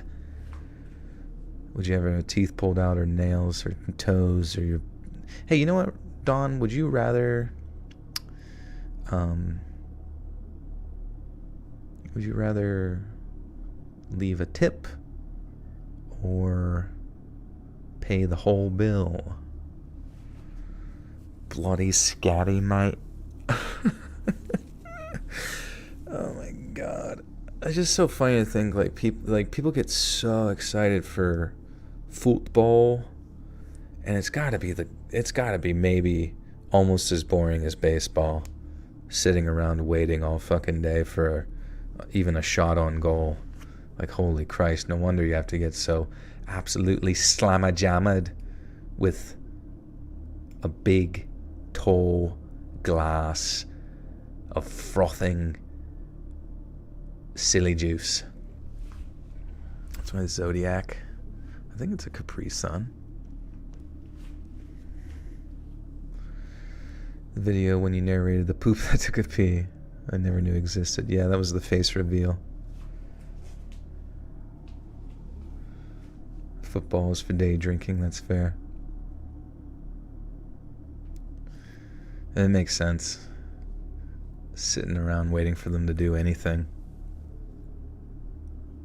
50 hot dogs or 200 deviled eggs? Probably the hot dogs, honestly. I think there's a reason that the 200 deviled egg challenge is not within the food eating contest with Joey Chestnut. So wait, Joey Chestnut got banned from the food eating contest because he ate a dwarven person, right? He like couldn't stop himself. He's done every food challenge to that point, and he's like, I haven't eaten a little guy yet. Let's see what happens. He did it. He absolutely deviled his egg. Yeah, you can imagine the farts. Oh my god. That's actually scary to think about. I can kind of smell it in my mind. You love me. Thank you. Love you too. Since Nima's bedroom windows had apparently remained locked during the night of her abduction, and the possibility of forced entry had been ruled out, officers were faced with the horrifying possibility that Nima's abductor had surreptitiously entered the home during daylight hours before hiding in her bedroom closet until her parents were asleep. Then, and only then, would they have been able to carry little Nima out of the house without ever alerting her adoring parents. Nima's abduction sent shockwaves through the local community, with police encouraging members of the public to be on the lookout for signs of suspicious activity. No one could fathom why someone would want to abduct a 19-month-old child, but it seemed inconceivable that the suspect's intentions were murderous. The entirety of the search effort that followed hinged on the possibility that little Nima was still alive, and that someone was holding her with the intention of transporting her out of state. but the reality was far more horrifying. Around a month after Nima's abduction, a group of school children were exploring an abandoned house around 4 blocks away from where the Carter family lived. The house had been heavily vandalized, its insides a mess of broken glass and rough graffiti, but whoever had once owned the home had left most of its furnishings behind. As the kids explored the house, their curiosity drove them to open cabinets and closets and cupboards, all in the hopes of uncovering some long-lost loot. Yet until they wandered into the home's dilapidated kitchen, their finds were all trash and no trinkets. Suddenly, one of the kids noted the home's fridge and wondered aloud if there was any food inside. And with a ghoulish inquisitiveness, ghoulish, absolutely fucking ghoulish. Oh, God, I really want to go to a fucking UK pub, man. It just seems, I just want to see people completely, absolutely donkled out of their mind. And yet, but it's the type of donkled that it's like they were born to do. You know what I mean? Do you ever get to an area, like you get to an area that has such a degree of deep lore and history that some people genuinely, like for generations, were born specifically just to get drunk and die in that town. And there's something about that I find just so poetic, really.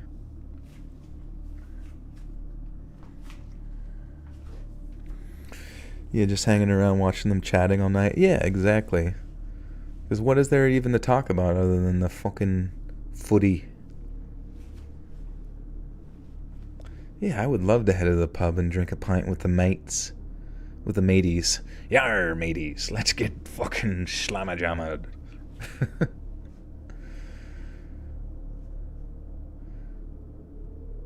The drunken accent comes from the... Yeah, I'm a little fucked up. Strange, right? It's me. Austin Powers. Yeah. God, I love how much... I don't know why, like... Just Austin Powers. We need another Austin Powers. But this time, he's just a complete pervert.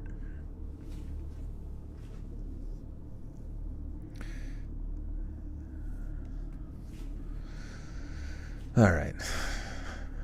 Alright, guys. No more lollygagging. No more gagging on the lolly. Let's get to work. You take me to the pub? I'd love that. It'd be an absolute honor. You drunk, Harry?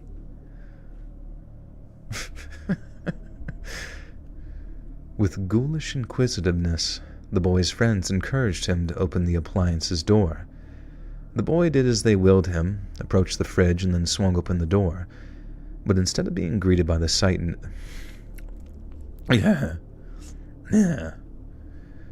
But instead of being greeted by the sight of rotten vegetables and maggot-ridden meat, what the children saw that day would haunt them for the rest of their lives. Lying on one of the... Oh, no, dude. No. I don't really like stories where kids get hurted, but I guess, what did I expect with this one? I know that's going to be the top comment, like, why didn't you warn me? Why didn't you warn me that the scary stories would be scary? Oh.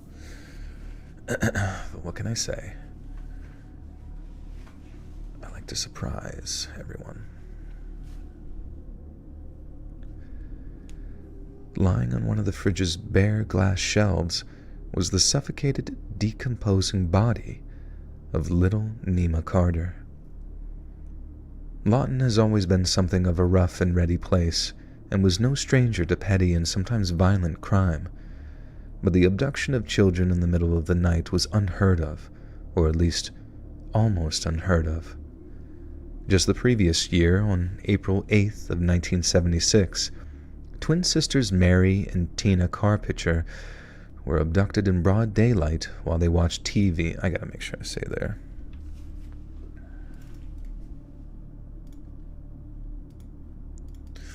Say that name right. Carpenter.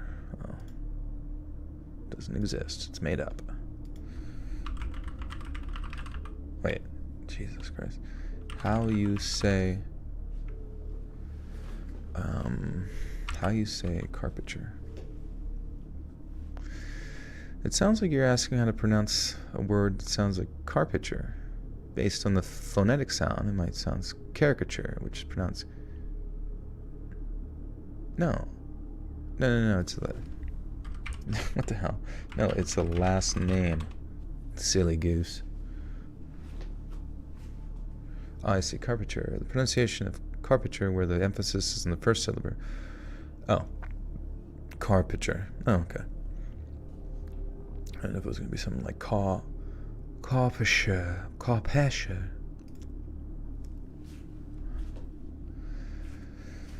Okay.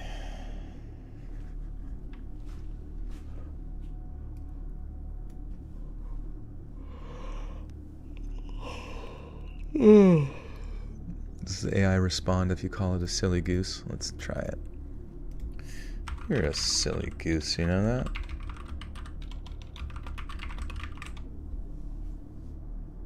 Haha, I'll gladly embrace the silly goose title. Let me know if there's anything else you need. What are you wearing?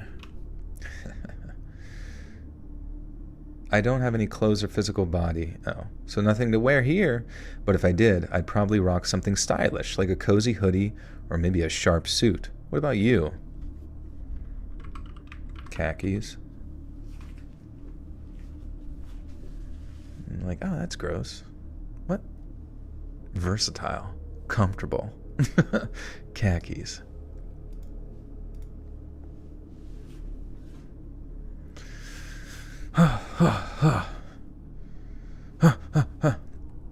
Did you see Destiny's Schizo arc? I did, yeah, that was a while ago. That was nuts though. How did he even stumble into that strange rabbit hole? Was it somebody in his chat he was arguing with, and then it turned out that the person, or no, it was someone that like berates them on Twitter, I think, frequently, and then yeah. And then they like uncovered this whole thing where there was just a series of like AI followers that would comment, just like it was like basically very much reinforce the sort of dead internet theory type thing, which would be so funny if like all of the all of the psycho shit that like Destiny puts on Twitter, he's just like arguing with bots all day long or something.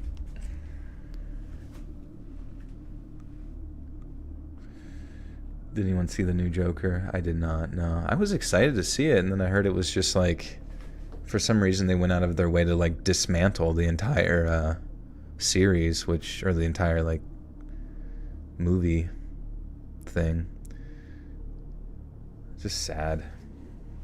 Like why? Why make a ton of money on the first one and then like go out of your way to just like completely tank it? Would you rather have a tarantula in your house or a concurrent 2,000 viewers? Yeah, that'd be nice.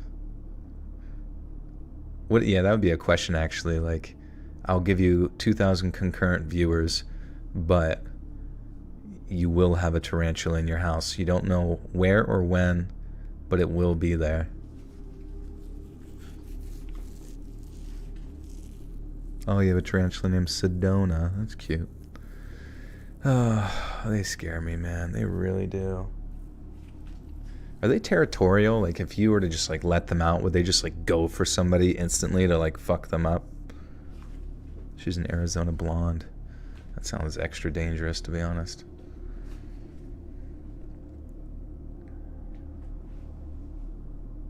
She's chill. Ooh, I just can't and don't and won't. Website stumbled upon a website, you put in your interest and it'll pull random websites for you to check out and miss it. Oh yeah, I like vaguely recall that. I don't know what that was, but now they've collected all of your data that they don't even need you to tell them anymore.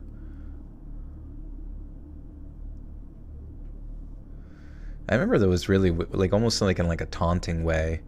I remember I sent somebody, or I said something to them like, well, you can have a little bit of this as a treat. And it was like kind of like making mention to that like one meme where it's like a cat can have a little salami as a treat. And then as soon as I backed out to like the main For You page area, there it was like the me, it like popped up instantly, was the salami as a treat meme, and I'm like, what the fuck? How does it know? It knows everything.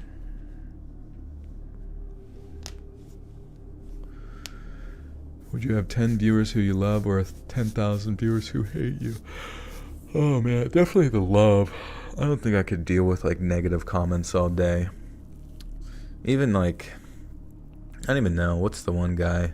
Queso or whatever. I don't know much of his stuff, but it seems like a lot of people just kind of poke fun at his weight the whole time, and I feel like, you know, it'd just be really frustrating to deal with all the time. A huntsman spider appears in your house. You have no idea how long it's been lurking before showing itself. Right, yeah. I saw a very large one in my house whenever the weather was changing. And then it like, and I remember it was walking slow, and then I like got near it to like look at it like real close, and then it just took off. I was like, oh fuck, I forgot they can move fast. And then like I lost it behind this like curtain. And I was like, oh my god, I'm not going to be able to fucking sleep. And then somehow it like showed itself again. I just smushed the shit out of it, but fucking fuck spiders.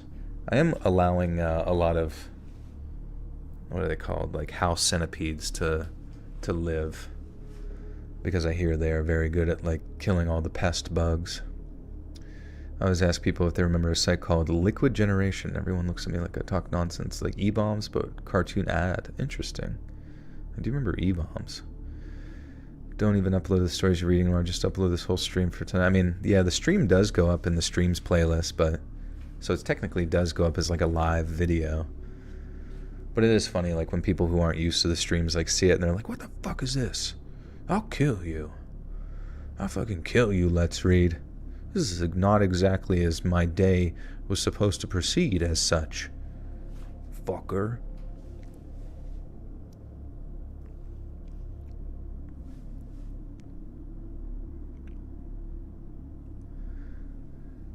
Just the previous year, on April 8th of 1976, twin sisters Mary and Tina Carpenter were abducted in broad daylight while they watched TV in their grandmother's house. According to the report, a friend of the Carpenter twins unlatched the living room door before coaxing the two girls outside. The two 3-year-olds followed, but were soon met by 16-year-old Jacqueline M. Robidoux. Fuck. We got a French name.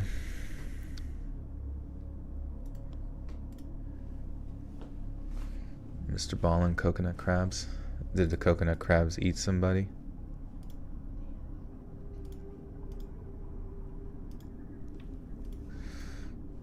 Wait, what am I? Oh, yeah.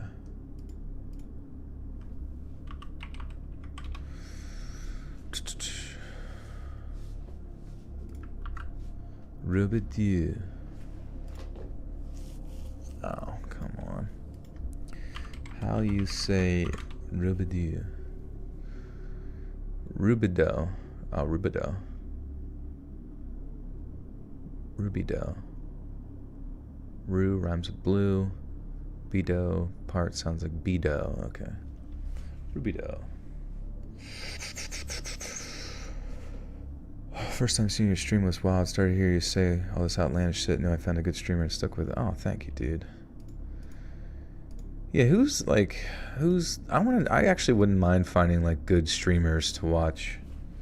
It seems like, I mean, I'm not like something crazy special or anything like that at all, and I don't view myself as such, but I do wish that there were like some, like, it's so weird. Sometimes I go into like Hearthstone Battlegrounds. You familiar with that? Like, I'll go into their streams and they have like 2,000 people, but their chats are just like dead, which is interesting. And they'll just like won't even talk to you. Now I know they're busy focusing on the game, but it's like a fucking turn-based card game. You can like finish your shit and chat with, but it seems like people in like the Twitch realm are so like apprehensive to just conversation in general. Like everything that's said, even if it's like clearly someone trolling, they're just like so ready to pull the trigger on like being like, that's weird, or you're banned. A lot of chats are dead. That's why Joel's chat stands out. Oh, okay, interesting. The lack of the yapping power. I mean, it's not that hard to yap about shit. You can talk about anything. At least entertain. Especially when your chat's dead. You know, just entertain what the fuck's on the screen with the people saying shit. Thoughts on Queso? He seems like a nice boy. You know what I mean? Like, he seems like a genuine... The big fella who likes to have a good old time. But I don't really watch a lot of his stuff. Just the clips.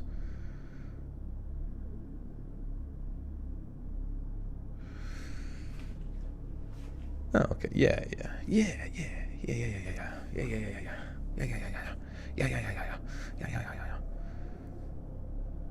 Most chats go too fast even. I know, dude, I hate that. I hate that about like chats. Like, I mean, it's kind of funny, like if you were to do something funny and you see your chat just like scrolling with the fucking Pepe lol meme and shit, that would be a fun experience. But I feel like when it eventually becomes like a hive mind, you pretty much are, even though there's thousands of people there, you're probably only interacting with yourself at that point.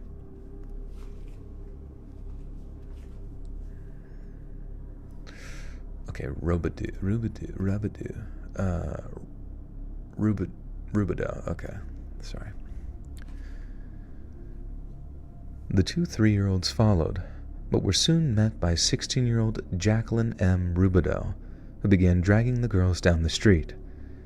In phone calls to the police, witnesses claim the carpenter... Rub-a-dub-dub. In phone calls to the police, witnesses claim the Carpenter twins were crying and trying to free themselves from Rubido's grip.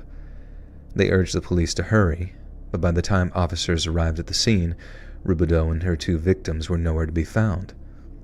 Several years later, in an interview with local law enforcement, a 10-year-old Tina Carpenter said, "She took us to a house. It was white, near railroad tracks. There were broken furniture inside. When we got in there, she took us to the refrigerator and told us to get in. She said her aunt will be there to get us out and take us for ice cream later." The Carpenter twins did as they were told, too terrified of Rubido to risk her ire. But once inside, Rubido simply slammed the door closed and ran away. 2 days later, a group of children were playing in a deserted house when they heard weak groans coming from a grungy refrigerator.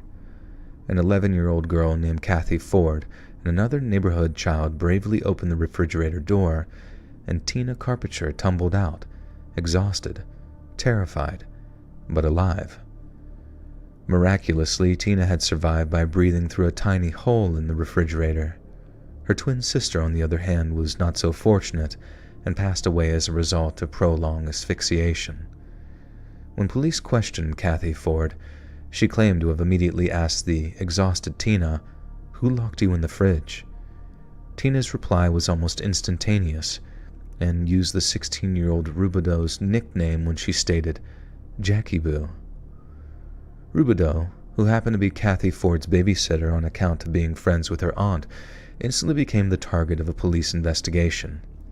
Yet under the assumption that 3-year-old Tina would prove an unreliable witness, a lack of physical evidence left the authorities desperate for a straight-up confession, and without it, the investigation quickly stalled. In the end, the police had no choice but to release Jackie Rubido without charge, but the news was met with apprehension and unease from those in the local community. People were scared, real scared, recalled Ray Anderson, investigator for the Comanche County District Attorney. They were asking themselves, how could this happen? Why would someone target such a young and innocent child like that? Folks were going out and buying guns, new locks for their doors, fitting bars to their kids' windows. You could feel how scared they were. Following her arrest and release, Jackie maintained a quiet, unassuming presence around town, and somehow she managed to claw back enough of her reputation that folks began hiring her to babysit for them again. By the fall of 1977, she was... That's actually insane. Like, even to be accused of that, and people are like, well, sure, you got experience with kids. You know how to discipline them. Oh my god. Chat, should I sleep? Yeah, sleep is good, dude. Sleep is what keeps people sane and mentally happy.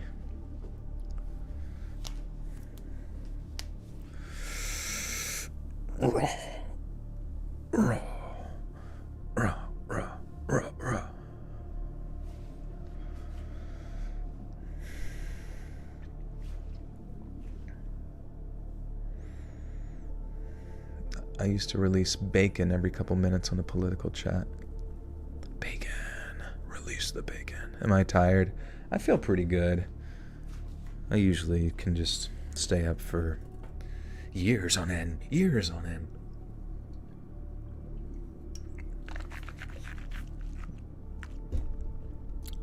Rainbows or slides? Probably slides. Like a slideshow? I'm curious about my friends, though, if they're still fudged up from the storm. Let's take a peek. Yes, but still no power.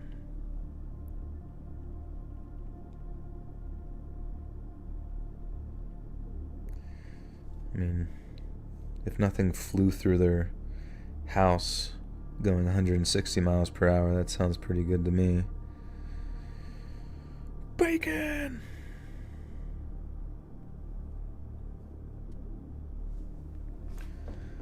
Okay. 8:30 a.m. Yeah, it's 3:36 a.m. The booga sugar.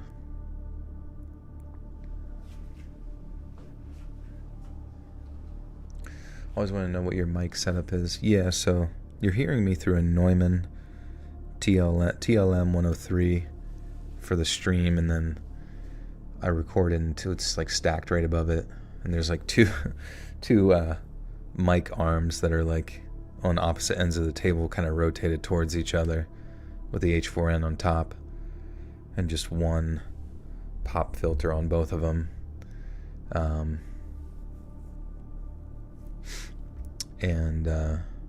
Yeah, record into the H4n Pro for the stories. Great fan of Rennie, always wanted to know because it's so good. Oh, thank you, I appreciate that. Yeah, the cool thing about the H4n is that it just gives a very ASMR vibe if you can like find the appropriate settings on it, which granted there's not that many settings. It's just like, what do we got? Volume and reception level. I'm fairly certain reception level is the only thing that matters for what you're trying to go for.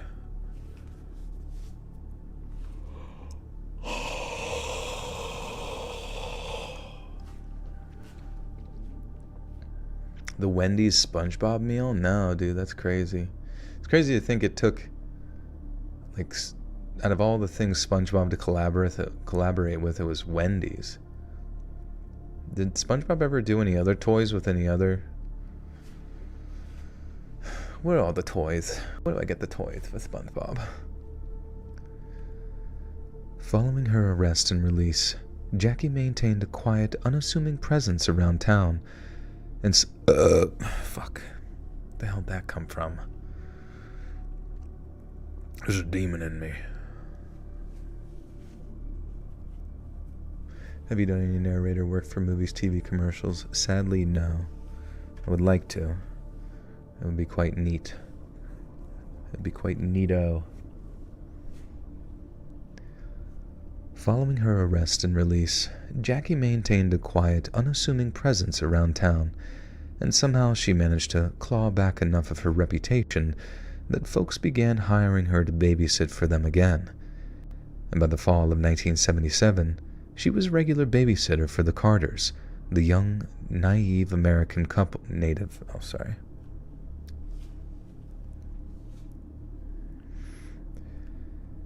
by the fall of 1977, she was a regular babysitter for the Carters, the young Native American couple who led active weekend social lives and was well acquainted with their infant daughter, Nima.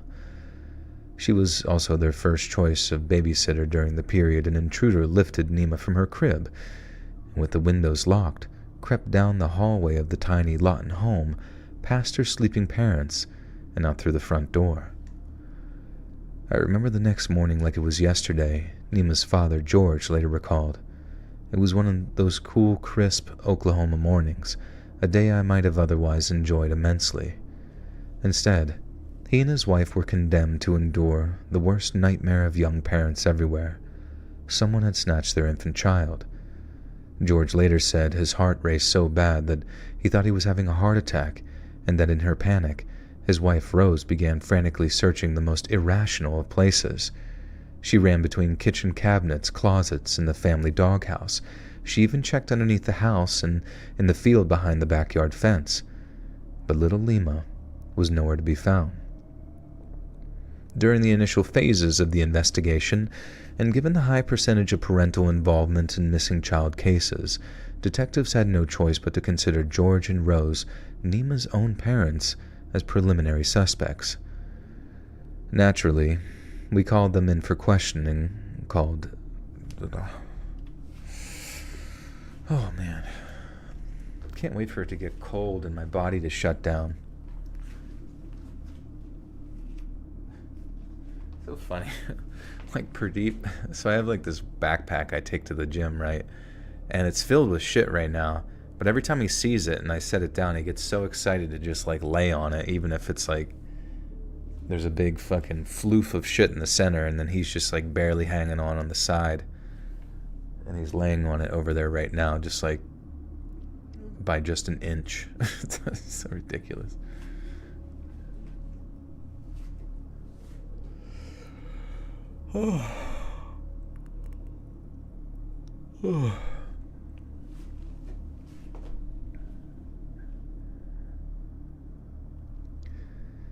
Naturally, we called them in for questioning, recalled Cecil Davidson, a retired Lawton police detective who worked the case.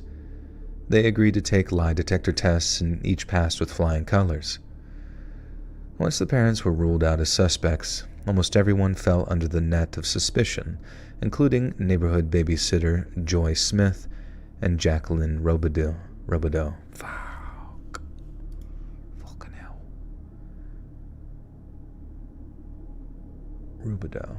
Rubidoux. God.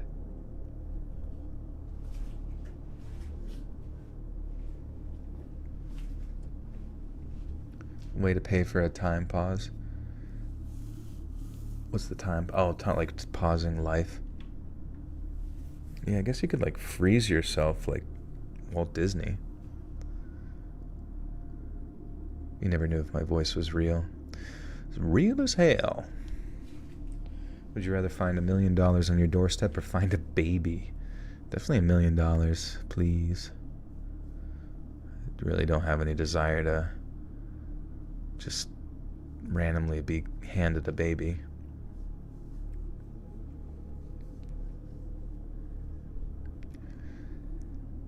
Naturally, we called them in for questioning, recalled Cecil Davidson, a retired Lawton police detective who worked the case. They agreed to take lie detector tests and each passed with flying colors. Once the parents were ruled out as suspects, almost everyone fell under the net of suspicion, including neighborhood babysitters Joy Smith and Jacqueline Robideau. Damn it, dude. I don't know why I get to her name and I forget. Robideau. Joel never wants kids. I want kids one day. I just don't want them thrust upon me by myself. Like, I feel like I can take care of a cat, but cats are pretty independent. A baby with $1 million. Yeah, maybe. Yeah.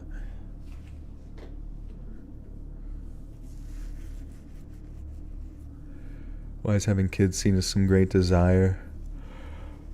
I guess it's just like, when I think about it,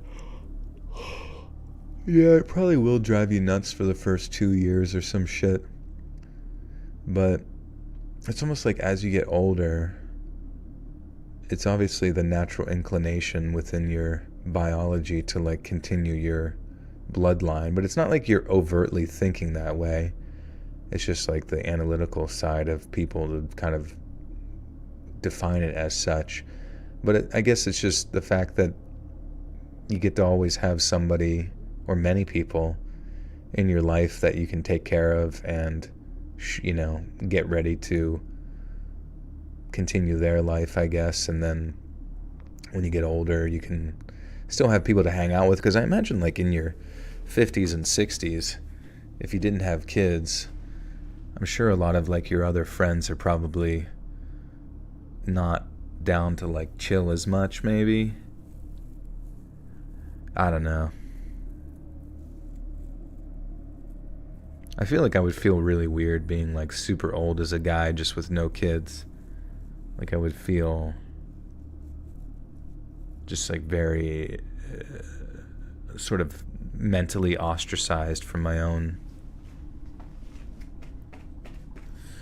sense of whatever society is. 35 and still not ready to have kids. I mean, I don't think you're ever going to be like ready. It's just going to be one of those things that happens and you just adapt to it and hopefully accept it as a responsibility and, not run away from it.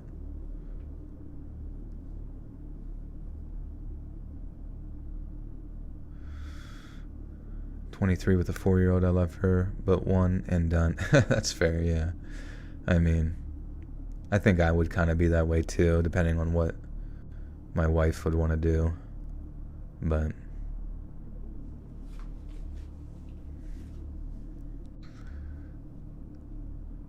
most kids are born unexpectedly. That should really change. Yeah, I mean, wearing condoms definitely probably smart, or birth control, I guess, if the birth control doesn't, mess people up too much or whatever. You have to be abstinent. You must remain abstinent and wear a chastity belt around your waist at all times.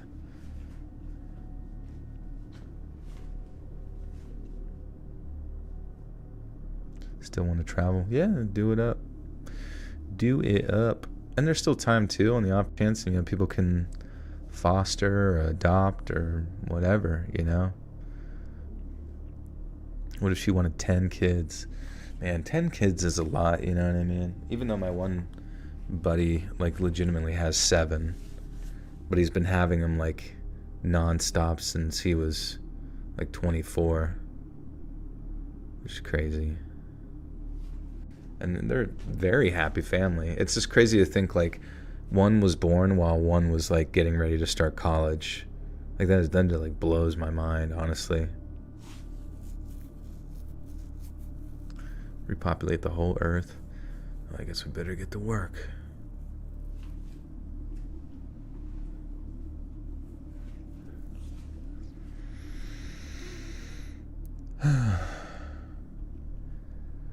Once the parents were ruled out as suspects, almost everyone fell under the net of suspicion, including neighborhood babysitters Joy Smith and Jacqueline Rubidoux. "It's amazing that it took us that long to put it together," recalled Davidson, but someone eventually remembered that Jackie Rubidoux had been implicated in an almost identical crime not even a year before, and after that, it was all eyes on her. When Detective Davidson finally confronted Rubidoux regarding Nima Carter's abduction and murder, her response was cagey, to say the least. Rubidoux claimed that she was playing bingo the night Nima disappeared, and at first, her alibi seemed airtight. But as Davidson continued to question her, he began to doubt Rubidoux's innocence. She was very quiet, Davidson recalled. She never looked you in the eyes. Her gaze was always somewhere else or looking at the ground. She would always get real close to telling you something critical, and then she'd back right off like she was scared to incriminate herself. In light of this, Detective Davidson remains almost convinced of Rubidoux's guilt, but laments the case's lack of closure. "We could never get her to confess," he later said. "The frustrating part was we had no physical evidence, no fingerprints, no footprints, no hair, no blood, nothing. The only thing I think we really had was this odd response I got from her about bingo. She was very angry about the fact that everybody got to play bingo while she would get stuck babysitting," Davidson explained. "And to this day, I'm convinced Jackie Rubidoux murdered Nima, but the district attorney never felt that we had enough to prosecute." Detective Davidson might be unshakably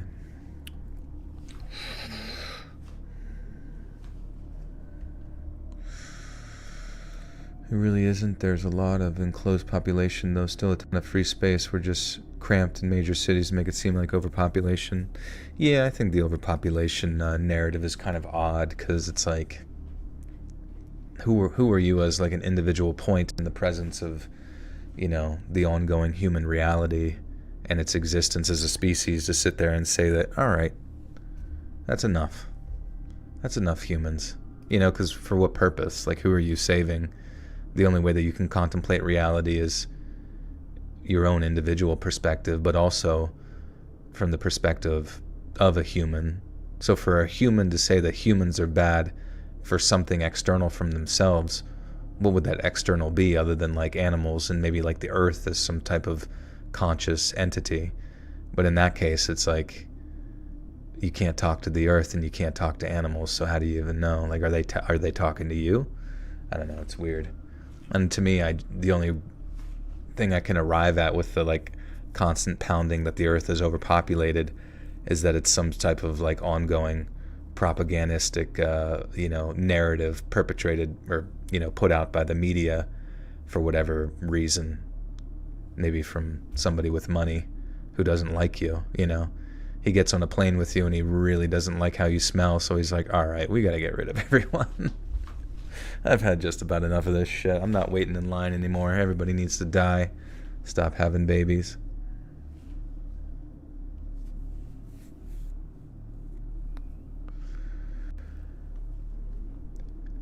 Detective Davidson might be unshakable in his belief, but not everyone is convinced Jackie Rubidoux abducted and murdered little Nima Carter, including her own father, George. 2 months prior to Nima's abduction, the Carters found their dog poisoned. A few days later, they returned home to discover it was trashed by vandals. I find it hard to think all those events were mere coincidence, George said. The Jackie Rubidoux we knew. No, it just doesn't add up. I never sensed that about her. Whenever Jackie came over, Nima would run up to her and give her a big hug. But several years ago I saw an interview with Jackie in a newspaper, and she said that she was on drugs at that time in her life. Was it someone we knew? George was asked. I think so. Someone who was familiar with our house, but I've never been fully convinced it was Jackie. George, whose wife Rose Carter died in 2000, is plagued by the haunting reality that no one was ever charged with his infant daughter's murder. He claimed the passage of a long 3 decades had helped ease his pain a little, but, as he so poetically phrased it, quote, unanswered questions still burn within. In the initial aftermath of her murder, detectives became convinced they'd positively identified Nima's killer and their suspect.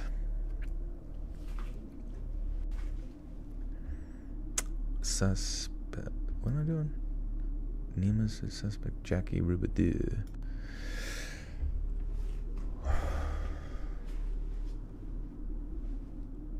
There's too many events like anime conventions and raves that sell way too many tickets. Exactly. We need to pack that shit with more. Get as many in there as possible with their stinky, unwashed assholes. And get to playing Magic the Gathering. Hurry up. Procreate already. Do mushrooms, you can talk to the earth. I swear I've talked to her before and she is in a lot of pain, actually. Okay, duly noted. Get high as fuck. Talk to the planets. In the initial aftermath of her murder, detectives became convinced they'd positively identified Nima's killer in their suspect, Jackie Rubidoux. Yet, they too have been left with a sense of unfulfilled justice. My wife and I lived for years with the what-ifs, said George Carter, who was now an active member of his local church. Nima cried that night when we put her down to sleep, and we never got up to check on her. We figured that we didn't want to spoil her, that she would eventually go to sleep, he continued. And now I think that person who took her was already in her room, probably hiding in the closet. What if we had opened the closet? What if we had gotten up to check her that night? What if we brought her in to sleep with us? What if? What if?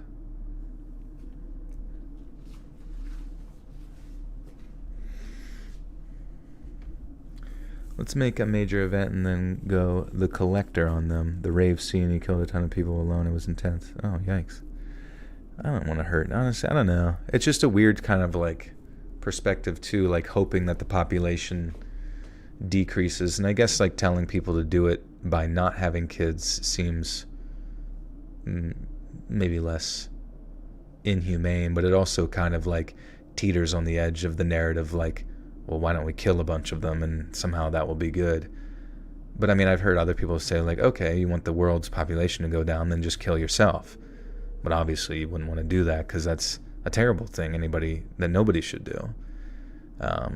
So I don't know. It's just it's a weird thing to even talk about, like that we somehow have a right to dictate any future for the earth when all we can really control is our own, individual self, I suppose. And we can barely control ourselves sometimes.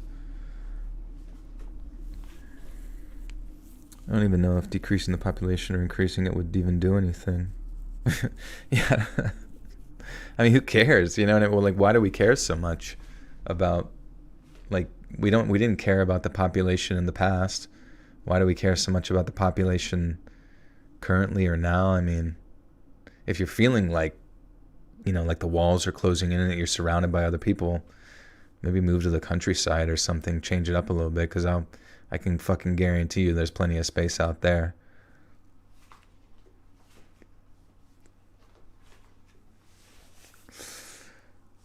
Oh, that was the entire loop, I think. Oh wait, it restarted. That's kind of crazy.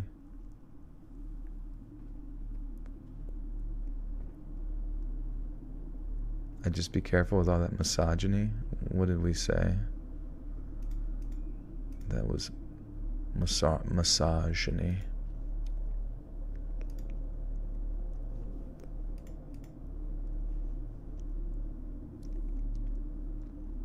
All right, let's read this outro.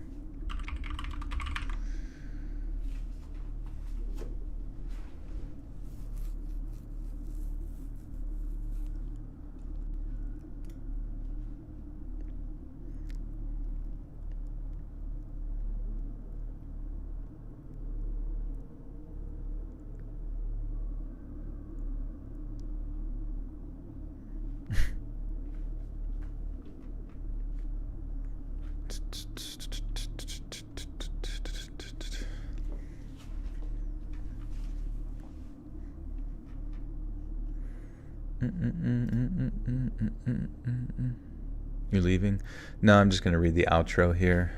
Well, I've been streaming for almost 5 hours. You guys can think of something misogynistic for me to say at the end.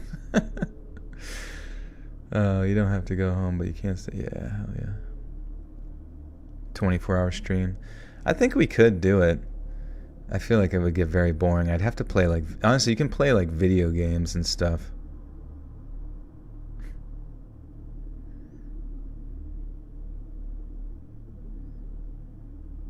Misogyny would actually be a really pretty name. Yeah. This is my daughter, Misogyny. Like it means strong one in Inuit. The Bible is canon in Pokemon. Is it really? Does Pokemon mention that?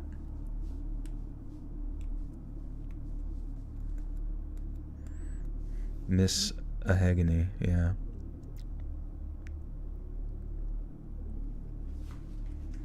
I hate that though. Isn't that weird?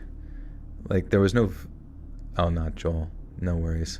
But isn't it kind of strange? Like sometimes people just say those things, and I'm not saying you specifically, but I noticed that like there's this weird sort of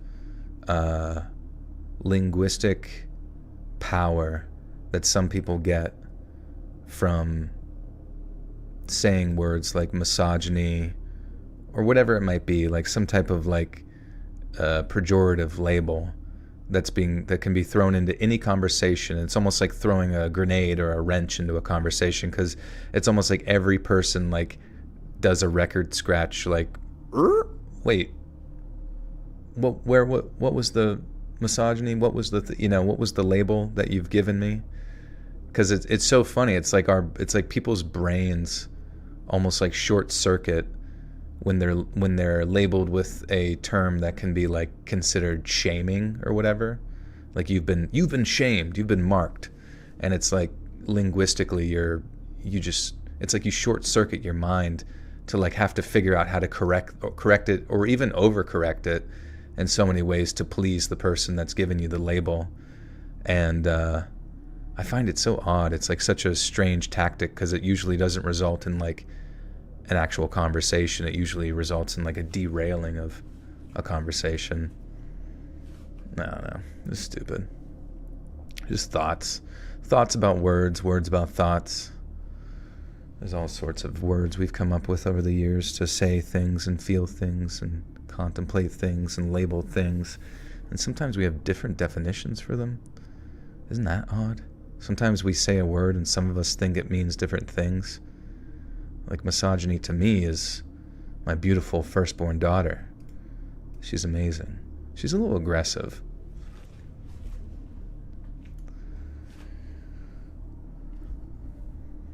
But yeah, and yeah, no, that's also true too. You say a word too much and eventually it will lose its power. You won't really be able to like derail a conversation as much, and people won't really consider it as much or even have the conversation with you about it because it will be just like disregarded. Do you listen to Mr. Nightmare's student video yet? No, I don't. I don't really listen to like horror stuff.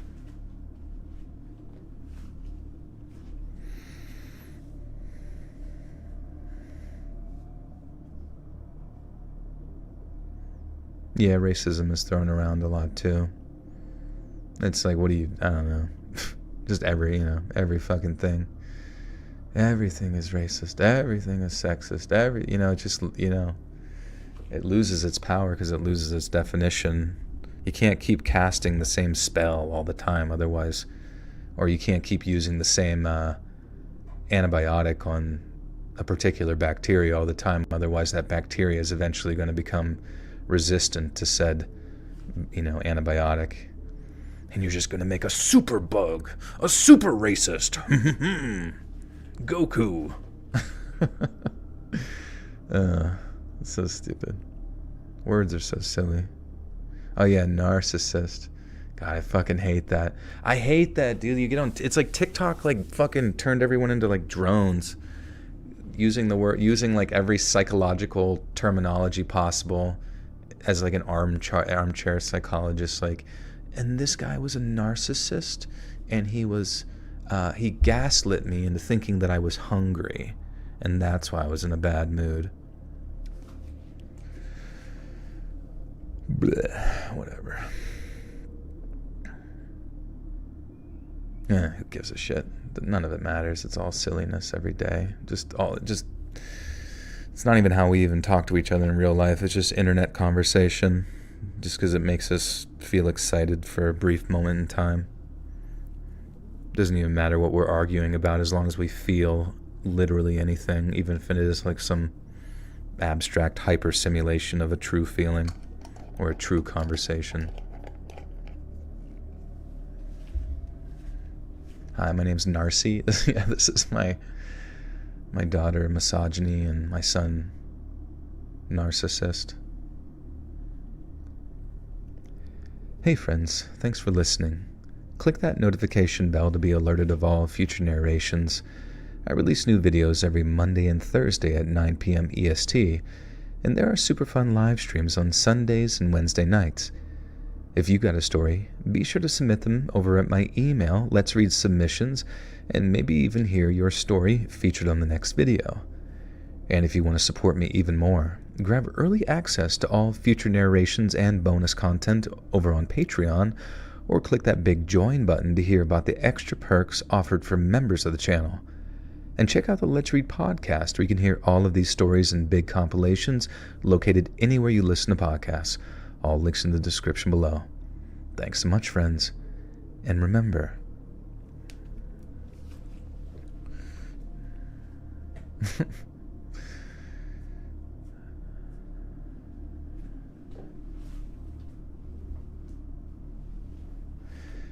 my boyfriend was a raging narcissist. And that's the thing, it's like, it doesn't, I guess, vernacular and words, they sort of change in their meaning and power as time goes on, as the culture uses it. But I think the weird thing about the narcissist usage is that and various other terms, is that they're so freely used, oftentimes inappropriately, but they still have the hopes deep down when using the words to elicit the same feelings that you might previously experience by hearing said negative pejorative, whether it's they're a racist or they're this and that, you know, and it's like the hope is that you, even though it doesn't mean the same thing overtly to people, it's the hope is still that it elicits the same negative reaction by placing that label on somebody, you know what I mean? So it just, I don't know, it just seems odd, and it just seems like it's like war. It's like war using your words. You wish to discredit somebody, you wish to bring them down, you wish to pull them down to a lower level. It's almost like punching somebody. It literally is like punching somebody with words, but eventually, you know, if you punch someone enough, they just might not feel the pain anymore. Aylin with the 2. Thank you, Aylin. Oh no, we can't say that on the remember. That'd be bad. That's a good one. Thanks so much, friends. And remember, words aren't real.